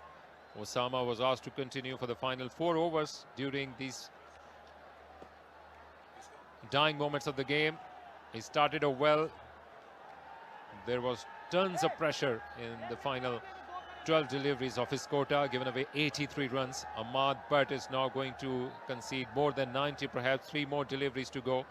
So there would be question raised and a lot to learn for Shadab to understand as far as the captaincy, especially in the final few overs, are concerned.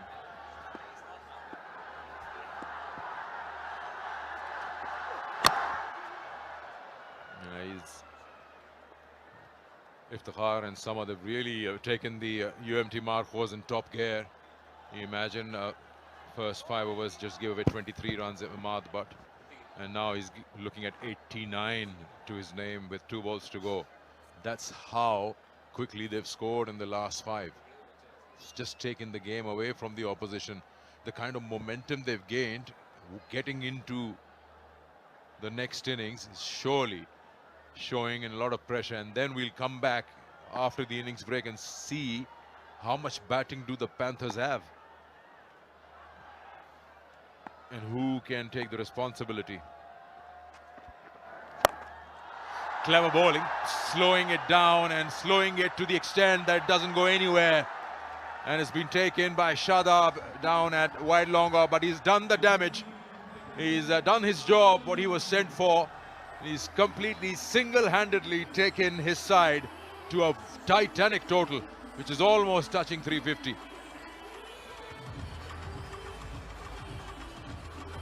It felt like as if he had to wait for ages to get on to that ball. Got the connection, but played in the air. An extraordinary innings by Abdul Samad in his home ground. Taken away the initiative from Lake City Panthers. 1 delivery to go. Abdul Samad gone back 347 for 6 UMT Markhors.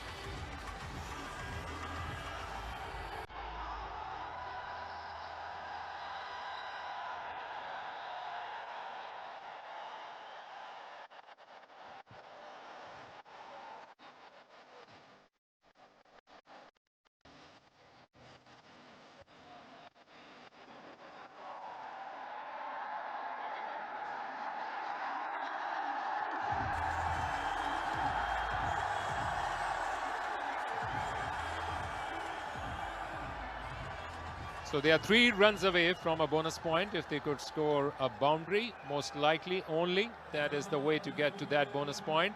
And Asim Shah, most likely he has been given away those instructions from this dressing room, which has been buzzing after that extraordinary innings by Abdul Samad. So final delivery of the innings. Can he smash one and take them to 350? One ball for Naseem Shah. Full toss, gets a bit of an edge into it, but a dot ball. So 347 for 6 is what the UMT Markhors have managed to get in their allotted 50 overs.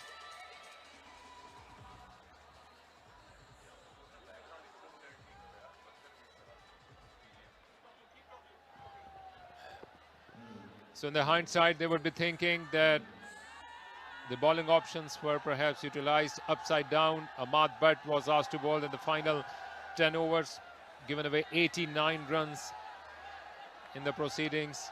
The most expensive of the lot. Osama Mir tried his best during the dying moments of the game, but given away 83 runs, which was massive, without any success. They bowled phenomenally during the middle part of the innings, but then the initiative was taken away.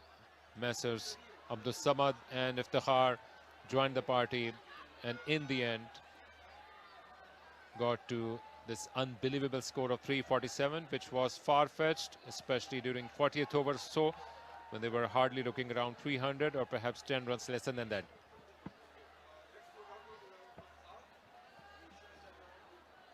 Let's go down to Misha, who is now going to talk to the man of the moment, Iftikhar. Thank you. First day, first match, and the first innings of the Bahria Town Champions Cup 2024. And I've got someone with me who caused a total havoc here in Faisalabad. इनको इफ्तिमेनिया ऐसे ही नहीं कहते. इफ्तिखार, क्या innings आज खेली है? Track कैसा play कर रहा था? बिल्कुल बिल्कुल ज़बरदस्त विकेट है. बल्ले पे बॉल आ रहा था. पहले मेरे ख्याल में थोड़ा ग्रिप हो रहा था, मगर थोड़ा टाइम लिया तो फिर बल्ले पे आना शुरू हो गया बॉल. आप उस वक्त आए हैं जब रिजवान से स्टेज तो सेट कर दिया था, बट फिर भी वो 190 था. अब आपने इनिंग्स एंड की है 347 पे, क्या कहेंगे? जी बिल्कुल, मेरा काम है एज ए फिनिशर. अब जब भी मैं खेलता हूँ टीम में एज ए फिनिशर खेलता हूँ और कोशिश करता हूँ कि लास्ट तक जाऊँ और मैच को फिनिश करूँ. आपने फिनिशर की बात की, लोग आपको काफ़ी टेल एंडर का नाम देते हैं. ये क्यों है? क्योंकि आप डोमेस्टिक में अक्सर 4-5 नंबर पे आते हैं, फिर भी आपके साथ ये टेल एंडर जुड़ गया. हाँ बिल्कुल, ऐसा ही है, क्योंकि मैं डोमेस्टिक क्रिकेट में ऊपर की नंबर पे खेलता हूँ और जब पाकिस्तान पे टीम में जाता हूँ तो हमेशा मैं 7वें 8वें नंबर पे खेलता हूँ, तो इसलिए मैं अपने आप को टेल एंडर कहता हूँ. लेकिन आप अपने लिए कौन सी पोजीशन को कहते हैं कि ये मेरी पोजीशन है?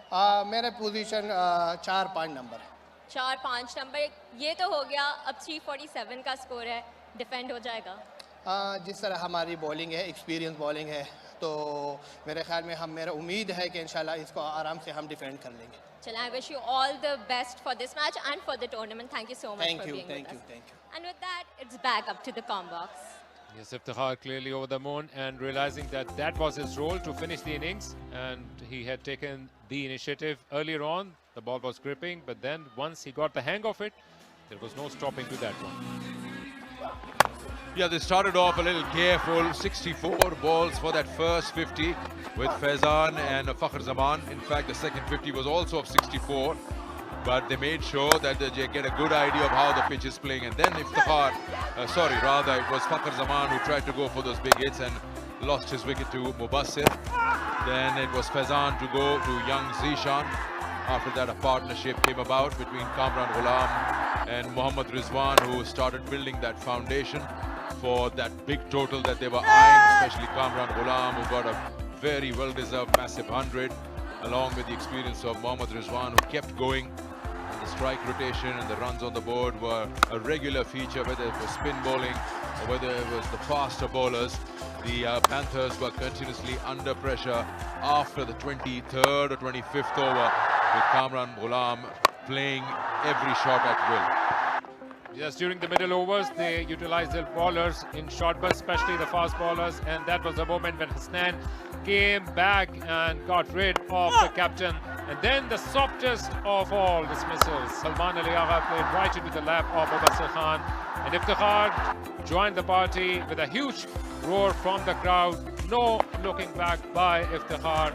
It had taken away the initiative, and then Kamran Gulam got the opportunity to also go bang after Iftikhar as well, and that partnership had taken away the advantage from Lake City Panthers in the final few overs of the game. Kamran Gulam scored the first century of the tournament, and then Iftikhar continued with his momentum, but then Abdul Samad joined and never looked back. He came, saw and conquered. 3 sixers down the leg side, all of them were huge ones, and then went on towards the offside, completed his 4th list A 50 within no time. And after scoring all those great runs, he perished only to a slow delivery and played down to Shadab, who made no mistake to grab, but only after Abdul Samad made a huge total of 62 only on 25 deliveries. Yeah, big runs for Kamran Gulam, 45 in the mid for Rizwan, and then the partnership of Iftikhar and Samad took the side to 347 for 6.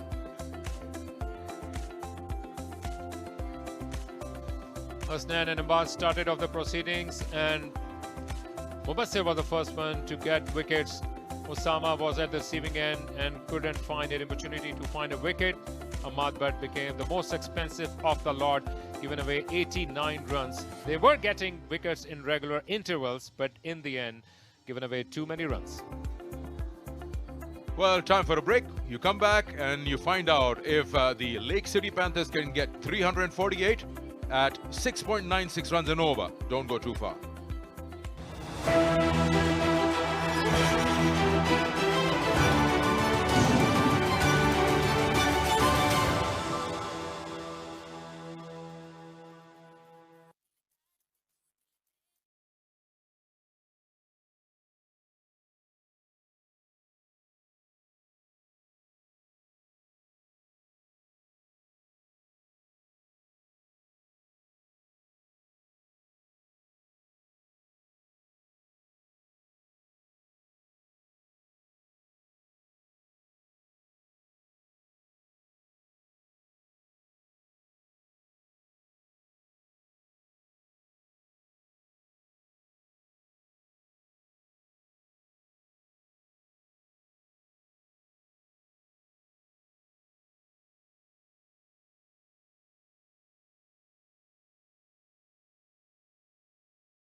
We're back once again to the beautiful Iqbal Stadium, Faisalabad, where Lake City Panthers required 348 runs to win of 50 overs at 6.96 runs per over.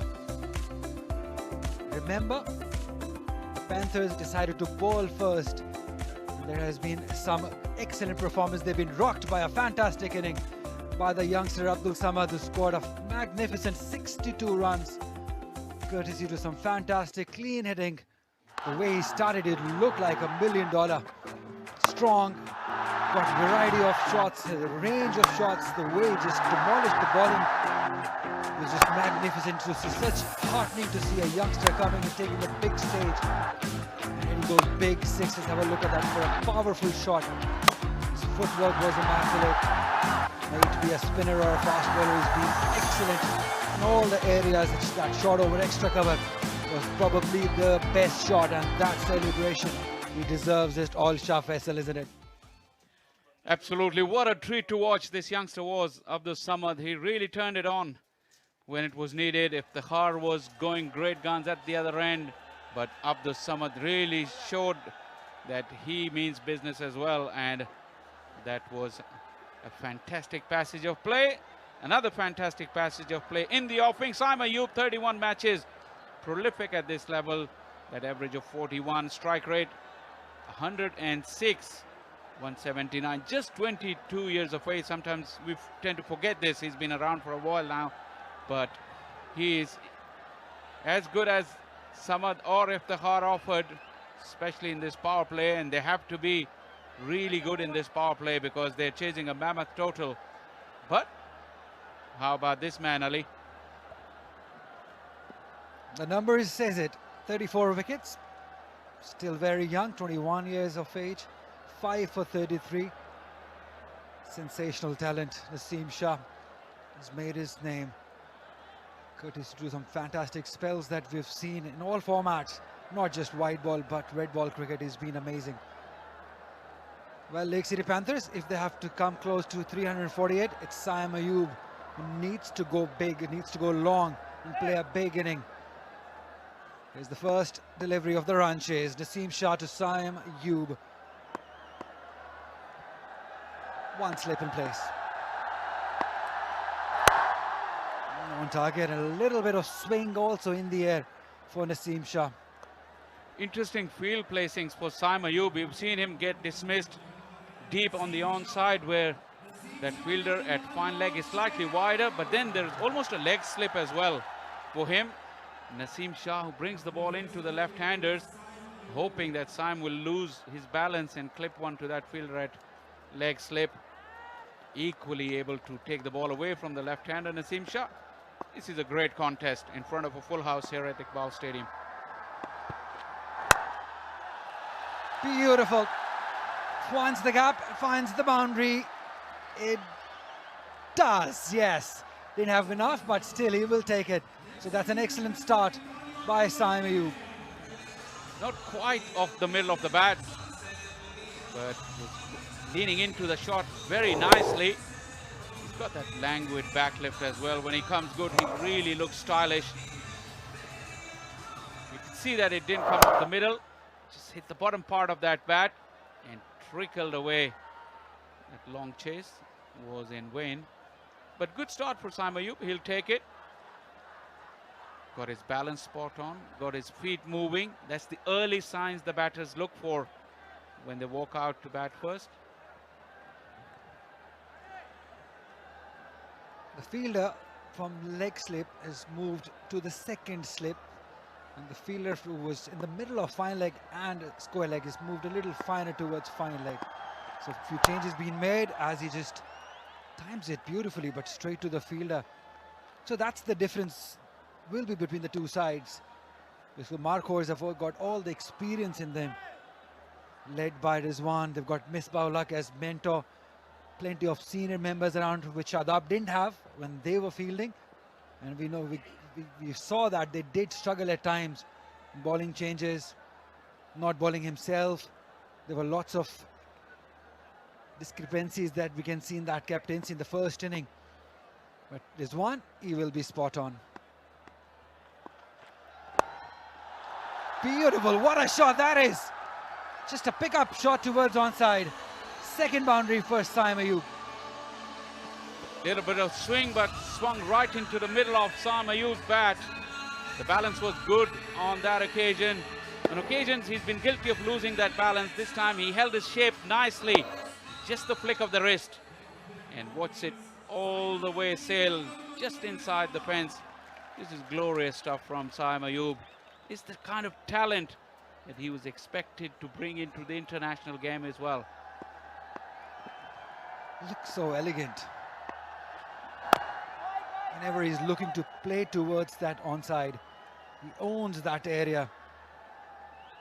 Because we've been talking about his no-look shot, that we expect him to play him all the time.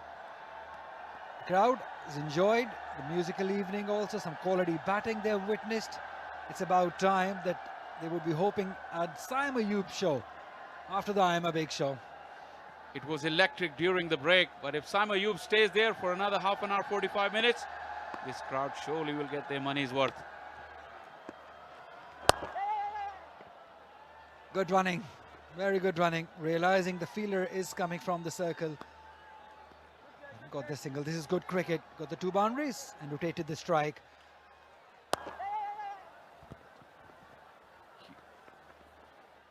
Good call, good response from the non-striker as well. Good cricket, 9 for 1.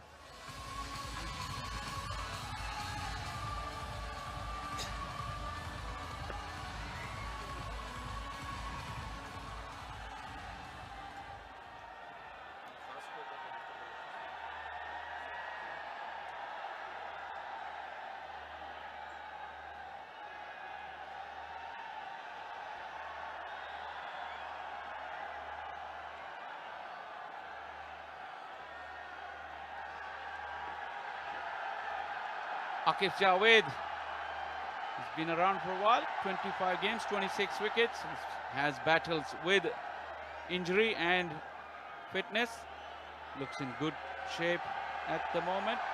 That 1-5 for in his career so far, economy of 6.2, slightly on the higher side.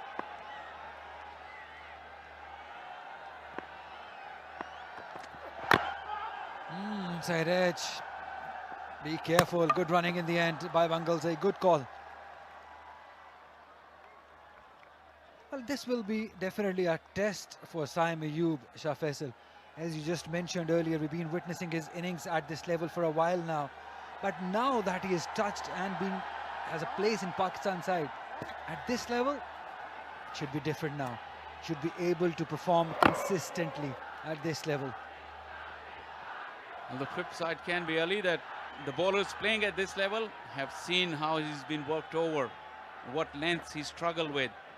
Back of a length into his body, he just gives it a flick, and like it said, it's a no-look shot, and when you have a fielder in the right place, he could be vulnerable.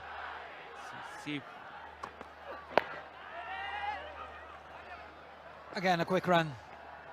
Bangalze, all the way from Quetta, Balochistan's very own. Bangalze, he's been around for a while. He's played some good innings, especially as far as red ball is concerned. Scored a double century in 4-day cricket at Gaddafi Stadium, Lahore. She's got the talent. There is an opportunity. The platform is set. You got to transform that talent into performances at this level if you have to make it big.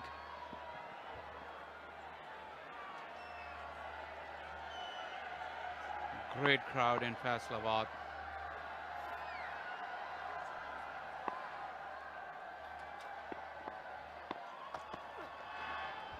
Sharp. Good pace. Good aggression shown by Akif. Exactly the point you were making, because that's where he likes it. Not before we see trying or attempting one shot towards the fine leg. See, all his weight is coming onto that front foot. And that length, and especially the line of that delivery surprised him. You give him any width on this length, he will punish you. But line was spot on from Akif Javed. There you go, caught him in no man's land. His weight is nowhere. Yup, that's gone. You can easily watch it into the crowd. That's Saim Ayub for you. We've been waiting for a Saim Ayub show. Is this the beginning? That is Saim Ayub at his very best. Looked ungainly on the previous delivery, but quickly puts it out of his system and picks up the length on that one really quick. It wasn't as high as the previous one. Allowed Saim to get his hand underneath and then up and over into the night sky of Faisalabad. That will make Saim Ayub feel very, very good.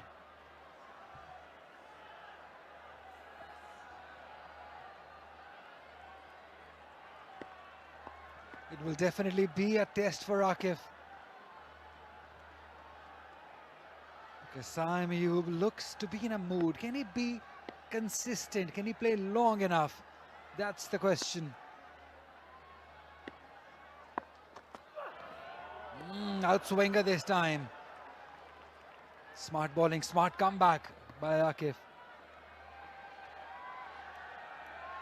Once again, Saim Ayub was nowhere with his feet. He just went through with his hands. And that movement really caught him out. Just a smallish stride and relying more on his hands.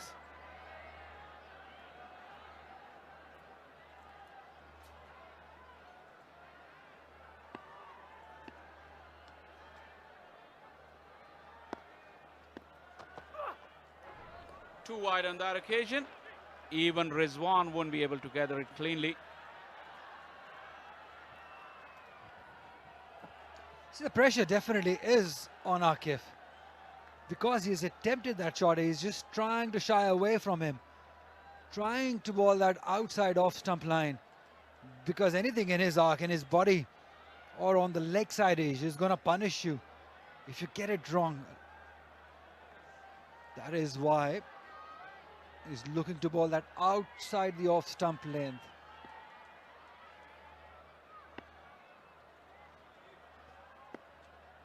Slip is there. A dot to end the over. It's 18 for none.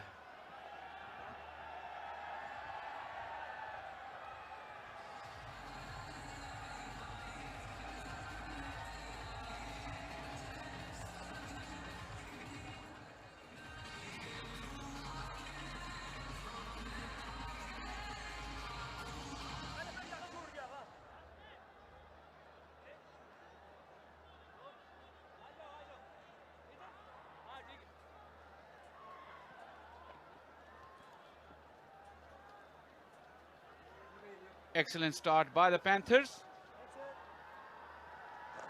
Pangalzai has only played one delivery in the 2 overs that have been bowled so far.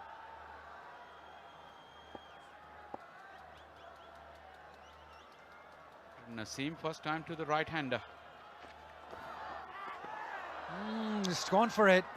Have to be very careful because Naseem Shah, we know what he's capable of doing. He's got that immaculate line and length, but this one a little towards outside the off stump. Just went after it without any plan and purpose. He wasn't into the shot. He just closed the face of the bat as well at the last time, although he was away from the ball. More movement for Naseem Shah.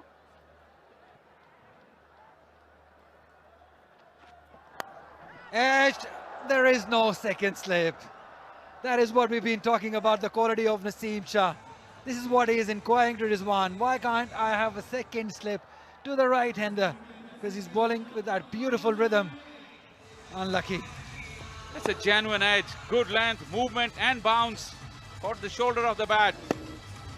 Second slip would have parked it. A bit belatedly, Rizwan now puts the second slip in. Naseem Shah couldn't believe his luck.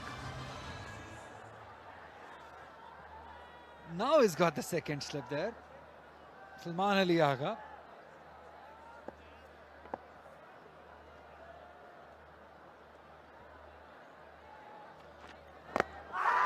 Huge appeal, very close, given. First one for Naseem Shah and Markhors. It's Bangalzai who has to move back now.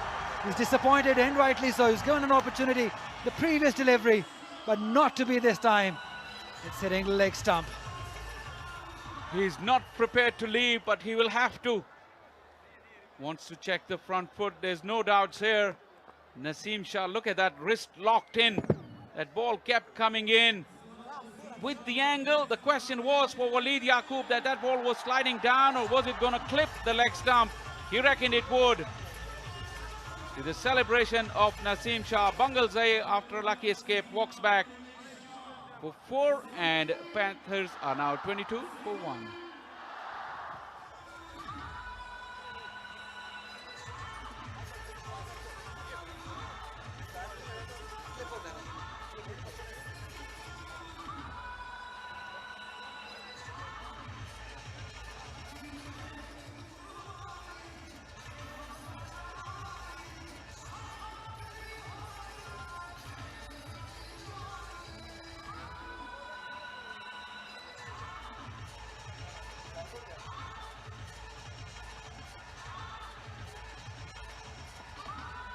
Arslan Ash, 19 years old, from Sialkot. Played the Under-19 World Cup 2024. Scored 147 runs at 36 the average. Scored 250s also, Faisal. Also was the part of Pakistan Junior League. So he's got talent. And as I said earlier, now he's got the opportunity to play with the big boys. And not an easy task coming in after the fall of an early wicket and chasing a huge total. Be careful early on. Naseem Shah is a very smart operator. And you can tell by the way he bowled to Bangalzai, the previous 2 deliveries, he moved the ball away from him and then one jack back in and got the wicket of Bangalzai. That's the smartness of Naseem Shah. Very clever operator, Naseem. There you go. It was too full, probably. That went against Bangalzai. He lost his balance. Gave the umpire the opportunity. Clipping, maybe. Umpire's call? No, we're going to give it to umpire for that. With that pace, it was moving quickly. It was very full. It didn't have a long way to go. But Bangalzai didn't want to leave. He could not believe it. Obviously, it's a big stage, a huge crowd. Bangalzai's best format is red ball and probably list A, so that's why he was just reluctant to leave. Nervy start from Arslan Ash. Just pokes at the deliveries, just away from his body. Survives though, Naseem Shah with a wicket in the over. 3 gone, Panthers 22 for 1.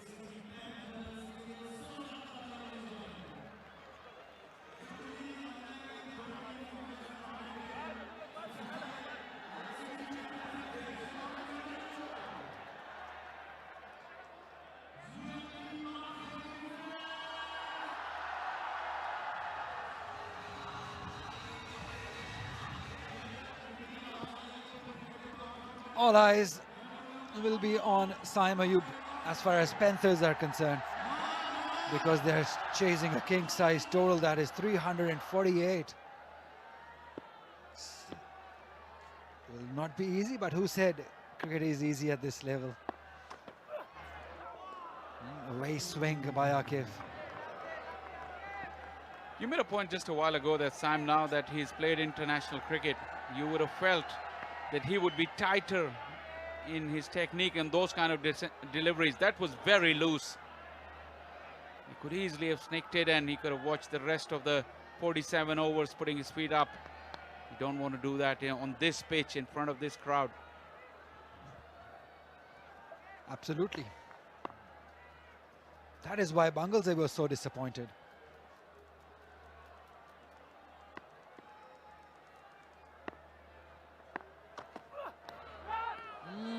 Lazy.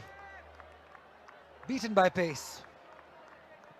Swinging at thin air, Saim Ayub. He's got a couple off the middle of the bat. You would have thought it would have given him that rhythm and momentum. 2 deliveries in this over. He's looked ungainly. Look at that. His stride is there, but the weight is not coming into the shot, just collapsing on the back knee. I've got a feeling that that inexperience in that batting lineup might hurt Panthers, because in a 50-over game, you do need somebody to play along. Wow, what a sound that made. Sweet. Through the gap for 4 by Saim. Akif Javed was adamant that he will keep trying to bowl that wide line to Saim Ayub, who finally got one off the middle of the bat in this over. Elegant as anything, typical left-handers, lazy elegance. Fairly raced across. Hold the pose, Saim Ayub.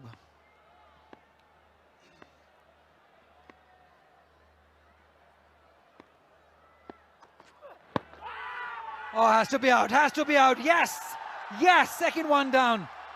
It's Saim Ayub this time. Played a beautiful shot, previous one, but this one again coming into him.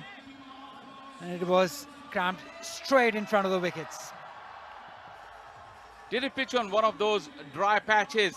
Front foot is okay, just. But then length was good. Yes, it did pitch on one of those dry patches and it stayed low. Saim Ayub lost his balance and was plumb in front. Easy for Aleem Dar. Looks up in the heavens, Saim Ayub, who's shaping up nicely. Gone for 20 and Panthers now 26 for 2.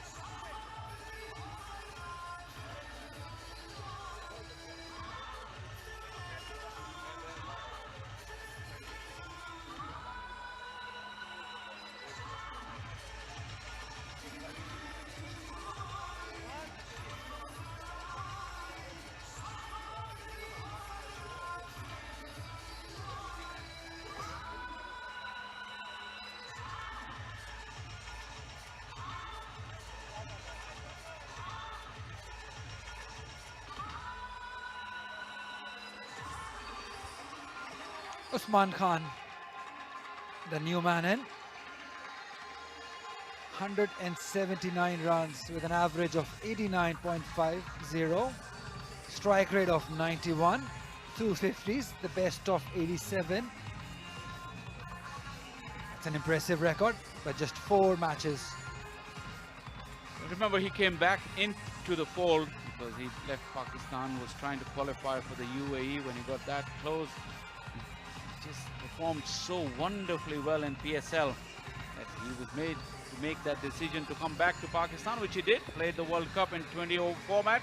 He's been given this huge opportunity to bat at number 4, and his mettle will be tested here.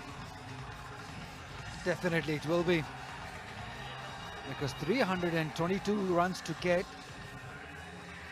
Either one of them will have to get a big one. Scored 200s and 250s in Pakistan Super League. Usman Khan, that's why he was rewarded a place in the World Cup side for Pakistan. Here is another opportunity to showcase his talent, Usman Khan, but this is a different ball game. He will have to do it for 50 overs, or in fact 46.2 remaining overs.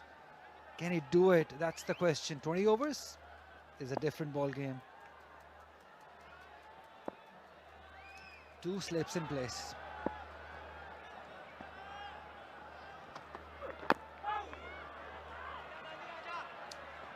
Just 1 run. Is it a leg by? That's, we'll have to wait for the signal of the umpire. Runs given, so he's off the mark. If you think Akif and Naseem have bowled well, they still got Dhani waiting in the wings. This delivery, look at that, just pitched in line, stayed low. Saim could count himself unlucky on that. But Akif was rewarded for bowling wicket to wicket.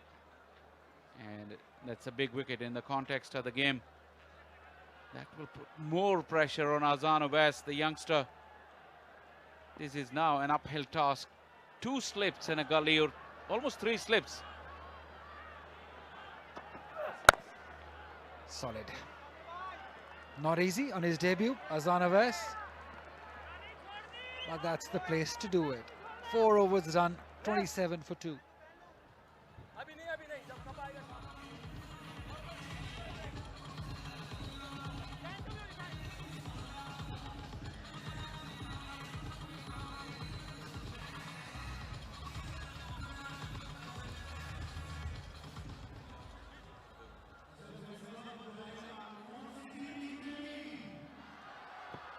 Right, Faisal, coming back to the same point.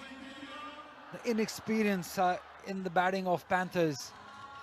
Saim Ayub, Abdul Wahid Bangalzai, Arslan Ash, Usman Khan. Haider Ali is looking to make a comeback. Mubassir is also very young. Maybe the eyes would be on Shadab Khan, the captain, who only bowled 5 overs. So we'll assume that he'll have more role as a batter in this side.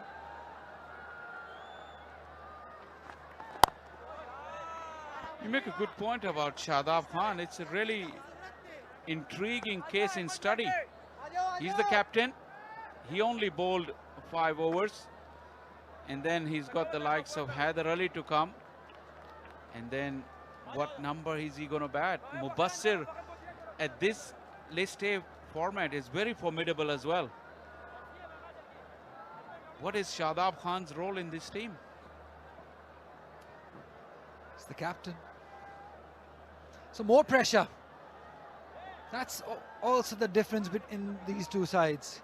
The pace of Naseem Shah, the smartness of Rizwan behind the stumps, the calmness of Misbah-ul-Haq in the dugout. So they've got lots of things going their way. Is there an edge? Is there an edge?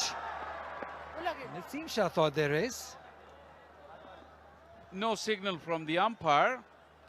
But they brought the short leg in. It's well documented. Usman has his troubles against short pitch deliveries. Naseem was looking to surprise him with the Yorker. The line was not good. We did hear something. Did it clap the... just clip the back boot on the way? There was a little noise. Yeah, Rizwan was never entrusted. That doesn't happen very often. So you can tell. Pace, good pace. It'll be an interesting replay because if you look at Usman, he was backing up. You could see his middle and off stump when he was shaping up to play that delivery. Batting at number 4, that technique, very interesting. I said in a very polite way, the pace. It was directed towards that, Shah Faisal. Exactly what you meant. Yeah, backing off, going towards the leg stump. That's better, covering the line. We all know what pace can do to the batters, especially when you're not used to of playing 140 plus.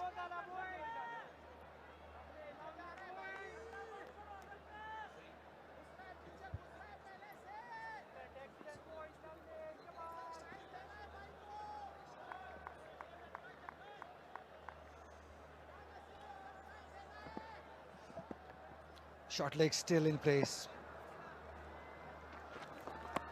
That's why. But this one is finer for a boundary to Usman Khan. He did get away with a boundary, Ali, but this is very interesting technique from Usman.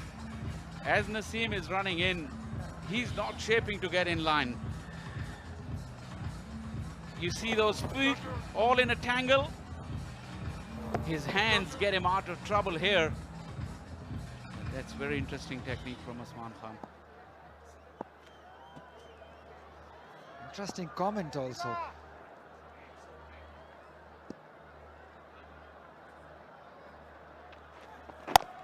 And again. Not easy for the batters. 5 overs gone.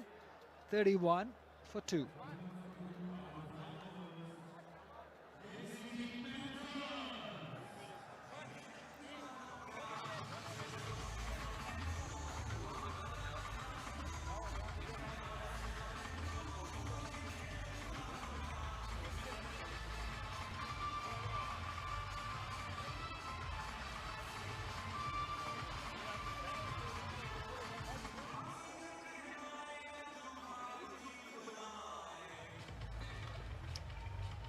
UMT Markhors got 24 runs, but they hadn't lost a wicket at this point.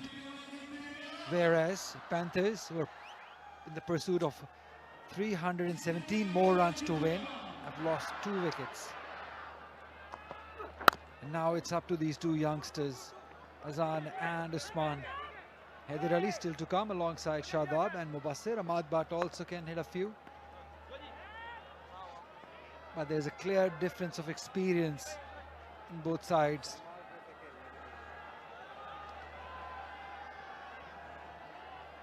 It is indeed, and it's showing. Like I was just mentioning, these two are bowling fantastically well. There's more to come in the shape of Shahnawaz Dhani.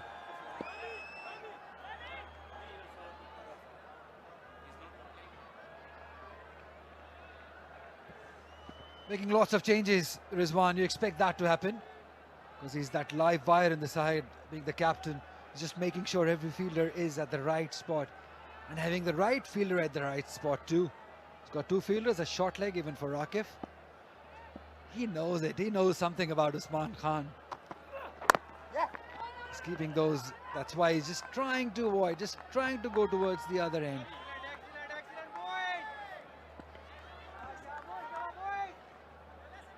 Well, it's 50 overs. 50 overs could be a long time. Imran Farhat, part of the Panthers coaching team.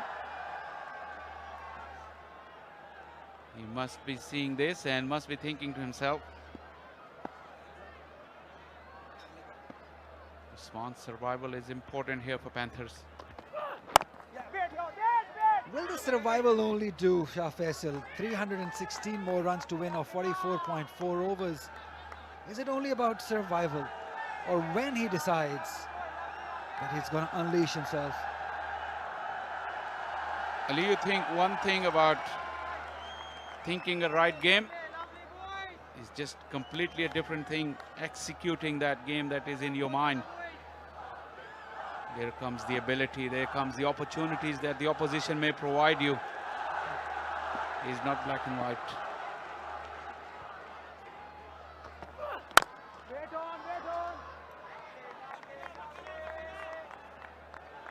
Markhor, if they get 1 wicket more, inside 10 overs, they'll get an extra point, a bonus point. We've been talking about the incentives through these bonus points. They will be eyeing on it because we all know that Rizwan is very particular. Have a look at that in the background, always animated. Although he knows that his team is in a very good position, but still is making sure that everyone is at the right spot. Short leg is in place as well. Usman Khan will be peppered. I'm telling you, Rizwan knows something that we don't. He's got a short leg, square leg, mid-wicket, and he's asking his fast bowlers to bang in short. What does that suggest, Shah Faisal? It's a very open secret, Ali Yunus. Usman Khan has played a lot of cricket at the top level, and things can get worked out very quickly these days with a lot of data available, a lot of analysts. And probably this is one of the more easier picks, that plan that has been worked over against Usman. You don't need to be a rocket scientist for that. He's the captain of his Pakistan Super League team too, Rizwan, so he would know it. Multan Sultans. Azan has looked solid. Azan has looked definitely solid. That's what we want to see, a youngster being solid. 6 done, 33 for 2.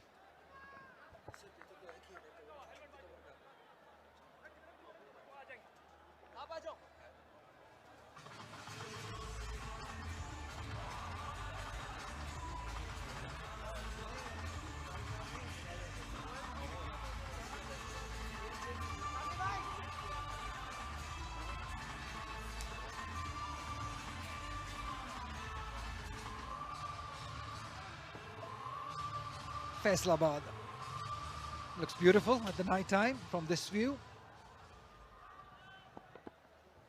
Third largest city of Pakistan. He's putting on a show here at the Iqbal Stadium. Found the gap. This is what he's been searching for, Usman Khan. Does it have enough to go to a boundary? No, it doesn't. Good chase by KG and Fakhar Zaman. Couple of runs for Panthers. Usman is not happy with the running. He thought there were 3 on offer. Once again, that delivery was pitched up. His weight didn't quite come into the shot. That's why he couldn't get the middle of the bat.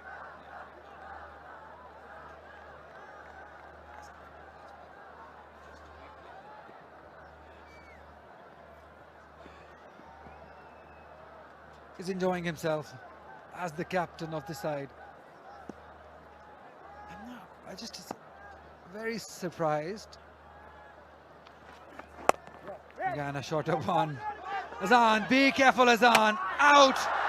Direct hit. Samad the fielder. He can do no wrong today. But what a shame. What a way to get out, Arslan. He was looking so solid, but he just wasted the opportunity.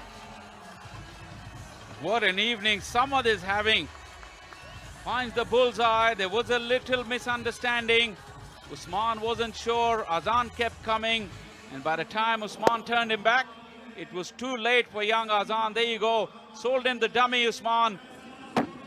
All the 3 stumps to aim for Samad from 15 yards. Finds them and sends young Arslan Awais back to the dugout. He's gone for 1. Panthers reeling at 35 for 3.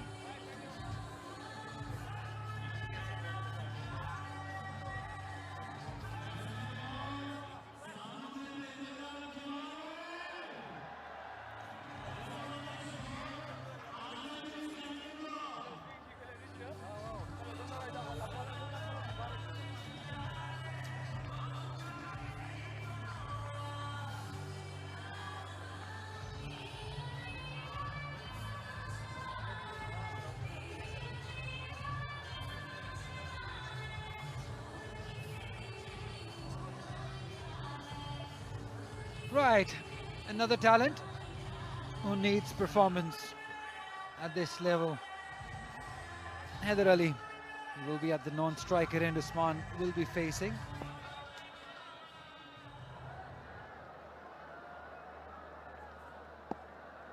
.35 for 3. Ball straight to the man. It's off Samad again. Naseem Shah gets his man. They've been planning, and now they've got the reward. Usman Khan goes.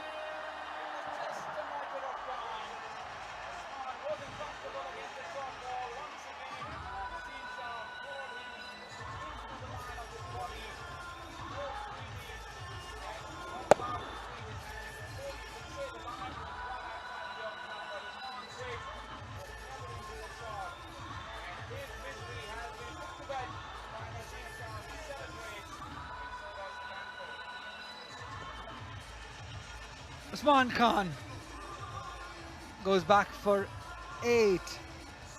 Good catch by Samad. 4 gone now. Score 35.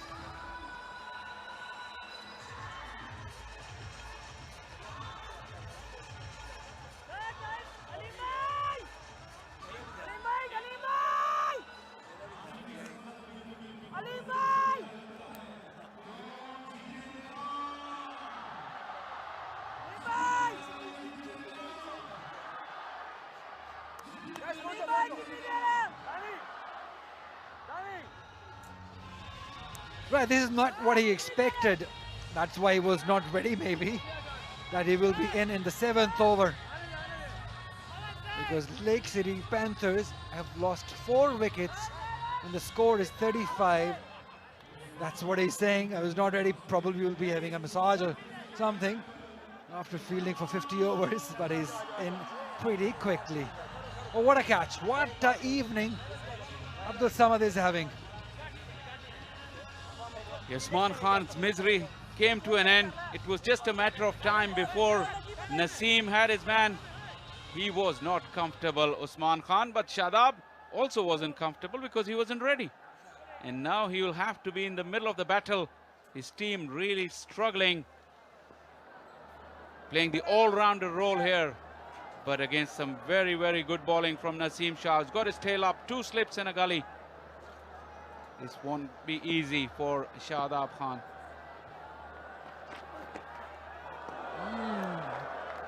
Good morning. Wakey wakey for Shadab. Sharp one. So 4 wickets down means that Markhors have earned themselves a bonus point. Because if you take 3 wickets inside 10 overs, you get an extra bonus point. And that's what Markhors has done. But what a fantastic catch. It was traveling fast straight to him. It's not easy.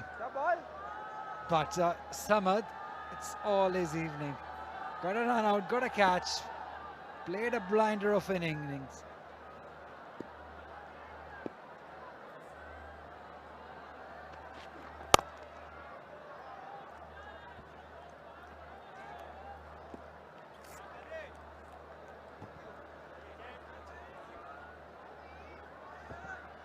Not ready yet. Still not ready. Still searching for his equipment, maybe. That's not a happy place to be, I tell you. 35 for 4. Saklan Mushtaq, what would he be thinking? Nicely driven. For no run.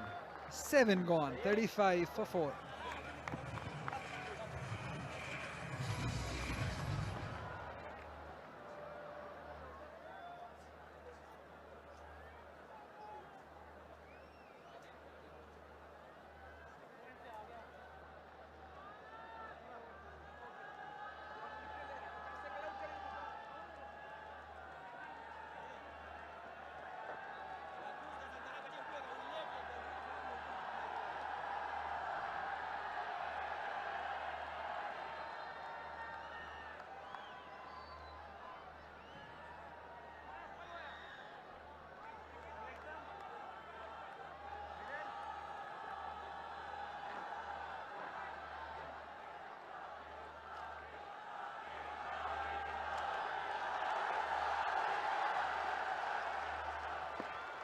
That's a series of bonus points that are available. Score more than 350 in the innings, you get 1. Get 3 wickets inside 10 overs, you get 1. That's a wide ball, surely wide. You score 100 as a team inside 10 overs, you get a bonus point. So quite a few extras available. Here you go. Just a confirmation of what I was saying. Yes, interesting to see this chart. Bonus points available for batting. 350 to 374 is 1 bonus point. Exceeding 375 brings a team a couple of bonus points. And bowling, team taking 8 wickets, 1 point, and team taking 10 wickets, 2 points. And both these fast bowlers for Team Markhors, they've done well. Bowled in the right areas mostly. And Panthers, this Mubassir and Ahmad, but the 2 all-rounders to follow. And if there's a hope for any miracle, Shadab and Heather have to bring it up. It's a huge total, 348 to get, and they've lost 4 wickets for 36 inside the first power play, still in the 8th over. Yeah, when you walk into a chase with 6.96 runs and over a span of 50 overs, that's a high ask. And that surely in a team meeting during the innings break has its effects, where you discuss and talk how you're going to go about with this. But where is it written that you want to score those runs inside 15 overs? You start losing wickets earlier on. Absolutely nowhere, Sikandar. The key is to develop partnerships and to pick the pocket of runs where available. And you need to force the issue where required. Once again, wide down the leg side, and Akif just putting everything in. Definitely the faster men get excited when they are among wickets, and he's just trying to put everything in, not concentrating on that consistent line and length. Akif is reasonably experienced, has played a couple of seasons and PSL as well, and he has been in the mix for quite some time now, playing for the Pakistan Shaheens and A teams.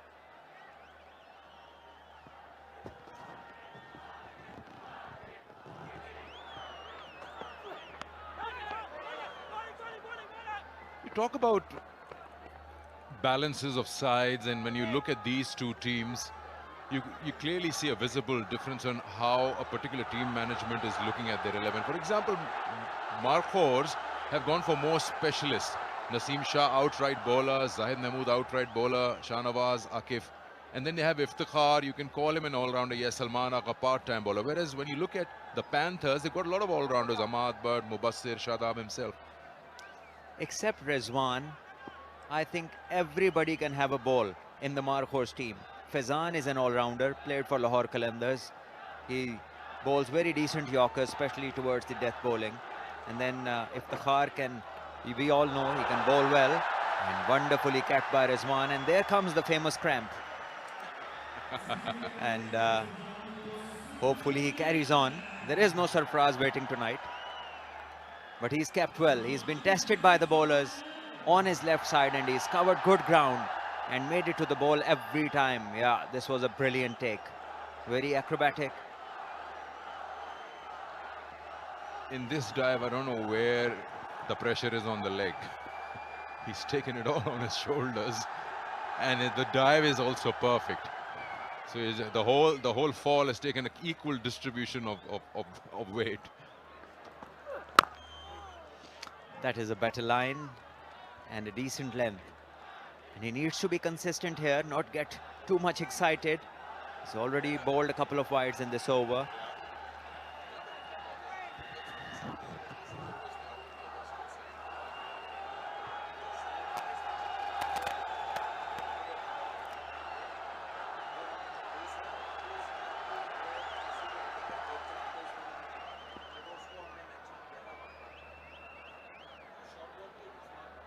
Coming in big numbers here in Faisalabad, and why not? Cricket has returned to the city. You know, love to come out here. See, oh, he's claiming it. He's claiming it. Is it Fakhar Zaman? Umpire Aleem Dar is, well, not interested. He's going to his partner at square leg and wants to know what he feels about it. But the fielder, Fakhar Zaman, has claimed it. Well, at times a claim is good for some rest. That's all I believe what happened, because Aleem Dar doesn't look very convinced with this appeal.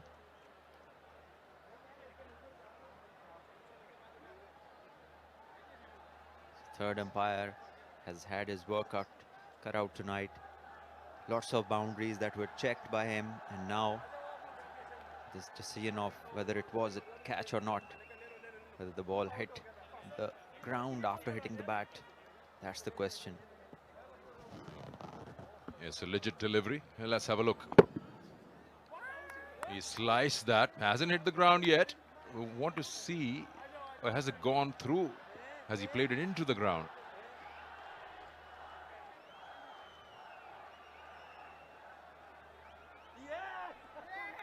It has come up. I'm not sure. I think, Salman, but he sliced it up. I don't think he's hit it into the ground.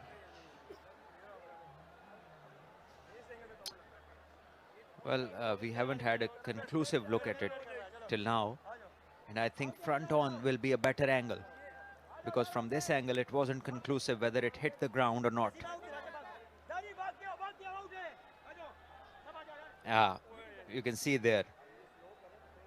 After hitting the bat, it hit the ground and just went straight to the fielder. Well, you get the bonus point for being right. Well, there are so many bonus points available. Why not? Let's have a look. Yeah, it's not out. Umpire Asif Yaqub, the television umpire, had a good look, and yeah, it's not out.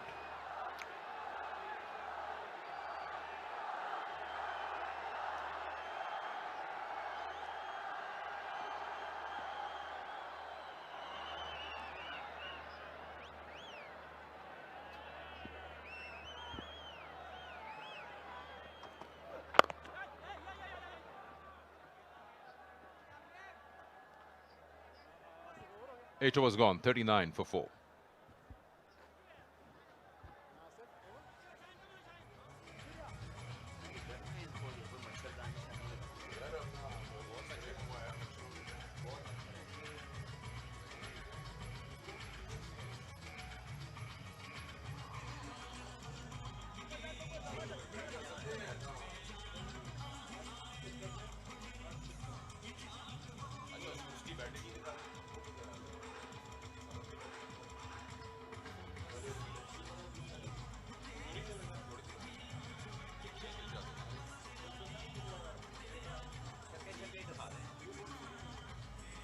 Well, Naseem Shah will continue.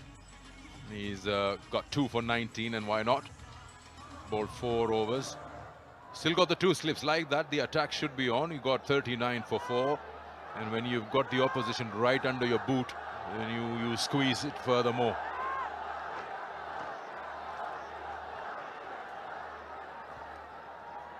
The regulation field, 2 men out. Wideish deep fine and deep third.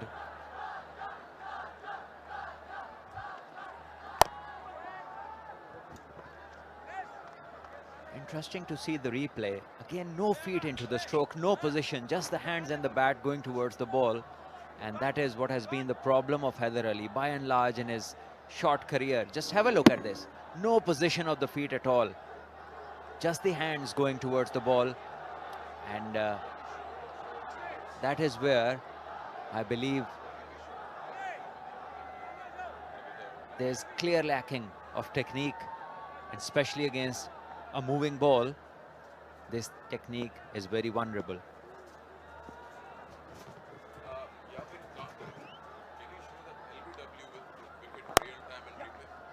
Shot, good runs here. He's found the gap.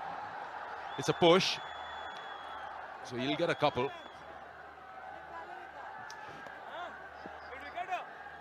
Another thing that we've discussed earlier where we were not on air is the fact, as a batter, you need to be a bit extra careful when technology is not available and the umpire is giving you out, especially leg before, on his feeling, and there's no referral, then you are extra cautious that you don't get hit in the pads in front or around the stumps. Whereas when you have technology, you're also relying on umpires' calls and various things. And we saw 2 occasions, one in the previous inning, one here, where the leg befores were given. Oh, glove. Yes, it is. Heard it here, heard it there. Yes, 1 more down.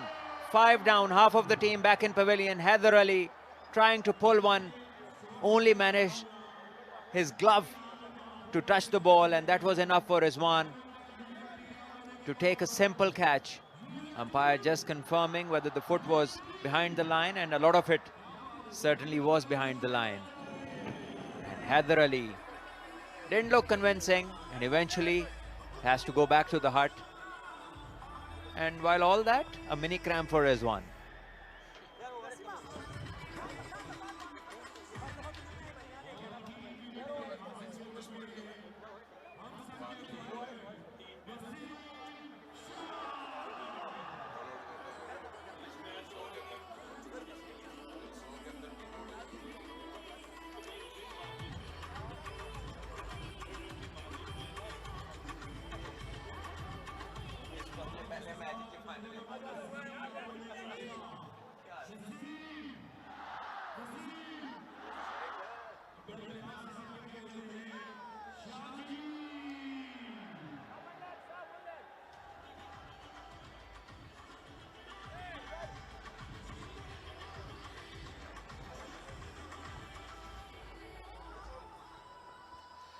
Mubassir Khan is the new batter in, so now they're down to the all-rounders. It's an absolute mess here for the Lake City Panthers. 41 for 5, chasing a, well, gigantic total. They still need 307. Handy cricketer across form, as he's proven himself time and again. And he's got a task at hand. Naseem Shah is running in, steaming in with 3 for 21 to his name.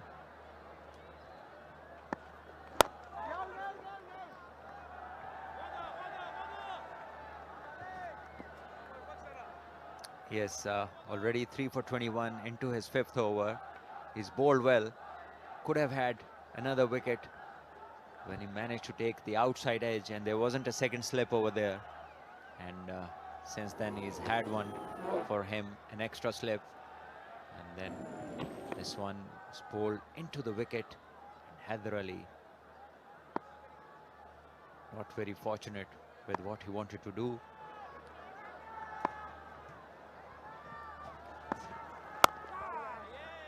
Interesting, got a leg slip there, top right of your screen. 2 slips to the right of Rizwan. And you've seen that he's been trying to bowl that shorter length into that rib cage. And he's got Haider Ali with that glove to the keeper, and probably a faint glance will bring that leg slip into the play as well. They're bowling with a purpose, and especially when you've got wickets against your name, then you've got that extra kilometers added to the game plan.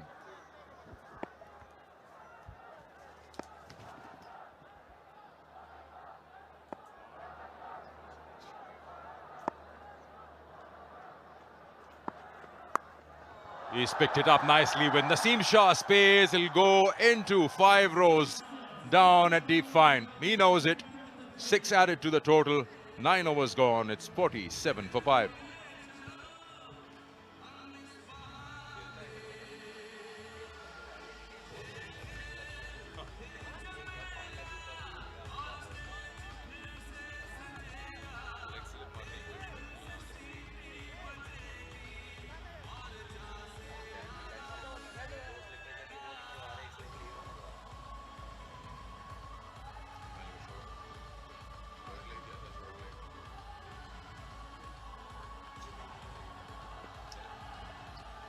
So it's a very sorry tale at the moment. 47 for 5 of the first 9 overs.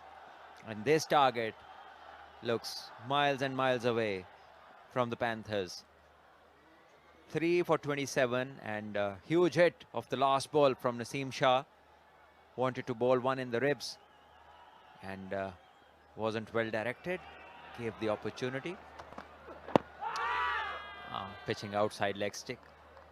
And that is what Shadab is telling him. Extended spells for both the fast bowlers here, Sikandar. And this is something which we haven't seen much. But Rizwan is going on with his premier fast bowlers.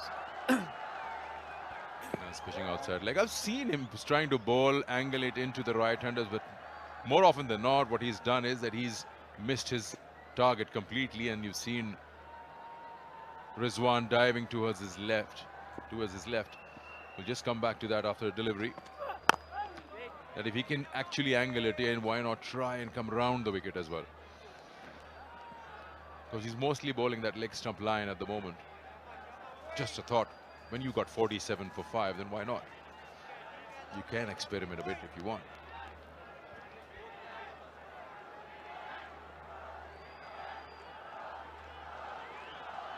Yes, he's shown good intent as a captain. He has had catching positions around the bat. We saw a man under the helmet, just a shot catching on the short leg, just a couple of yards behind short leg, that position would be.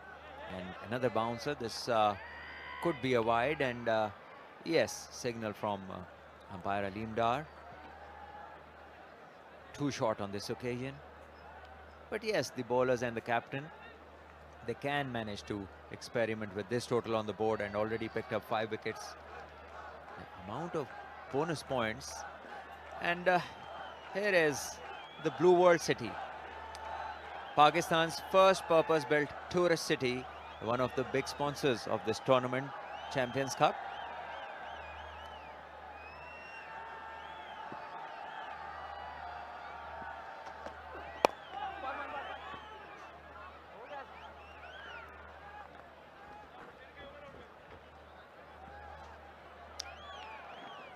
So, among all the destruction that we have seen done by these two fast bowlers, just in the previous innings, we saw some real destruction with the bat, Sikandar. Firstly, Iftikhar started, and then Samad came in and took everyone by storm with the power that he possessed, with the huge hitting, and he showed us the wide range of strokes that he can play over point, straight down the ground, over cow corner, through the covers. It was brilliant to see. And poor delivery, and it got what it deserved on the legs and dispatched for 4. 50 up for Team Panthers inside the first power play. Yeah, that's what I was saying at the start of the over, that if you're really trying to angle it in, then why not come round? Because you just get a feeling with both Naseem Shah and Akif Javed, the fielding captain is focusing too much on that leg slip. And almost like a fine leg inside the circle, but this is not helping. Look at him at the top part of your screen, and then once it leaves the bat and beats that man, there's no way you can chase it. And my worry is that there's another slip. Why not aim to get the ball going towards that slip? This is a better line. These young fast bowlers, they need to be more consistent with their line and lengths. Patience is what sometimes a bowler has to do, especially as you step up the levels of cricket. You need to be more consistent and patient and persist with good lines and lengths and ask the batters to take chances.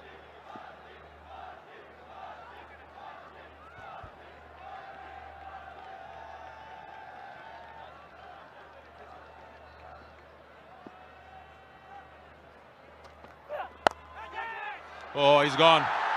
He's gone. He was in no control of that shot. Playing it above the eye line is more like, it's not a cricketing shot. He was trying to keep it down. But this side, Lake City Panthers, is downright no way in the contest. Yes, Akif bowls another short one. Would be interesting to see whether he rolled his fingers over and was that a slower bouncer, because Shadab was in no control of the stroke and hit it straight to the man. Kamran Gulam waiting at square leg, takes an easy catch. Shadab goes for 4 and Panthers in further trouble.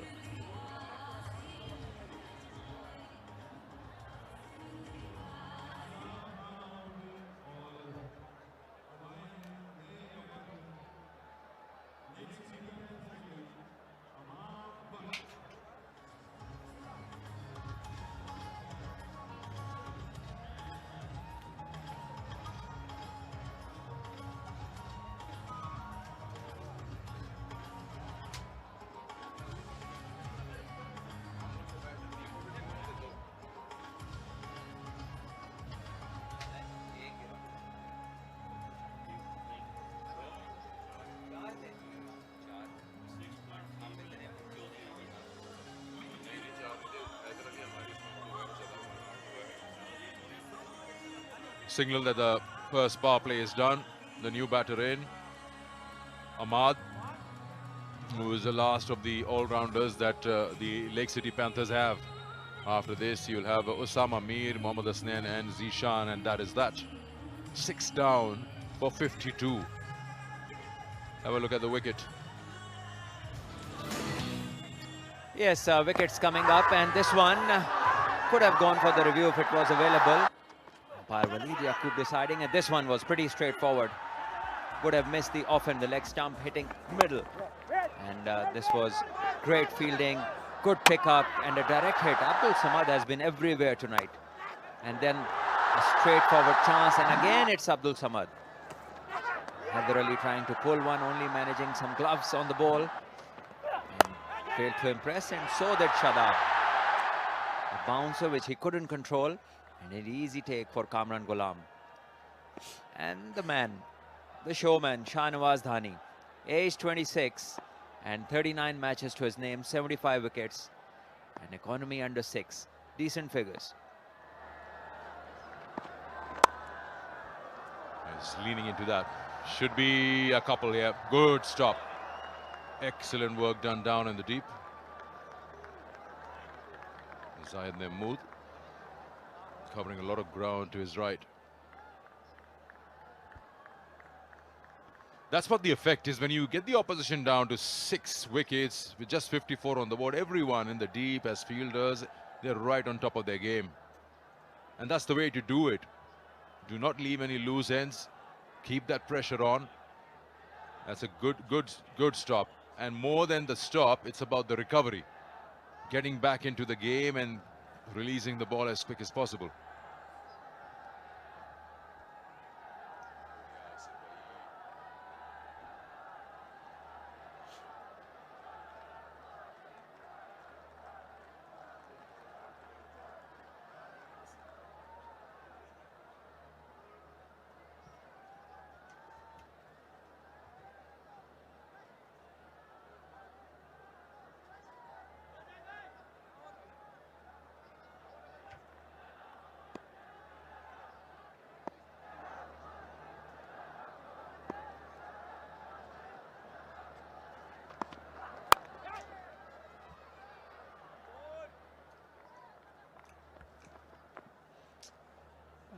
Good line this from Dhani.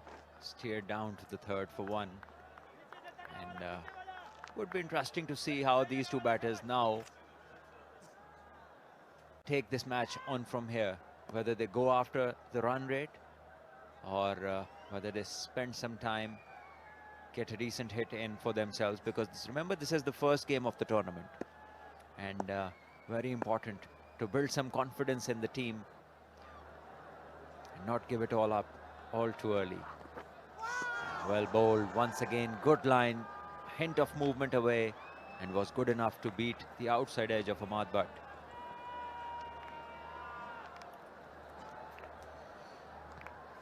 Yeah, that's the one. First ball for Ahmad to face. Each team plays the other once. So you don't get a second go at your opposition unless you make it to the playoffs. Mind you, they're playoffs, not semi-finals. 5 teams in here. So 1 will be left behind.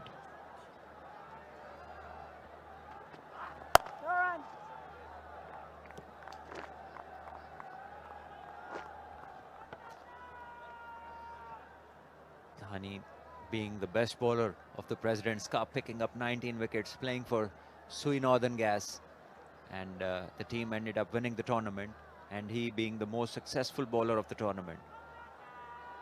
So he's had a pretty decent time in List A cricket, and he started off well, the first 4 deliveries.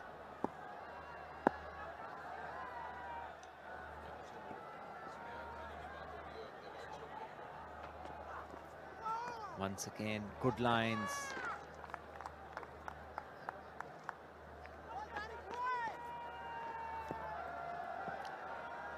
Eleventh over in progress, and so almost game over for Panthers. 55 for 6, and there we see a dressing room.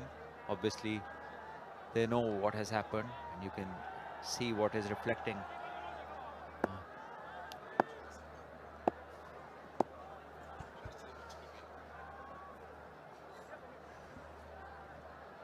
Lots to ponder. First day of the tournament. But surely it will have its effects on the overall run rate when you get into the business end of the tournament. If you have a big defeat at your hands, then it's trouble. 11 gone, 55 for 6.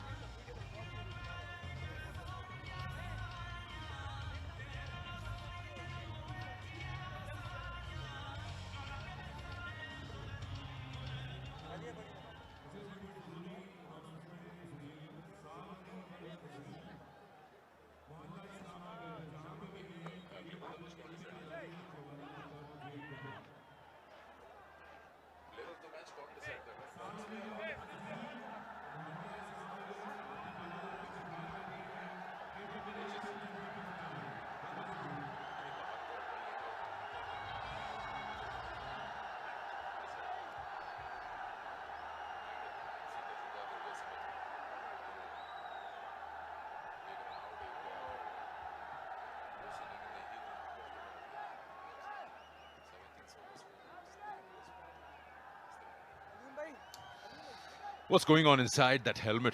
What are you thinking when you're out there and you got 6 down for 55? Are you looking to bat as much as you can? Have you already put the shutters down, thinking that it's game done? And now Samad is there. He's having a good day, so I'm pretty sure he'll do some damage with the ball as well. Starts with a wide. Getting, oh, leg by. He's got a bit of a pad on the way. You can't do anything wrong when you're having a day like this. A run out, a catch, and then that blistering knock. One thing that he really doesn't need tonight is any more instructions, because everything he has touched has turned to gold. So any fielders on the left and right, they can rest in their positions. And Rizwan, seeing that he's had a great day, makes him bowl. Gentle medium pace from Abdul Samad.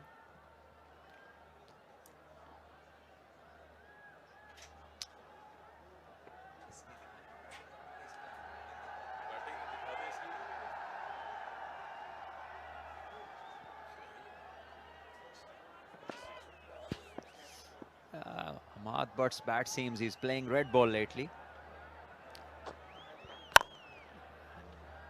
driven straight to the covers. I think he's playing with a red ball, which is a wet red ball.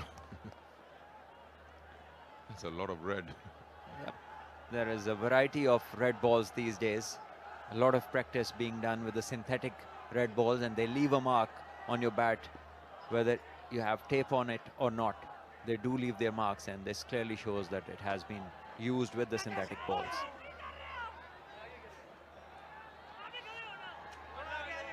Now the thing is that Rizwan needs to realize he's been keeping wickets at a very brisk pace with Naseem Shah, Akif Javed and Shahnawaz Dan. He needs to come up. Military medium, the ball will bounce at him, and an awkward bounce. Yeah, better idea is to get your helmet on and stand on the stumps.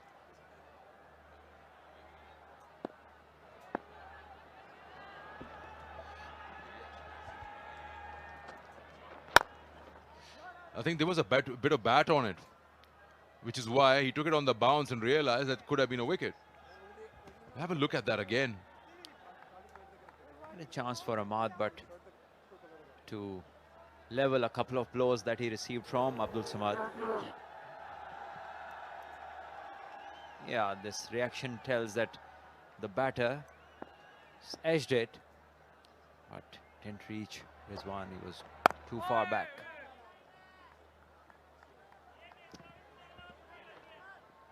Just the leg by. And Abdul Samad's over, 12 gone, 56 for 6.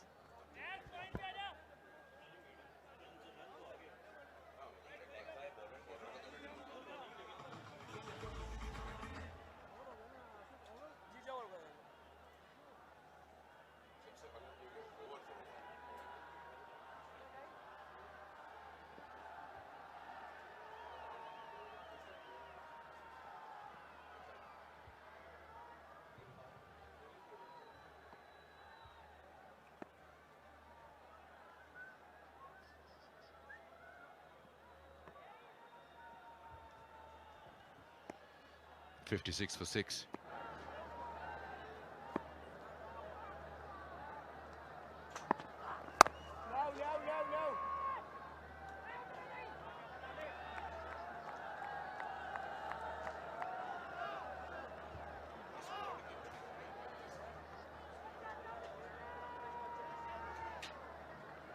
That's the Lake City Panthers dugout.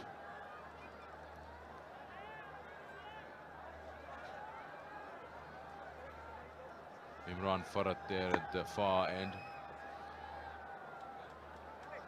Sam Amir up next with the bat.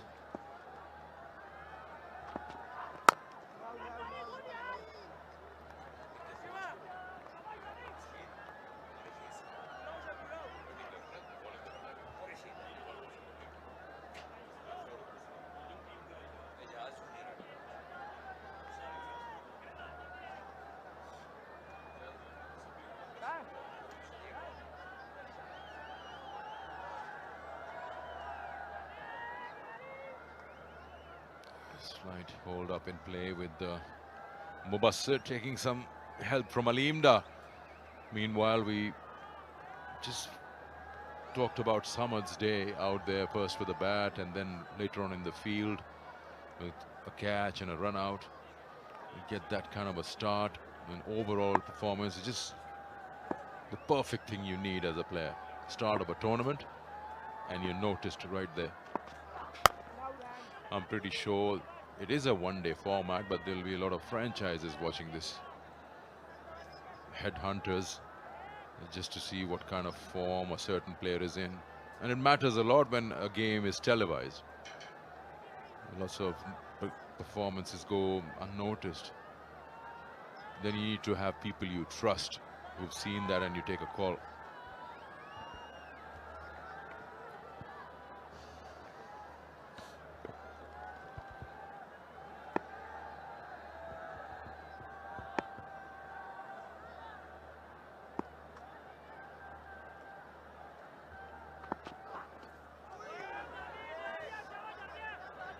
Wide this time, another short one, and Dani gives a steer to Mubassir Khan. It's been a frequently used delivery, the short ones in this inning so far by all the three fast bowlers who have bowled so far. Be it Naseem Shah, Dhani on this occasion, and Akif as well. They've been successful with it. They've bowled a few wides, yes, but they've taken wickets. Haider Ali, Shadab Khan, just to name a couple. Mubasir this time leaving, the head coach and the batting coach, and they have got things to think about. Not a good day with the batters. Steered down to third for a single. Shahnawaz Dhani has been one of the most successful bowlers in the last 3 years in the domestic season. Probably has picked up the most number of wickets. We saw him pick up a fifer in the final of Quaid-e-Azam Trophy, and then we saw him be the top wicket taker in the President's Cup, and here he is, 21 matches, list a season for March 2022. 51 wickets from his 21 games, 6 for 19 his best, and good thing is that he's bowling in good areas consistently.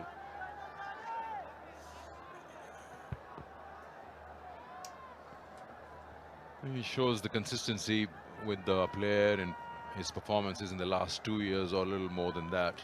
So Shahnawaz hasn't really featured in the 11. He's travelled a lot with the team, but then again you need a bit of luck. You've got so many fast bowlers available. In this chart, the rest of the four not part of this tournament.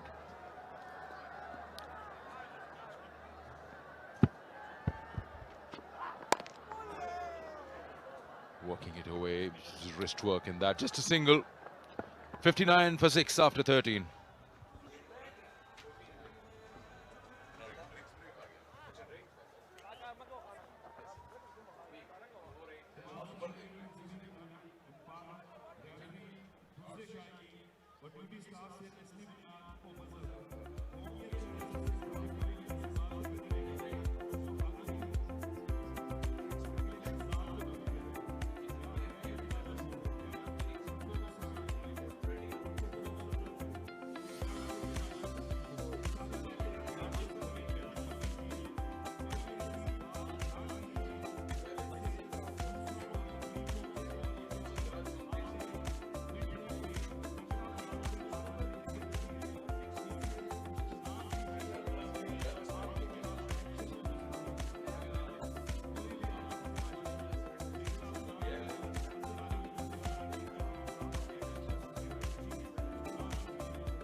Back after the drinks break.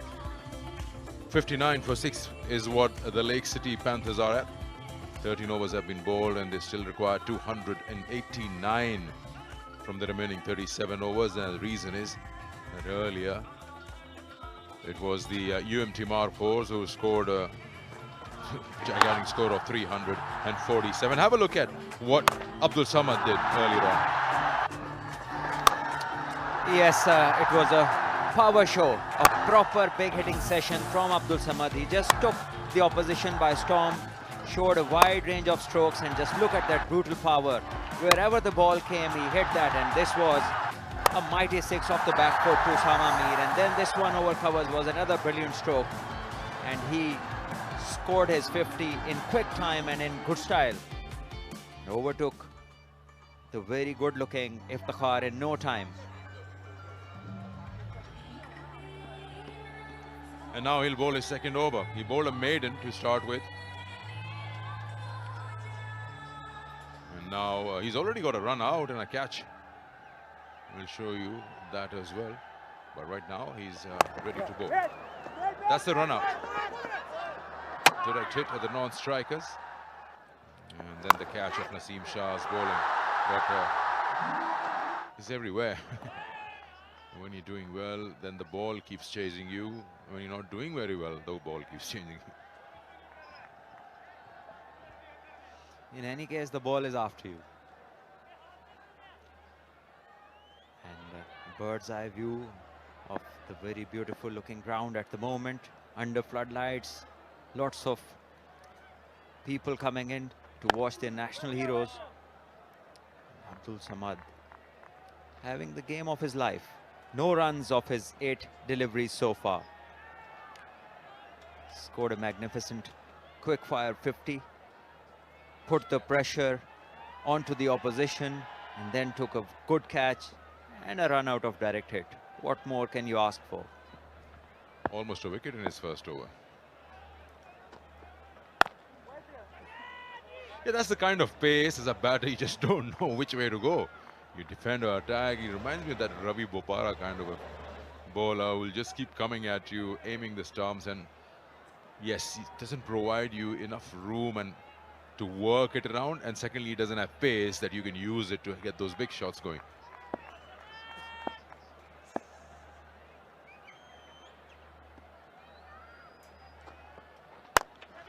Tries it and gets that boundary because there's no one in the deep.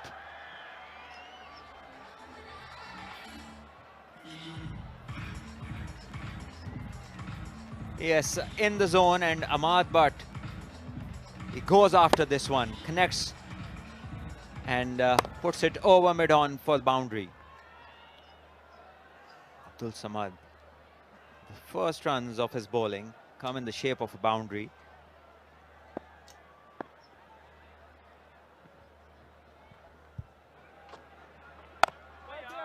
When he was hit for the boundary, immediately Samad asked his captain, can I push the mid-on back to the row, but he refused it.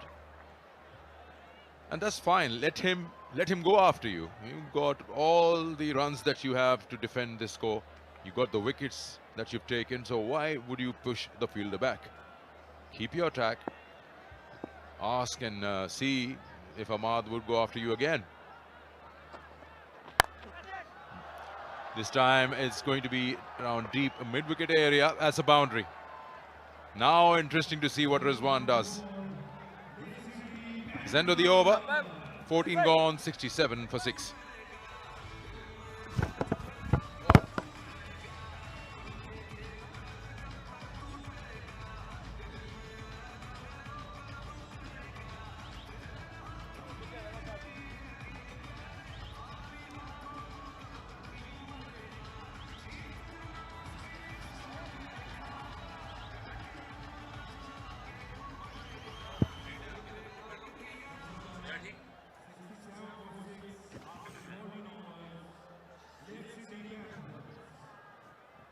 Lovely night in Faisalabad, Iqbal Stadium. Itself looking like full moon, but a lopsided contest so far. Lake City Panthers has been taken to cleaners, courtesy some extraordinary display of fast bowling by UMT Markhors.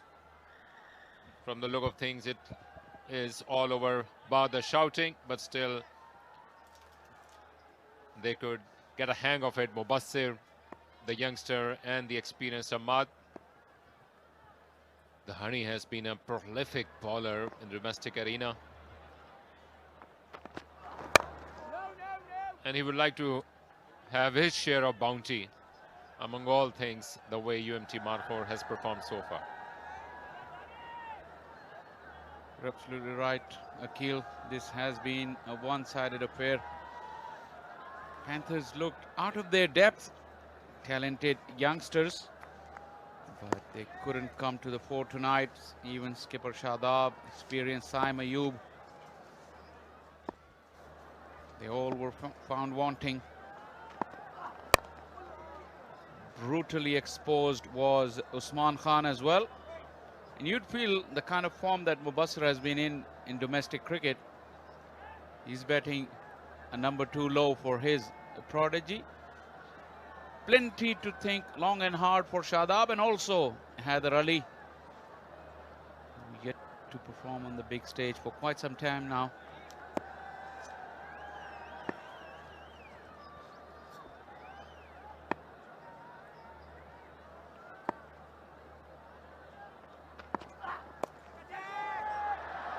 Moved on his feet, but a big drop by Akif. It was coming right under his eyes line and onto his throat. But maybe he had lost the sight of the ball due to it being in the line of the floodlights. Not many bowlers will bear such a big smile after a catch getting dropped off their bowling. That's Shahnawaz Dhani for you. That's the other side of the picture. You've seen his celebrations, but he took that drop in the outfield in his stride. Mubassir failed to get over the top of the bounce. Top edge, it doesn't get easier than that at that position. He saw it all the way at a good height.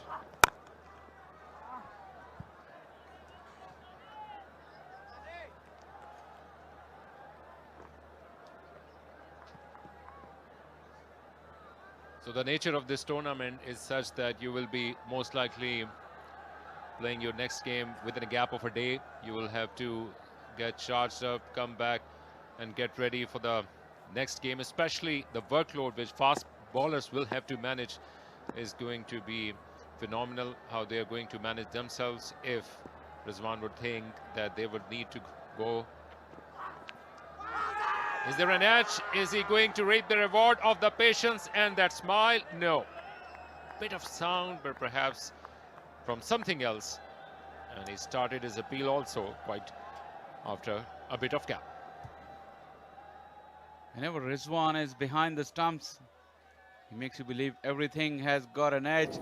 This one was a good delivery, straight and down the seam. There was a little, no, it's probably the bat brushed the pad, or Rizwan went up immediately, then pulled back out of the appeal.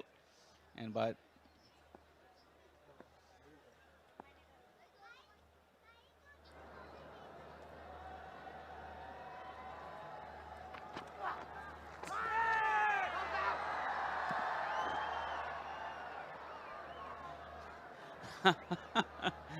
once again, Rizwan went up and Waleed Yaqub had nothing to do with it. The previous delivery, the outside edge, 2 balls ago, and you can watch it at real speed and see if we find any noise there, because well, we did hear something, but Rizwan pulled out of the appeal and the umpire said no. How was that, Akhil?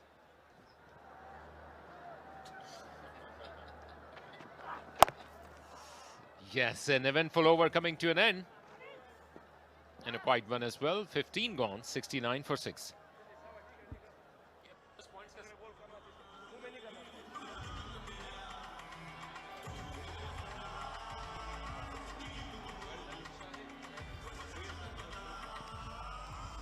Iqbal Stadium, Faisalabad, basking in the light of these floodlight towers and looking like full moon. Lovely evening. The temperatures have now gone down less than 30 degrees centigrade. It was almost unbearable during the afternoon. The onus is on Lac City Panthers to make the most out of the conditions which were given to them in the first innings. How about that? Don't bother chasing those. Long time coming, this boundary for the Panthers, but Mubassir will gain plenty of confidence from that.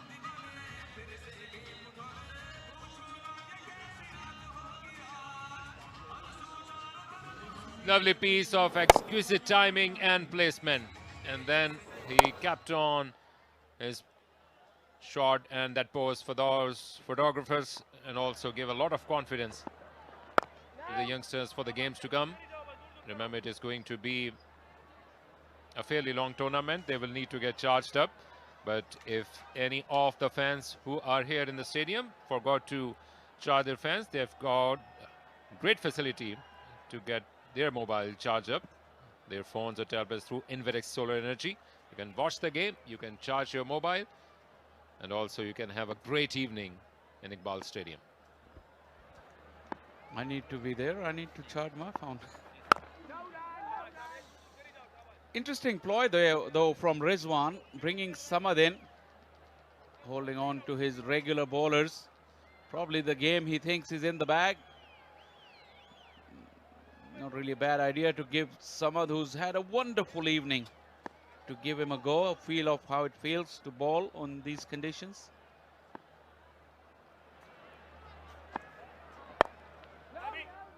Yeah, remember, this is going to be the beginning of the domestic season, and right from the get-go you will have to play a game almost on every second day. So especially for the fast bowlers, this is going to be a bit of a challenge, that how they are going to come back. And if they are bowling the full quota of 10 overs or so, this is some requirement for them to be prepared for the game to come.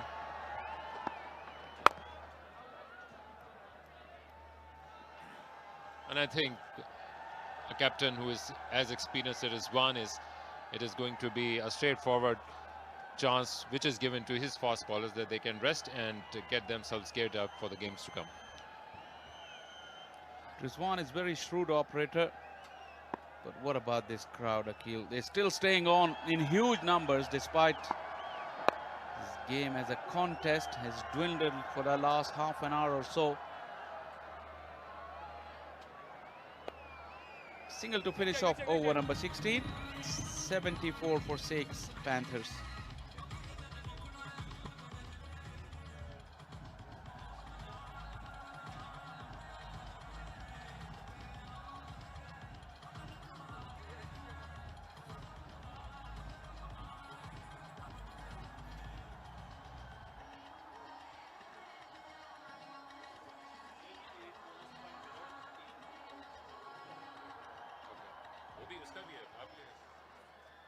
$74 for 6. That's the bonus point system, and the way it's looking, the Markhors will go away with plenty of them. The victory margins by 100 runs or more will earn them 3 extra points, which is looking quite likely at this stage. Shahnawaz Dhani, never shy of a word. Yeah, Shah Faisal, this is a new system, especially introducing bonus points in a one-day game. Perhaps they have lost the opportunity to earn the point while batting first only by a margin of a couple of runs. If they had scored 350, they would have taken away that as well. Otherwise, the more the merrier, and they are going to earn it at the highest level.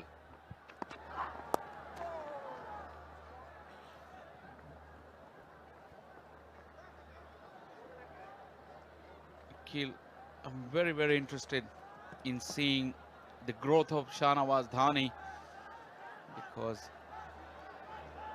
we'll come back to that, but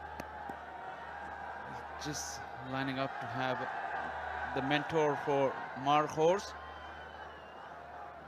We'll take you downstairs in a minute, but for now, talk about Dhani's career, the way it has taken its shape. It's a case in study. We'll come back to it.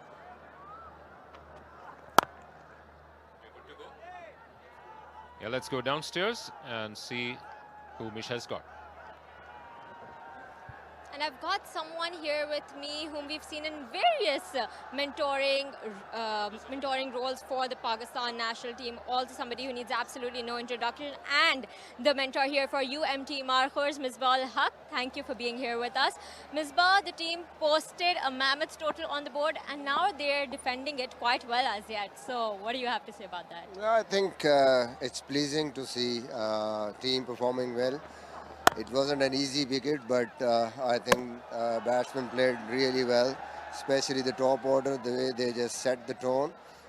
First 20 overs were not easy, and even in the later part of the inning, the way Iftihar and Samad basically finished the inning, and Kamran Gulam, it was a special inning. So really happy to see them. I think it wasn't that easy pitch, a little bit tricky, but the way they batted, I think they gave us the chance. And then obviously our new ball bowlers, Akif and Naseem, they bowled brilliantly, and upfront wickets is always the key. Definitely, and you yourself have played for Faisalabad for quite a long time. So what was, because you talked about the pitches, so what was really your guidance to the team while they were here playing in Faisalabad? Yeah, I think it's the start of the season, so a lot of grass on the pitch, but still we feel because of the weather, we felt that it is going to be a bit tricky, and we need to build the inning and spend some time, and then we'll be able to basically score big. Foundation is much needed on this pitch, so I think the execution was perfect, the way our top order played. Especially I think number 3 Kamran Gulam played brilliantly, and then obviously Rizwan's partnership, and then finishing is always important, and like Iftihar and Samad, the way they just finished the game, I think this is something which Pakistan needs. Number 6, number 7, the guys who have good technique, who can play all type of cricket, score, I think rotation, play the spin, especially wrist spin well, and the way they batted against Usama and hit the fast balls in the last overs, I think that was really pleasing to see. You talked about what Pakistan really needs. You have Mohammad Rizwan in the team. He's the skipper for your team. And right now, when we talk about the national circuit, there is a lot of talk about the captain, a lot of talk. So what do you really think? Because a lot of people are talking about Rizwan as a very potential captain. So then what is your take on him being a captain for your team? How do you see him? Yeah, I think everybody knows that he's been captaining at domestic circuit for a longer time. He's experienced. He's a very good captain in the PSL 2020 format. He captained different teams at domestic level. He's smart, shrewd, and especially he just leads the team with his own performances. So he's always like that. I mean, good to see him performing like that, and obviously it's competition in the team. Everybody wants to just do well, whoever is captaining for the different side. So good to see that these stars, these international players are playing there, and they just want to prove their point, and they want their team to basically win.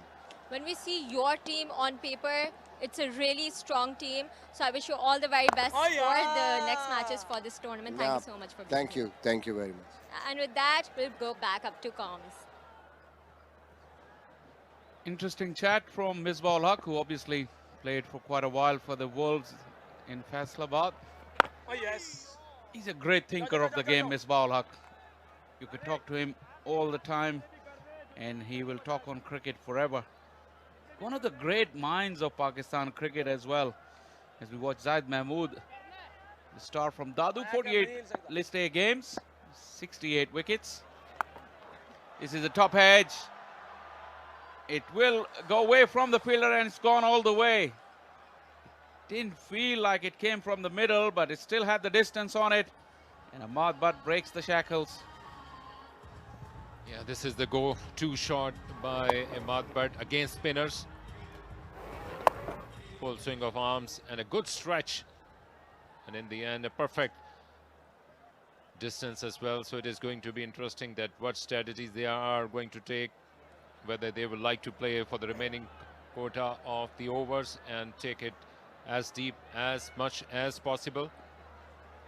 They would like to change their gears and also start targeting a specific set of bowlers. That fielder has gone a bit squarer after that last delivery. Well bowled, well bowled.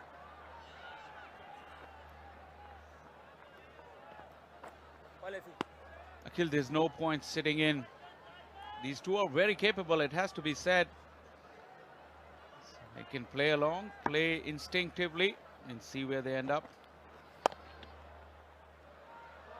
Use of the wrist, it was full toss, he could have hit it anywhere. But this roll of the wrist behind square on the offside will earn Mubassir a boundary now.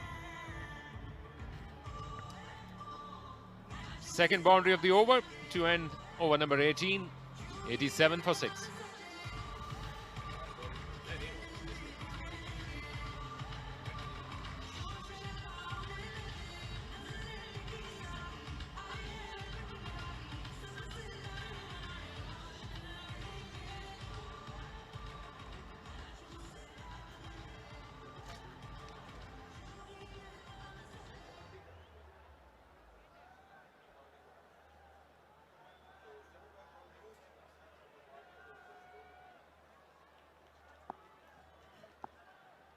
.87 for 6. In terms of the runs, Markhors were 82, but the platform Misbah was talking about is just the wickets, 2 wickets.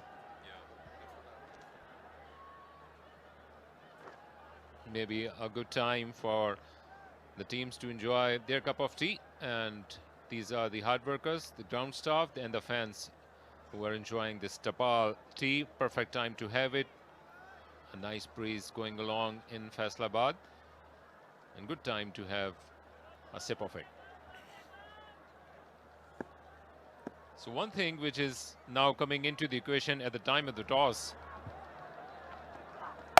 is that whether you are going to bat first or ball first, and I think this will add color to this tournament, because if that is going to be a straightforward decision, be it bowling first or batting first, then that takes a lot of action and interest out of the game. But now the captains would be thinking, especially in the days to come, that whether this is going to be a bat first wicket. And looking at the way the pitch has behaved so far, it has something for every type of the batter and also the bowlers, especially those who spend some kind of time on the pitch. They were able to make full use of those settings and the picture perfect conditions in Faisalabad.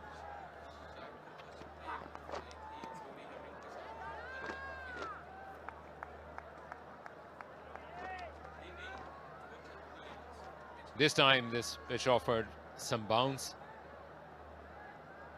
Ahmad Butt is a fan of the bounce. He can go on the top of it. He has shown some signs of individual brilliance, but a long way to go for Lake City Panthers.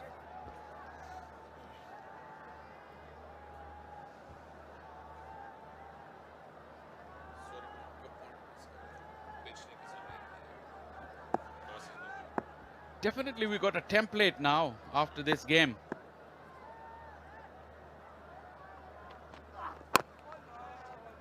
Kept low. Yeah, like Misbah said, the pitch wasn't easy to begin with, but the template is, the way he explained it, the batters will need to take their time, set up the foundation, and then with a slightly older ball, you can go big. This is what exactly the Markhors did. Rizwan and Kamran Gulam's partnership was the key to set up that platform. And then Abdul Samad and Iftikhar Ahmed, they reaped the rewards. They went berserk in the last 10 overs.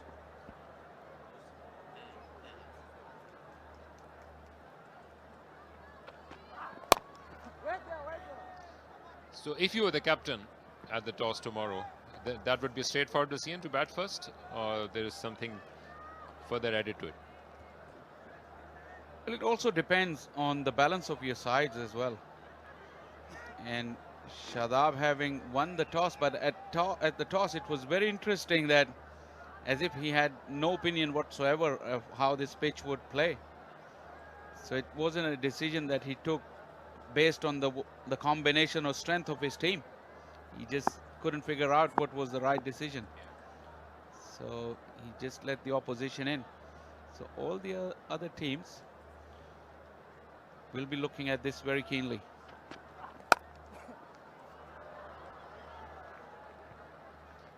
Just one run of over number 5 at the Harney, 19 gone, 88 for 6.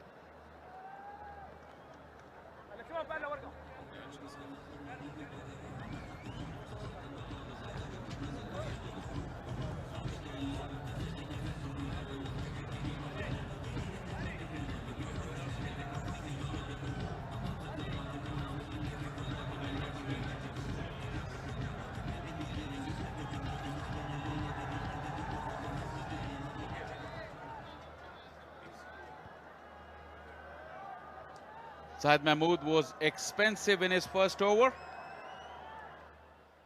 Not a bad time for the leg spinner to bowl with his team right on top.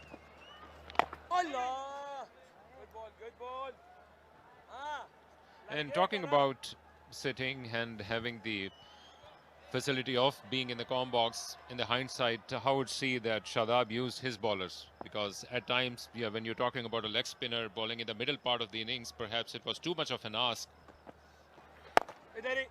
to bowl during the final few overs of the game. And in the end, Osama had to pay the price. You'd beg the question that why Osama was bowling the final overs and not Shadab himself being the skipper. And also the choice of Ahmad Butt bowling the last overs. In the middle overs, somewhere along the lines, you'd feel Shadab missed the trick by not bowling himself for an extended period. That left him, unless he's decided he's not going to bowl in the final overs, that left him with limited choices. And that it really backfired towards the end. Yeah, because at one point in time, it was looking that everything was perfectly balanced. Oh, yeah. Until that perhaps 40th or the 41st overs had striked, and then things went haywire for Shadab and company. And even Zishan was only utilized for 6 overs, and that was a bit of a surprise for me. Another single. Talking of those middle overs, he never gave Saim Ayub a look in. We know that Saim can bowl. Definitely in this 50 over format, he was good for a few overs, but he never got a look in. Yeah, Shadab hasn't had a great day. Bat bowler with the captaincy. Nicely swept. Runs coming in singles in this over. Just the 3 of them from Zahid. 20 gone, 91 for 6.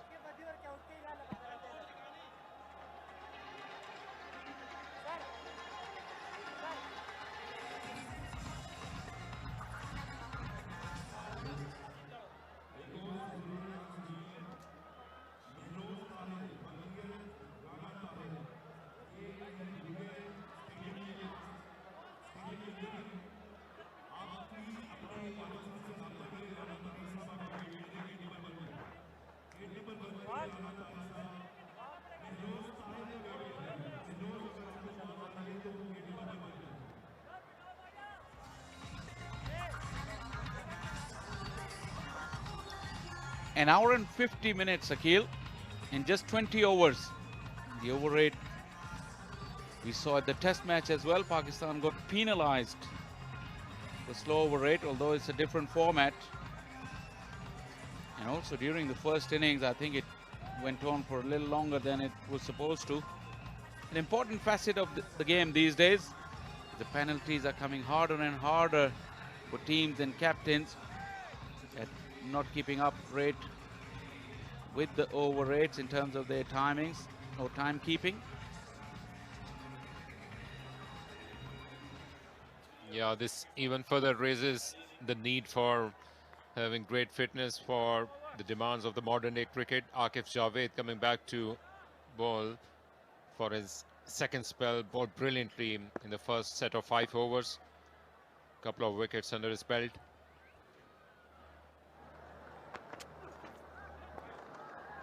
A wide to begin with. This is relatively early start for a season, because at the time when the One Day Cup comes, that is maybe the peak of the winter during the most of the season, but Now PCB has decided to begin with a one-day cup, looking at the Champions Trophy, which is going to be at the end of the season.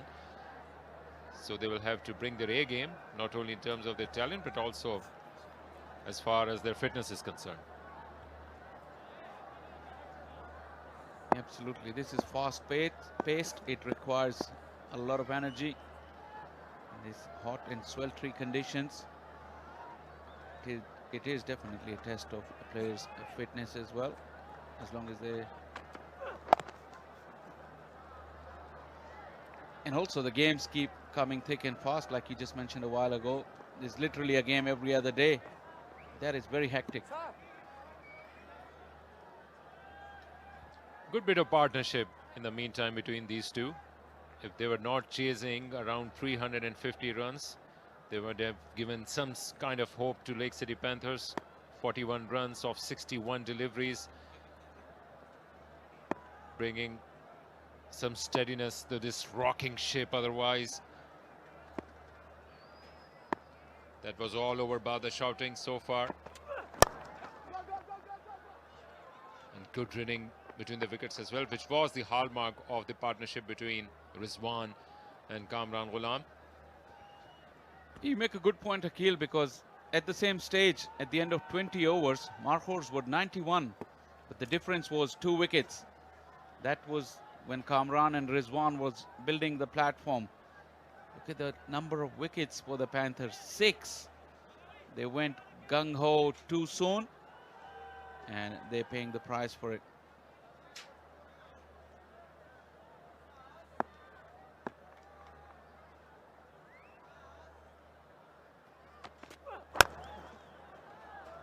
Nicely timed. This will run away. Ahmad Butt really sweetly caresses this into the gap on the onside for a boundary. Excellent use of wrist by Ahmad Butt. He clearly is enjoying this evening so far. And this is going to count at least for the games to come. If not for this one, played into the gap. Placed it perfectly in the vacant area and earned another boundary. So fastly approaching 50 runs mark, this 7th wicket partnership.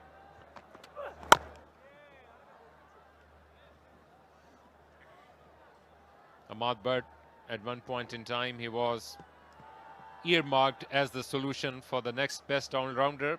Maybe at times he was considered in that league of Abdur Razzaq and Azhar Mahmood's, but then maybe lost his way. This is a great opportunity for this right-handed batsman to make the most of it, and especially in the late order, when the time comes and it would be crucial moments, he can make use of this form.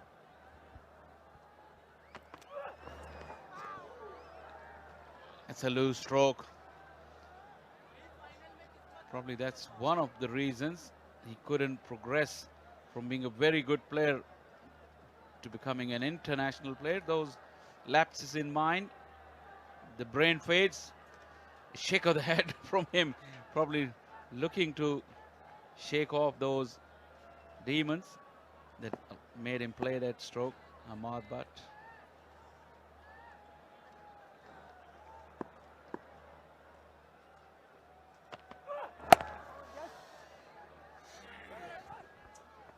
A bit of start-stop, but completed the run in the end. 8 runs of Akif's first over of his spell.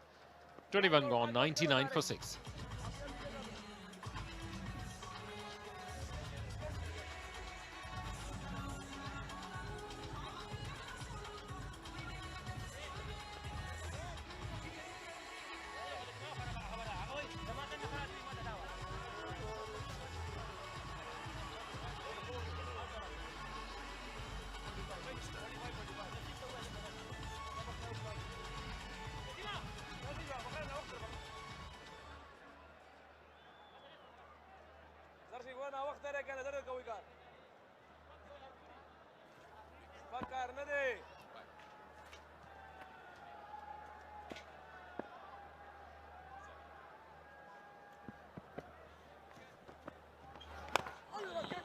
Inside part of the bat, smashing it onto the pads. Some sign of aggression here from Ahmad, but he's been there for a while now. And we know his capabilities. He's got that power. He's got the skill to go big. He's been there for 44 deliveries. For how long can he be defensive? That's the question. Still 249 runs to win of 28.4 overs.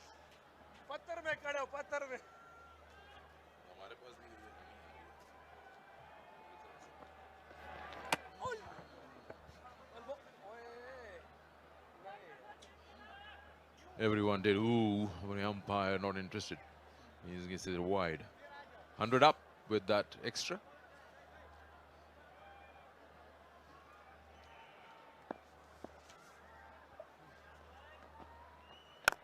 One ball, shabash. Good opportunity for Zahid Mahmood to make a mark. He's desperate to make a comeback to Pakistan side. This is a good opportunity, no pressure whatsoever.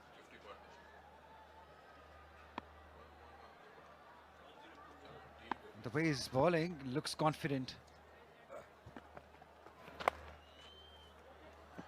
That's the 100 partnership and also a boundary here. 50 partnership with 105 on board now. So it's been a while since we saw that flurry of wickets falling. These two have sustained and got themselves to a score of 100 plus. Yeah, they wish, Panthers, that this partnership gets to 100. Slowly, gradually getting there. But what a talent Mubassir Khan is. Bowled beautifully. Although, yes, there's not much expectation at the moment. But still, he is proving his wealth. That he can do it. He can be a big match player.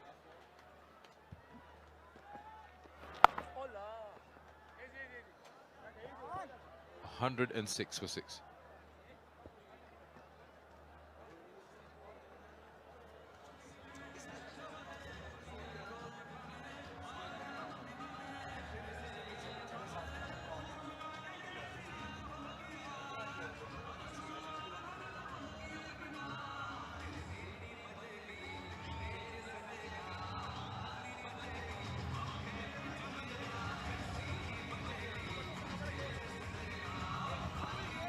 Nothing from the top order, and then some, you can say, a bit of a mini partnership and a fight back. Mubassir and Ahmad.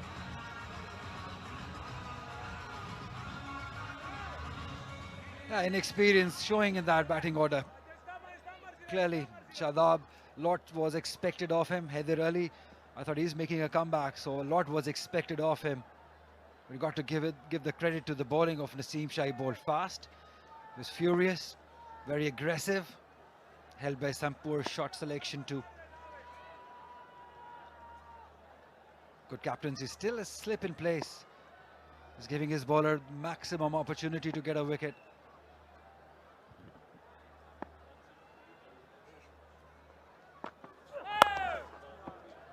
No ball.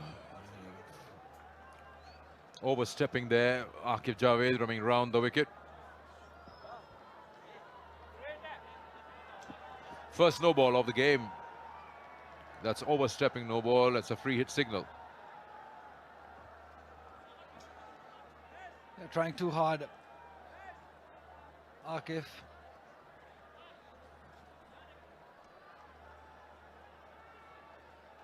Eyeing on that leg side, Mubassir. There's a fielder at deep mid-wicket, deep score leg and long on. What can he do?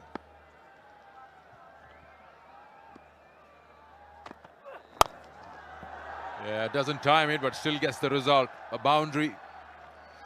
You just get a feeling he was trying to play it to mid-on. Yeah, not where he wanted exactly to go, but he still is able to flat bat it because the fielder is inside the circle at mid-off. So that was always a boundary once he crosses that fielder. He will take it, no matter how they come. They need runs. 237 more, rather.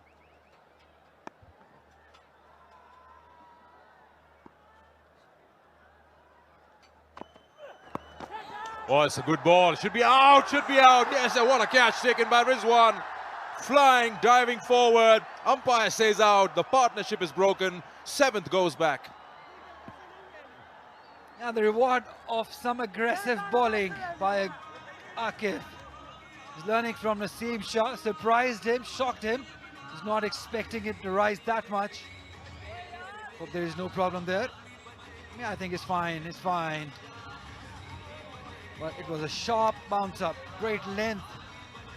Surprised Mubassir, looked good for his 33 runs. Will have to walk back. Well caught by Rizwan of Akif. It's 1-1-1 for 7 now.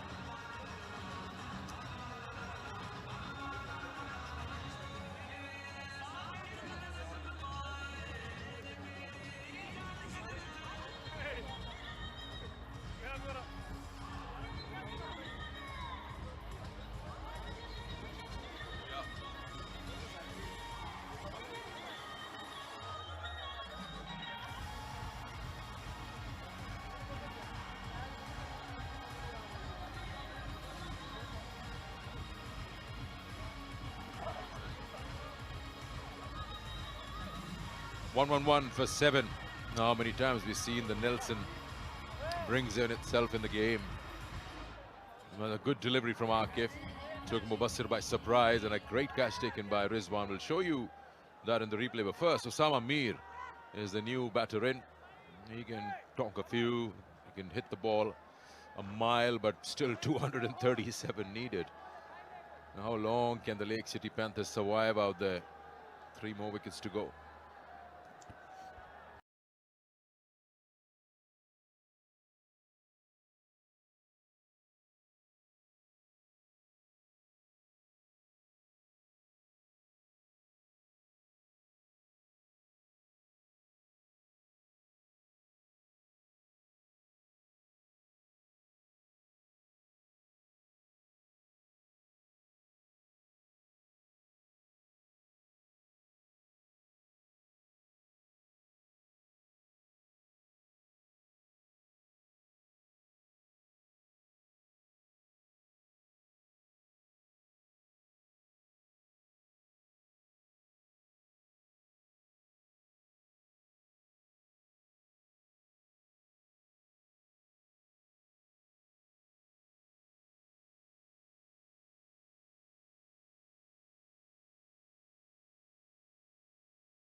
Nice short delivery. That's the one you talk about, right around the chin. 23 overs bowled. 1, 1, 2, 4, 7.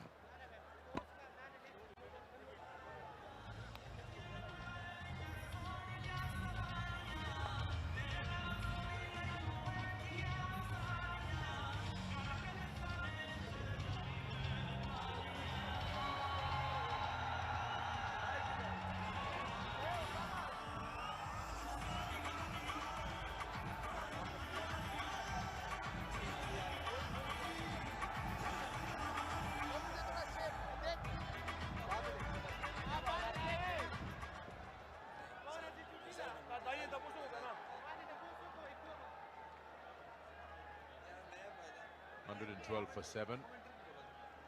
The leg spinner from the far end will continue. 3 overs, none for 22 for Zahid Mahmood. Leg spinner to leg spinner. And it's a great understanding and friendship between leg spinners. Nice, juicy full toss, and he just pushes it for a single. Keep each other's integrity intact. Gentlemen's game, they say. Slip in place. Should be a boundary. Got a good connection there, Ahmad. Has been put away. Has been in recent times the go-to shot against leg spinners. Too full by Zahid Mahmood, and he's looking good. He's looking dangerous. Look at that, too full for that. It was there in his zone. That's where he likes it. He's got that range of shots.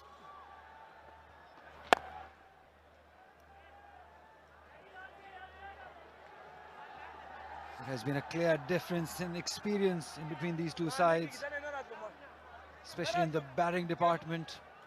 Saim Ayub, Abdul Wahid Bangalzai, Azan Awais, Usman Khan, Haider Ali, all young and inexperienced, other than Shadab Khan. Well, hasn't lived up to the expectation that we were hoping, that all these youngsters, they may have that flair, that aggressive nature. Saim looked good, only for 20 runs, but that's not enough. We got to do big.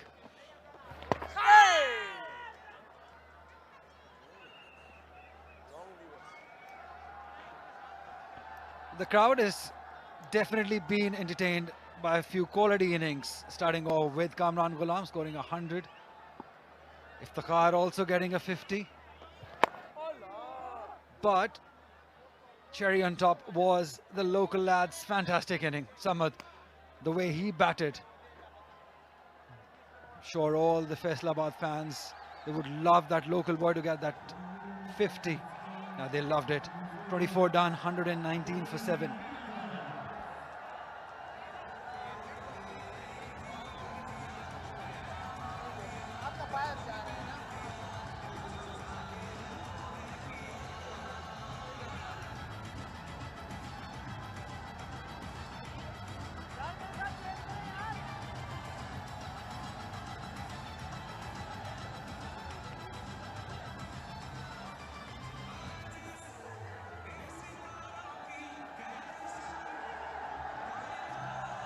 Yeah, don't forget to come tomorrow.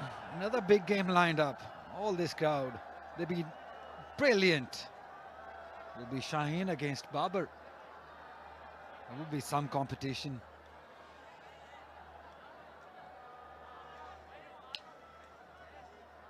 Three slips in place.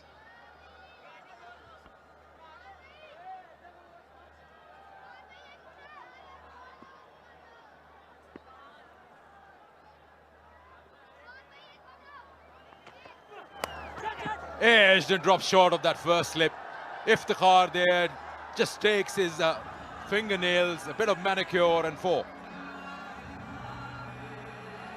Yeah, that fell short off Iftikhar, but definitely never the easy ones. And the ball bounced right in front of you.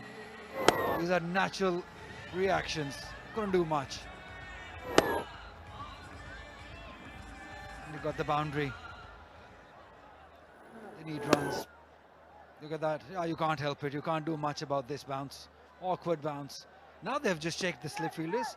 Probably they were standing a bit far. Now they've adjusted few lengths.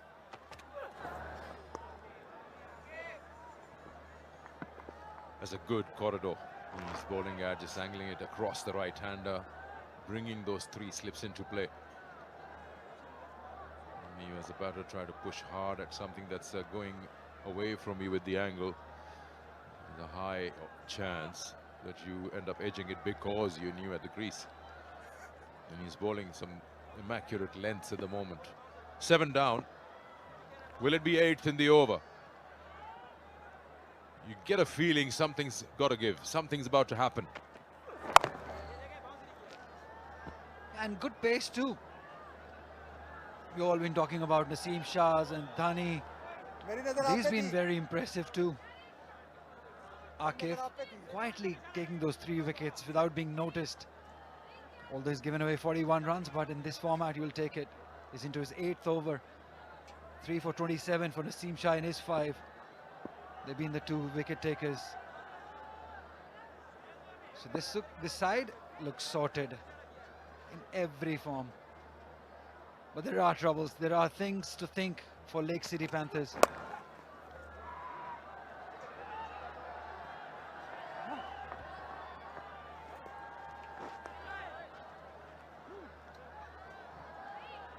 Well, while this match is going on at its own pace, some more news for you. Pakistan's first purpose-built tourist city is the Blue World City.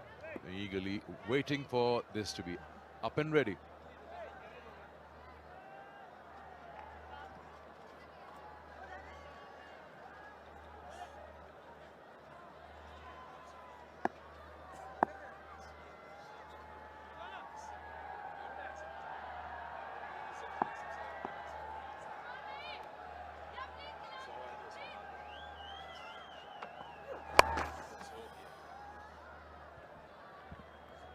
Good pace again.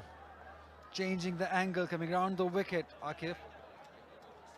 It's never easy for the middle or the late order batters. Ahmad has shown some fight, 32 of 54. There's literally been no one with him. Mubassir looked good for 33 before one got big on him. Now Usama, how long can he sustain? How long he can hold himself from playing a big shot and making a mistake. 2 slips are there too still.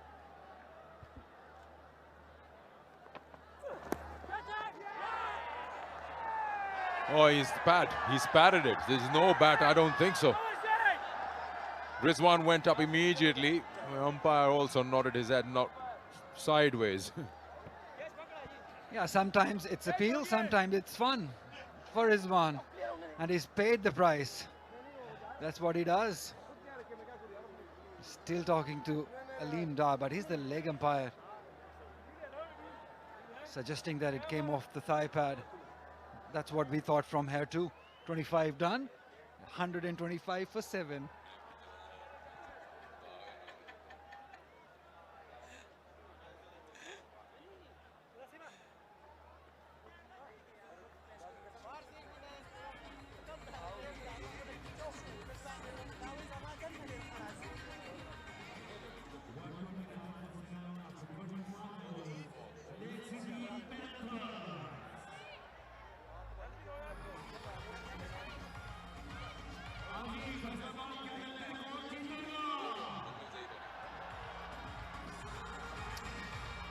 .125 for 7, halfway through, 25 overs bowled. And there was a big shout on the last ball of that previous over for a caught behind on Osama Mir. He was put down by the umpire. Rizwan was sure, the bowler was sure that he got the man. Yeah, all that matters is what the umpire feels. Bit of an expression from him also, a very sheepish smile on his face. Just suggested that maybe he did nick it.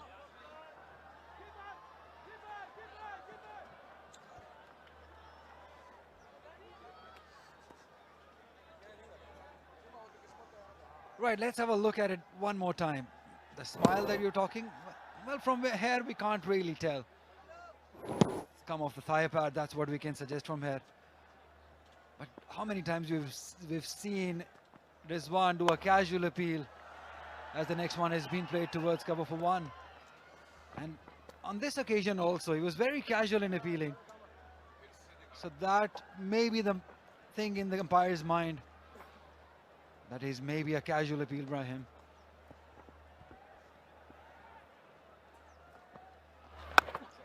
Oh, he's actually swept that. Use it as a broom from 180-degree arc. Standing tall, standing alone is Ahmad Butt for the Panthers as he moves to 37 with that slog sweep. Realizing that there is no fielder there and played it in the gap too. Good cricket. He's just making use of this opportunity that has been provided to him. Short of partners though, but still is proving that he's got lots of skill in him, lots of talent. He was expensive with the ball, but he's a bowler who can bowl 10 overs with good aggression and pace, and he can bat like this too.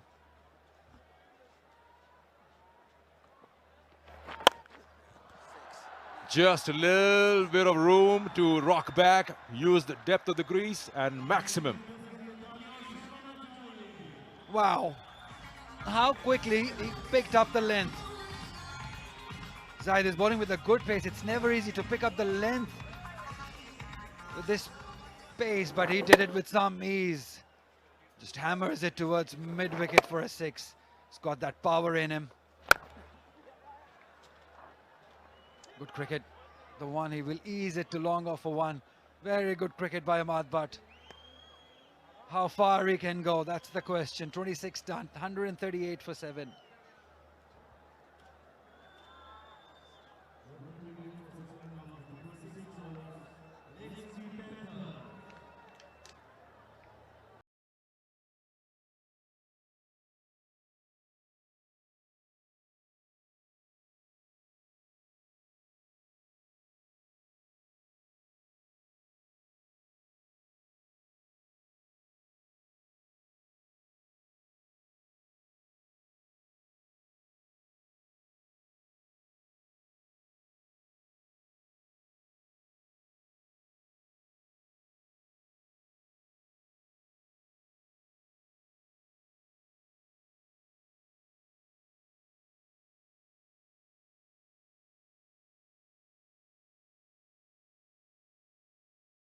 UMT Markhors were 141 for 2. That's where the partnership was building between Kamran Gulam and Rizwan. That was a tough period when they both were going on. And then what happened, we all know what Iftikhar and Samad did in the end. What a finish. But lots of credit has to be given to Kamran Gulam, the way he paced his inning. He came to bat at a difficult time. Bowlers were fresh, they were bowling at great pace, great length. It took his time, paced his inning.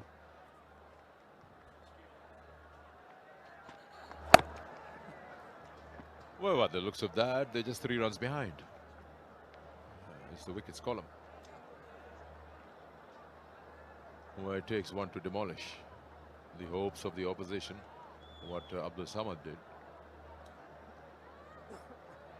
And who would have thought they'll get as close as they did to a 350 mark, 347.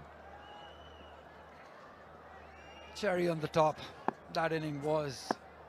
The cake was actually built or made by Kamran Gulam's mammoth effort. The foundation was set by him, and Iftikhar and Samad capitalized on that foundation. That's what good teams do. Everyone chips in, everyone has their own role. And as far as Markhor is concerned, everyone has nicely done their roles. May it be bowlers, may it be spinners, may it be batters. Everyone has contributed.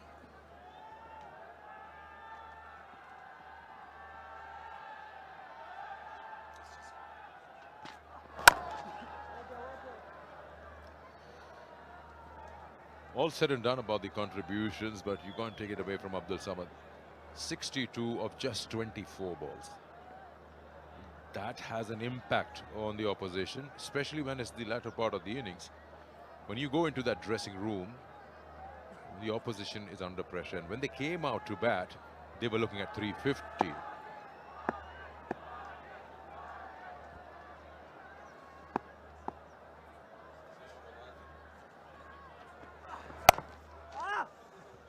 .83 runs. Both Iftikhar and Samad scored in the last 5 overs, remember? So that's exactly what Sikandar Bhai is referring to. But I still believe the foundation was very important. That gave them the opportunity. Nothing taking away from the brilliance of Samad. He will be a happy man. There's a cool and calmness about this team. You can just tell by the performance and the way they've all been today. Well led by Rizwan. Ijaz Jr. also there, Samuel Niazi. Very close. Going down. Maybe.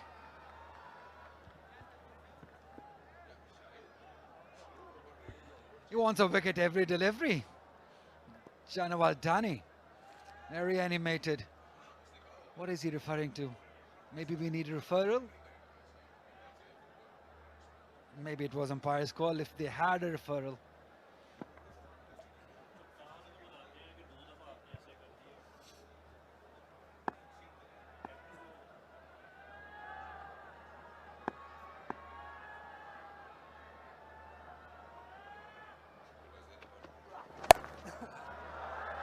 Pulled away and nicely in control of that shot and just gone over the diving Abdul Samad. 27 done, 142 for 7 with a brilliant boundary.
Lake City Panthers need 206 more runs of 23 overs still.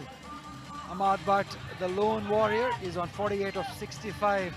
It has not been easy for the batters.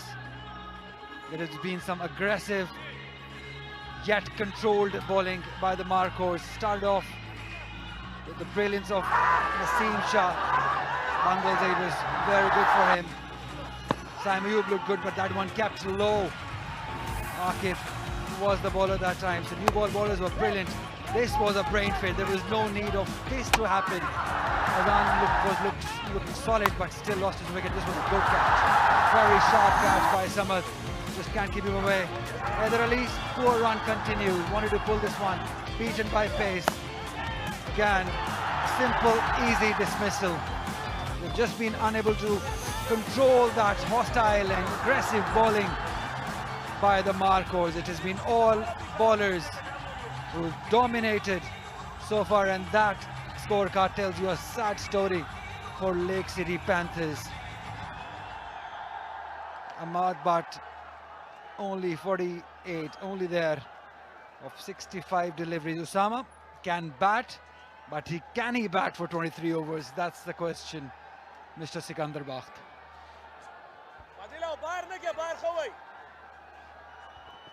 No.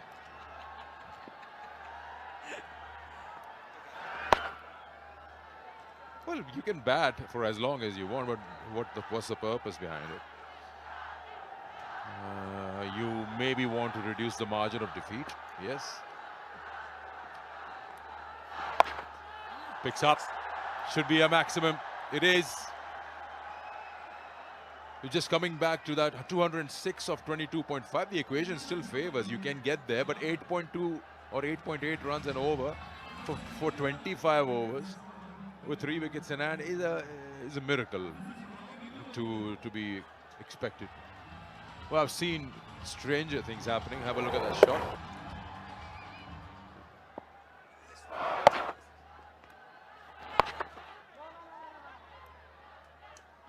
Iftikhar getting the taste of his own medicine.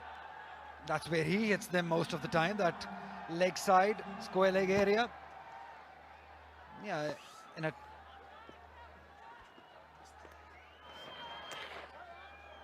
buys wide, 2 runs. I remember seeing Usama Mir hit Imran Butt for 5 6s in 1 over in a tournament organized by Mr. Salman Butt in Lahore. I saw that happen. He has that potential in him. He has got that skill. But the problem, as you suggested, 197 runs. That's too much to ask. You are very optimistic. I don't mind that. But if he actually makes them win this game from here, well, surely you're going to take him to a Champions Trophy as a batsman. The fight should continue. I'm not in favor of giving it up. The fight should continue till the end, till the last ball.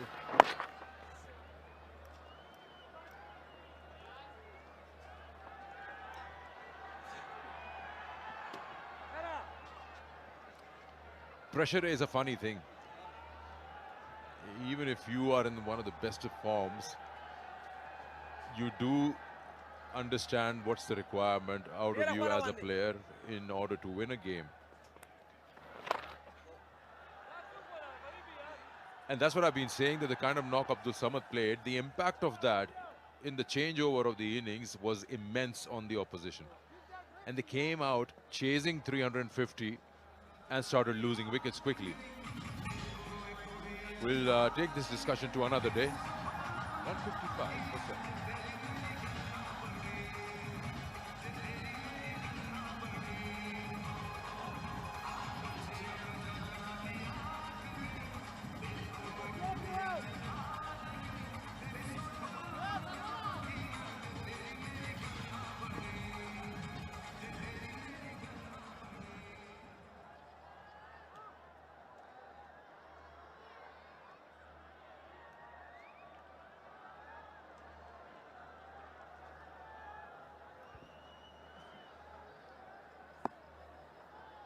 Ahmad Butt fighting for his team. 49 not out.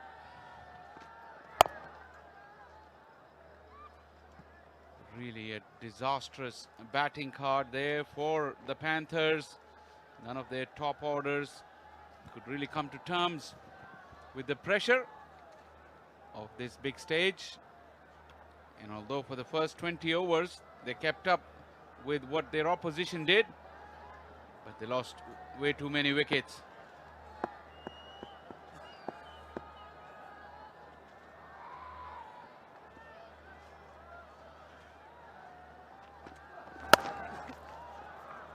That will bring up Ahmad Butt's 50. His third 50 in this format. Fighting the lone hand, the all-rounder. Went for plenty with the ball, giving some back to the opposition. Yes, he's batted well. And he's got to a 50. He's shown some fight from the position his team were in. And they really needed somebody to stand up to get this score to somewhere in the column where it can be called decent in hunt of a big total. This one is pulled away straight to deep square leg. Abdul Samad, the man who has been everywhere tonight. A run out, a catch, a few big hits, sixes all around the park, announcing his presence in this form of the game at this stage. Use the word announcing his arrival. That was the celebration was key to that. The way he celebrated after that 50, as if he was to let everyone know that I'm here. That was a fantastic knock. Very few from a newcomer in the middle order in that situation that he came in recent times in Pakistan's domestic cricket. That was the most outstanding thing about that knock. Yes, and after quite a bit of time, we've seen somebody who has a sort of a physical presence at the crease, where you see the man and you think if he hits the ball, it will stay hit. And that's what his innings was like. And Naseem Shah is in the picture, took the first 3 wickets out of the first 4, and almost single-handedly demolished the top order of the Panthers. A lot to ponder for this dressing room. Head coach Umar Rashid and skipper Shadab. I'm pretty sure these discussions will go long into the night, because the game's coming thick and fast. This is a top edge. Will it carry? Almost did to Naseem Shah. Probably the reaction would suggest that it did. Disappointed with his effort. Yes, could have been late at judging the ball where it will land, because in the end he seemed just a touch short of where the ball landed. Or has he dropped? Yeah, he's suggesting with this gesture that it just landed short of him. Then the reaction would suggest that he realized that he was late. There we see the action replay again. It was a good short one. The batter wasn't in control, and yes, just fell a touch short. Running around the ball rather than cutting the angle. And Dhani not happy.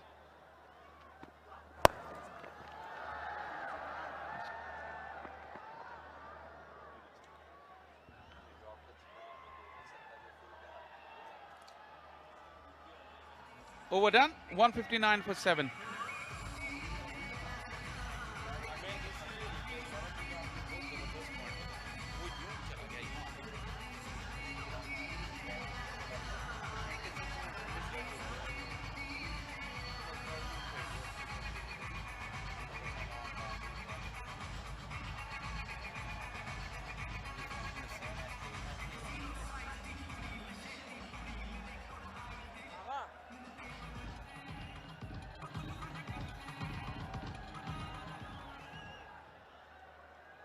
Are we back?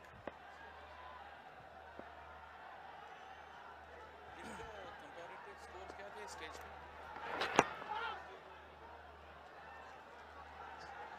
पे? Iftikhar has really struggled with his line in this short little spell so far. Once again down the leg side, concedes a wide. This very, very interesting fact, Salman. At 29 overs, I'll come back to that. We're going to have a look at that catch that went towards Naseem. And Salman made a brilliant point that instead of coming straight towards the ball, look at that. Naseem Shah went around it. Any boys and girls watching? This is not how you do it. And this one has been tonked hard. Back, 20 rows back into the crowd. Huge 6. Pitching it short, and the ball deserved to go where it went. In Ahmad Bhatt, with the kind of power he possesses, there aren't going to be any half measures. Picked it up nicely, and it just set up.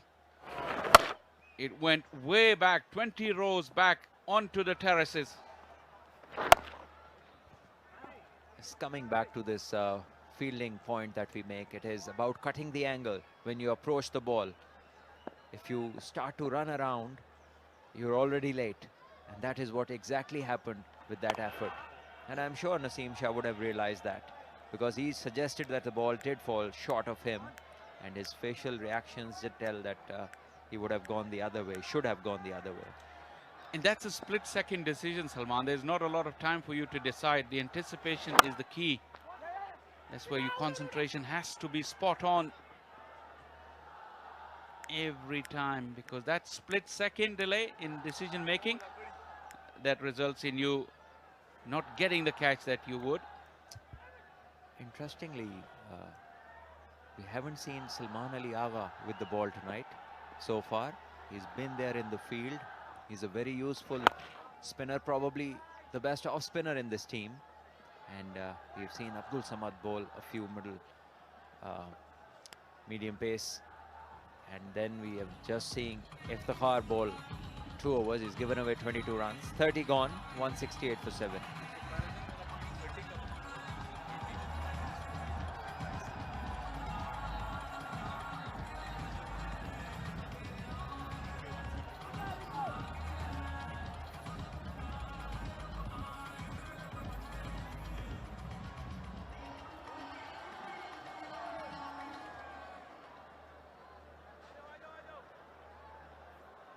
.168 for 7. Interestingly, at this stage, Markhors were 174 for 2. Not much of a difference in terms of runs, but 2 key battles were lost by Panthers. That was in terms of setting the platform. And, pretty sure that innings that Samad played, which really made the difference between a 310 and 350. Ahmad Bhatt is trying his best though. Really neat strokes all around the pitch. Good against spin with the slog sweep. The wristy flick through the onside. Take that. Sweep either side of the wicket. And then good against pace. Showing good all-round ability. Another single this time to mid-on, and quite a long time since he's been playing in the domestic circuit, and he's shown a lot of promise in all 3 departments, whether it may be his bowling, batting, fielding. He's a brilliant athlete as well, one of the fittest guys in the domestic circuit, and he's been part of the Islamabad United team for quite a number of years, but didn't get many opportunities over there. But tonight he's shown good promise with the bat once again. With his kind of ability, I think, that's my opinion, I'll ask yours after this, that he's suited more to the longer formats. This one goes past his glove, but not getting any connection. It's been a couple of times now that Dhani starts to appeal, and as soon as he turns around, the umpire has his arms wide open, signaling a wide. So I wonder where this one was a serious appeal, because Rizwan didn't look interested, not for a moment. And that also doesn't happen very often, because Rizwan has a habit of throwing each and every ball up in the air when he catches one, to suggest that he was going up for the appeal. Coming back to the debate for the all-rounders, in the same era we had Amir Yamin, Fahim Ashraf and Ahmad Bhatt in the mix. This is up in the air. This is not a clean strike. Fielder getting underneath it and taken. Fakhar Zaman is the man, and Shahnawaz Dhani is off. Look at him go. Well, I wonder, wherever he plays in the world, the guy he's signaling to is always in the cow corner. And once again, he went straight to him. So wicket for him finally. Is bowled well into his 8th over, halfway through. And he picks up his first wicket for the night, only giving away 20 runs. The foot perfect, half and half, over the crease and behind the crease. And Osama Mir just skying one, well taken by Fakhar Zaman, who is a very safe hand.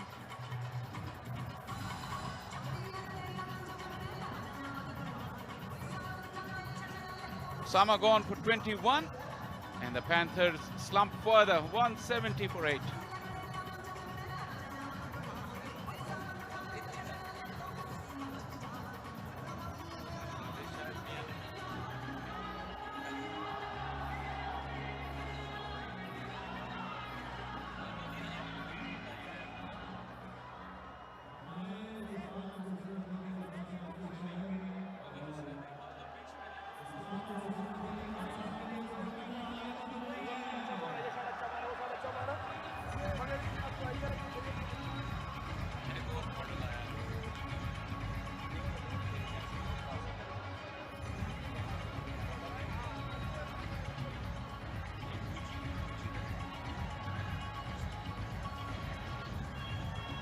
Mohammad Hasnan, 89 runs, but the figure that we discussed earlier, and Salman did as well, just the 27 List A matches, he's been around forever, it seems.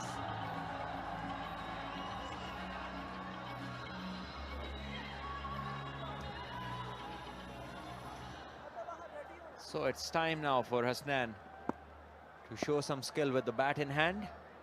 And at the moment, his side is in a hopeless position. 170 for 8. And he goes after one. Dhani.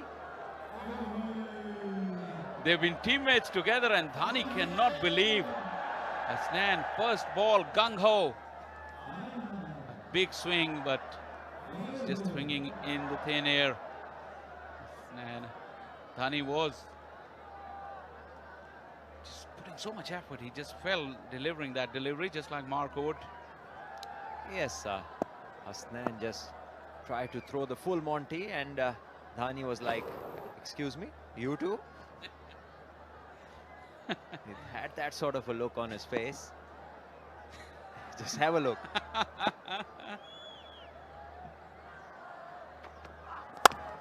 Once again, a friendly half volley, sliced away. Will be one down to the third. I'll ask you one thing, Salman. We've seen now, what, 50 and 30, 80 overs. None of the quick ones. We haven't seen, barring that one or two, there haven't been many Yorkers. This was a slow delivery too, which was just away from the arc, the hitting arc of Osama Mir.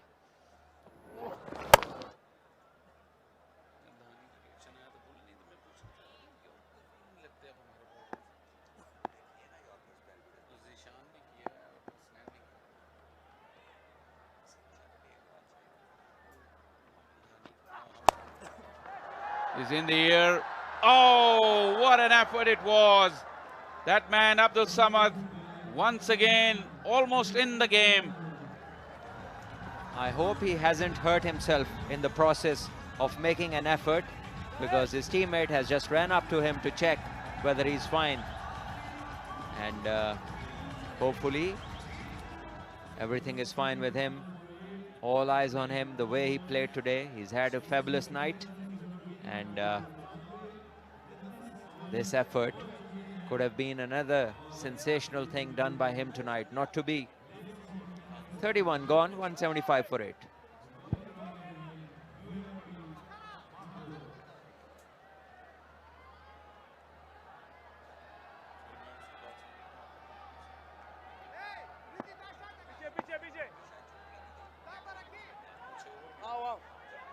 Umpire.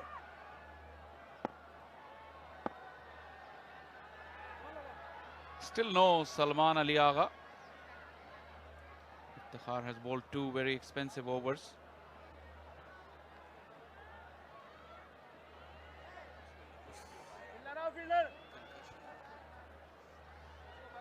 Samad is coming off now. He banged his head, feeling his neck, I think. Just jarring. This is a hard surface, this outfield.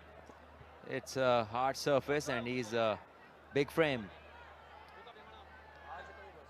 And here we have the replay. Mahadbhat pulling one, and a full stretch dive. Yes, his chin has hit the ground really hard, and he must have felt the shock in his neck and that tailbone. And Dr. Asad taking him back, would inspect what's wrong with him.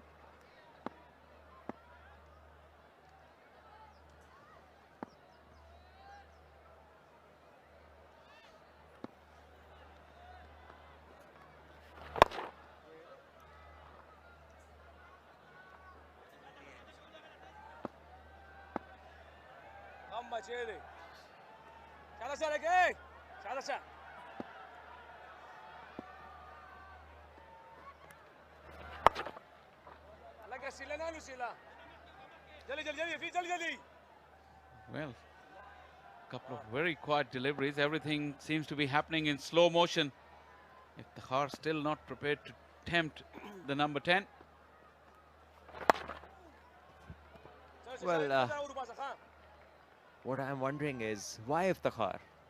Why not close the game right now, or maybe give one to the leg spinner? Absolutely see no reason for him to be bowling at this point in time. Should be looking to close the game. Maybe give Naseem Shah a go, or Akif.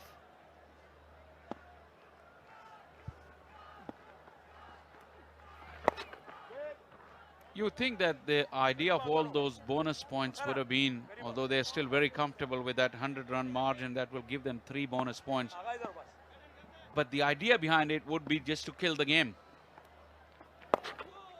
and to not let it drag. It does seem that this game is dragging just a little bit. 30 to go on, 175 for 8.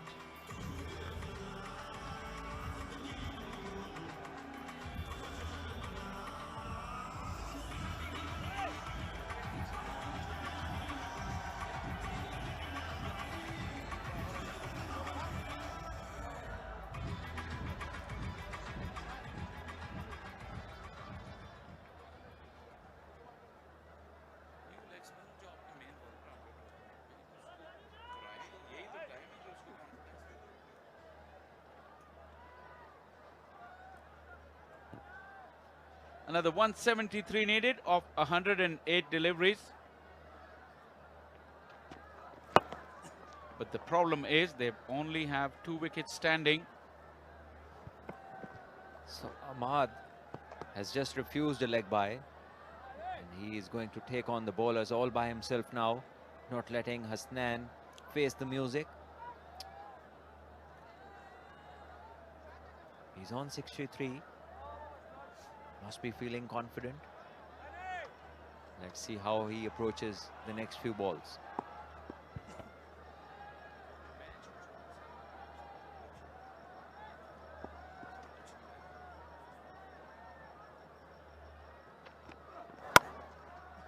And although Salman, at the moment the game may seem to be dragging just a little bit, word for the Faisalabad crowd, it has been electric. And something that domestic cricket hasn't had for a while. For the opening game to have an atmosphere like this, wow. Well, hats off to them. It was a hot day and they turned up in huge numbers. And they've added to the scenes here at the Faisalabad Iqbal Stadium. And the tournament all eyes were waiting for has had a good crowd to kick off with. It's a good bumper, but Ahmad has dealt it quite nicely. Just a single. And Salman, I know that you played in front of huge crowds as a player, especially at the national level. It really inspires you. How about a word for a domestic cricketer that doesn't normally get to play in front of these big crowds? How important is that for them in their development? Well, it is extremely important for them to also have this same taste of the crowd and what sort of a noisy stadium offers you. And it's a good idea to play in places like Faisalabad, Gujranwala, Sialkot, Hyderabad, and you will have full houses over there. I remember any time playing in Faisalabad, games where Pakistan players would come and play, even for their regions or their departments or whichever teams, you will get good crowds. You will get people coming in large numbers to encourage the boys. And it is a requirement. You can't teach how to deal with this sort of pressure if you don't go through this. There is no class that teaches this. So it is very important to play in cities where not much of international cricket has taken place lately. And for me, the moment of the evening was when Samad got to his 50. Imagine if there was no crowd or very little crowd, we won't have seen that kind of reaction. As we watch another wide from Dhani, from Abdus Samad, the way he was pumped up, his adrenaline was running because of the noise that was made by the crowd. He felt a few in the middle of the bat and there was no stopping him from there. Yes, it always adds to the spice when there's a noisy crowd and they're cheering you on. And, just gives you that extra push in whatever you intend to do. I would like to see a few quick Yorkers from Dhani. Try to finish off the tail, finish off the job. At the moment, it's just going through the motions from both the batter and the bowler.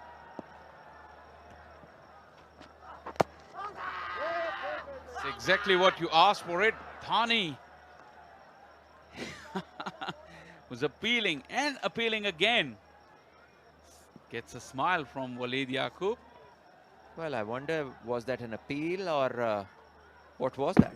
because clearly the bat hit the ball. If even the bat hadn't hit the ball, it would have been going down the leg side, and it was as if the ball has hit a pad after a couple of decades. It reminds me of the great late Abdul Qadir appealing against David Constant, because back in the day the umpires had no clue what great Qadir was bowling.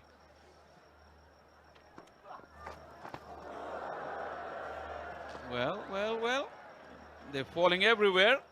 Hasnan and Rizwan behind the stumps as well. No wickets for Dhani in this over. 33 done, 177 for 8.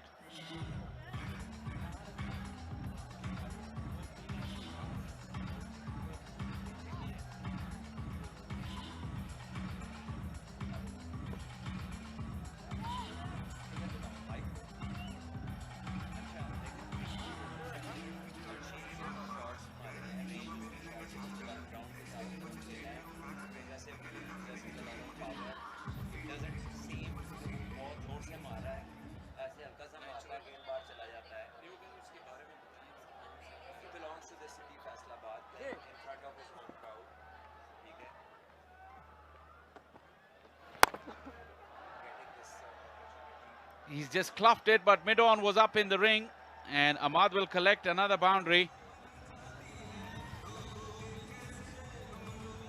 Ahmad is not giving up the fight. He's a real fighter. Zaid has had a difficult evening, and he was greeted to the bowling crease once again by that aggressive strike from Ahmad Butt.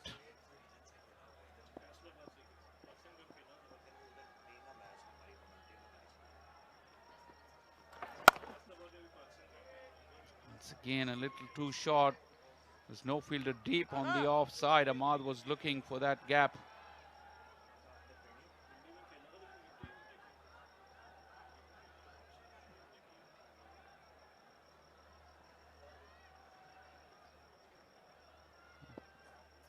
Mid-on has gone back. Mid-off has come up in the ring. Well, he brings out the reverse sweep again. Switch hit, rather. Yes, he seems to have a lot of authority while playing the sweep shots, both the conventional sweep and the reverse sweep. And he has good hands, good bat speed that enables him to connect mostly. Just have a look how his hands go, and he completes the stroke with full authority and control. Without changing the grip on the bat. We've seen some players, when they go switch hit, they change hands. But it doesn't look unnatural when he attempts that. Well. He loses his stumps. Exactly repeating the shot. But this time, Zahid has had the last laugh.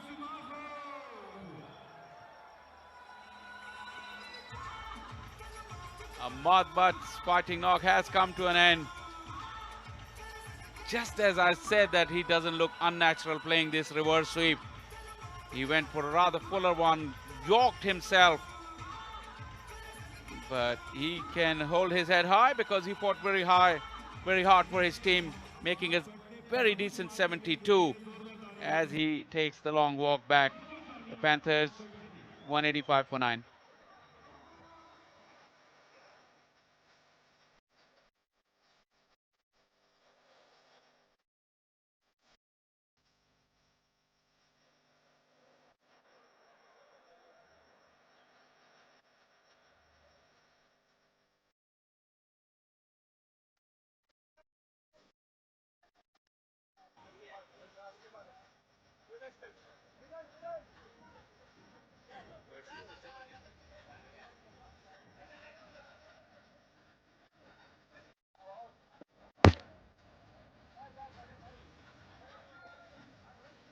Rizwan celebrated as if there was a lot hanging on this wicket.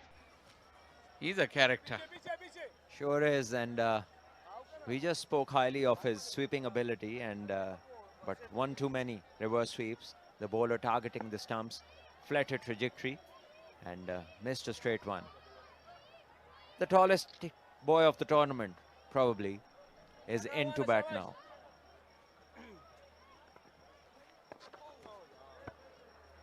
Got a big stride out. Yeah, what would be a game of cricket without a commentator's curse, Salman? Exactly, Shaji, and what a good platform to tell your channel's name.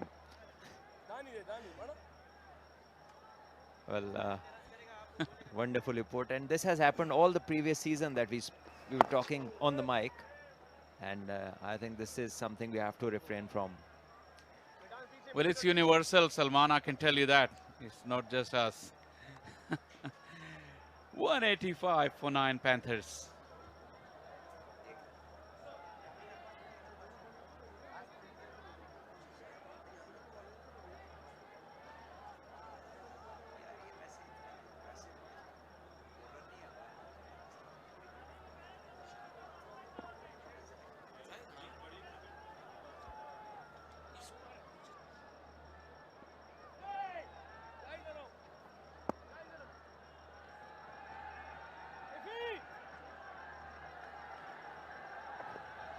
Faisalabad has seen the return of top-tier cricket after many years, and Faisalabad didn't disappoint.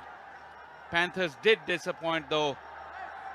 If you're a Panthers fan, you just look away, especially number 2, 3, 4, 5, and 6. Single figures.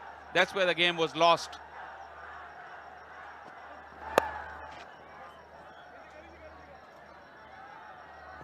Dhani probably going a bit light on his fast bowling mate, Mohammad Hasnan. They played together for Sindh.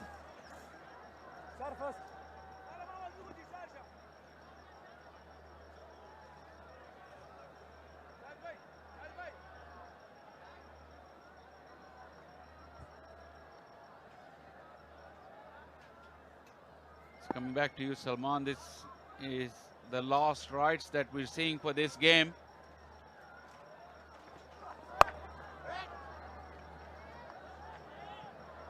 Surely Samad's innings has to be the most impactful performance of the evening. Has to be, and certainly is. The way he batted took everybody by a pleasant surprise. Just leave out the opposition in that case. And it was a great show of huge strikes, and that too within his comfort zone. Something that is not commonly seen here in our part of the world. And the dressing room over there. And Zulfikar Babar sitting in the middle, the spin bowling coach. Never short of a joke or two, Zulfikar Babar. Yes, he's witty, and we've had quite a few lively moments in the Wabra dressing rooms over the years. A special bowler. Absolutely, and he's one man that I think didn't play as much as he deserved for Pakistan. He was very, very skillful.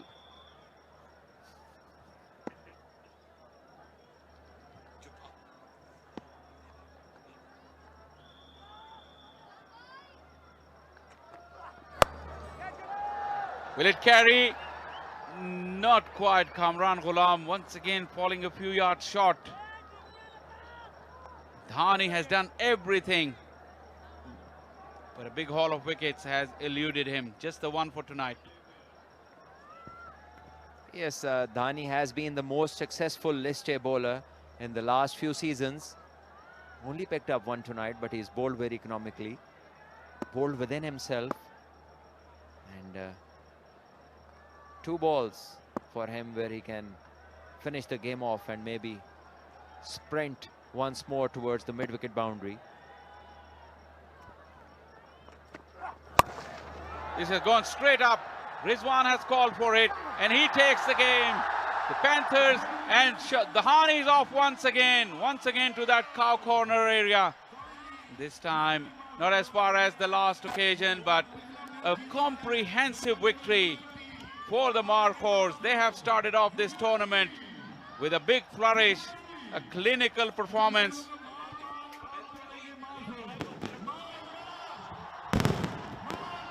The fireworks have lit Iqbal Stadium, Faisalabad. Dhani's feet in perfect position, and the celebrations are on for the return of cricket here in Faisalabad. Great scenes, as I have been joined by Ali Yunus. What a night, Ali Yunus, for Faisalabad. Absolutely. I think they are celebrating in that exact manner that you just said.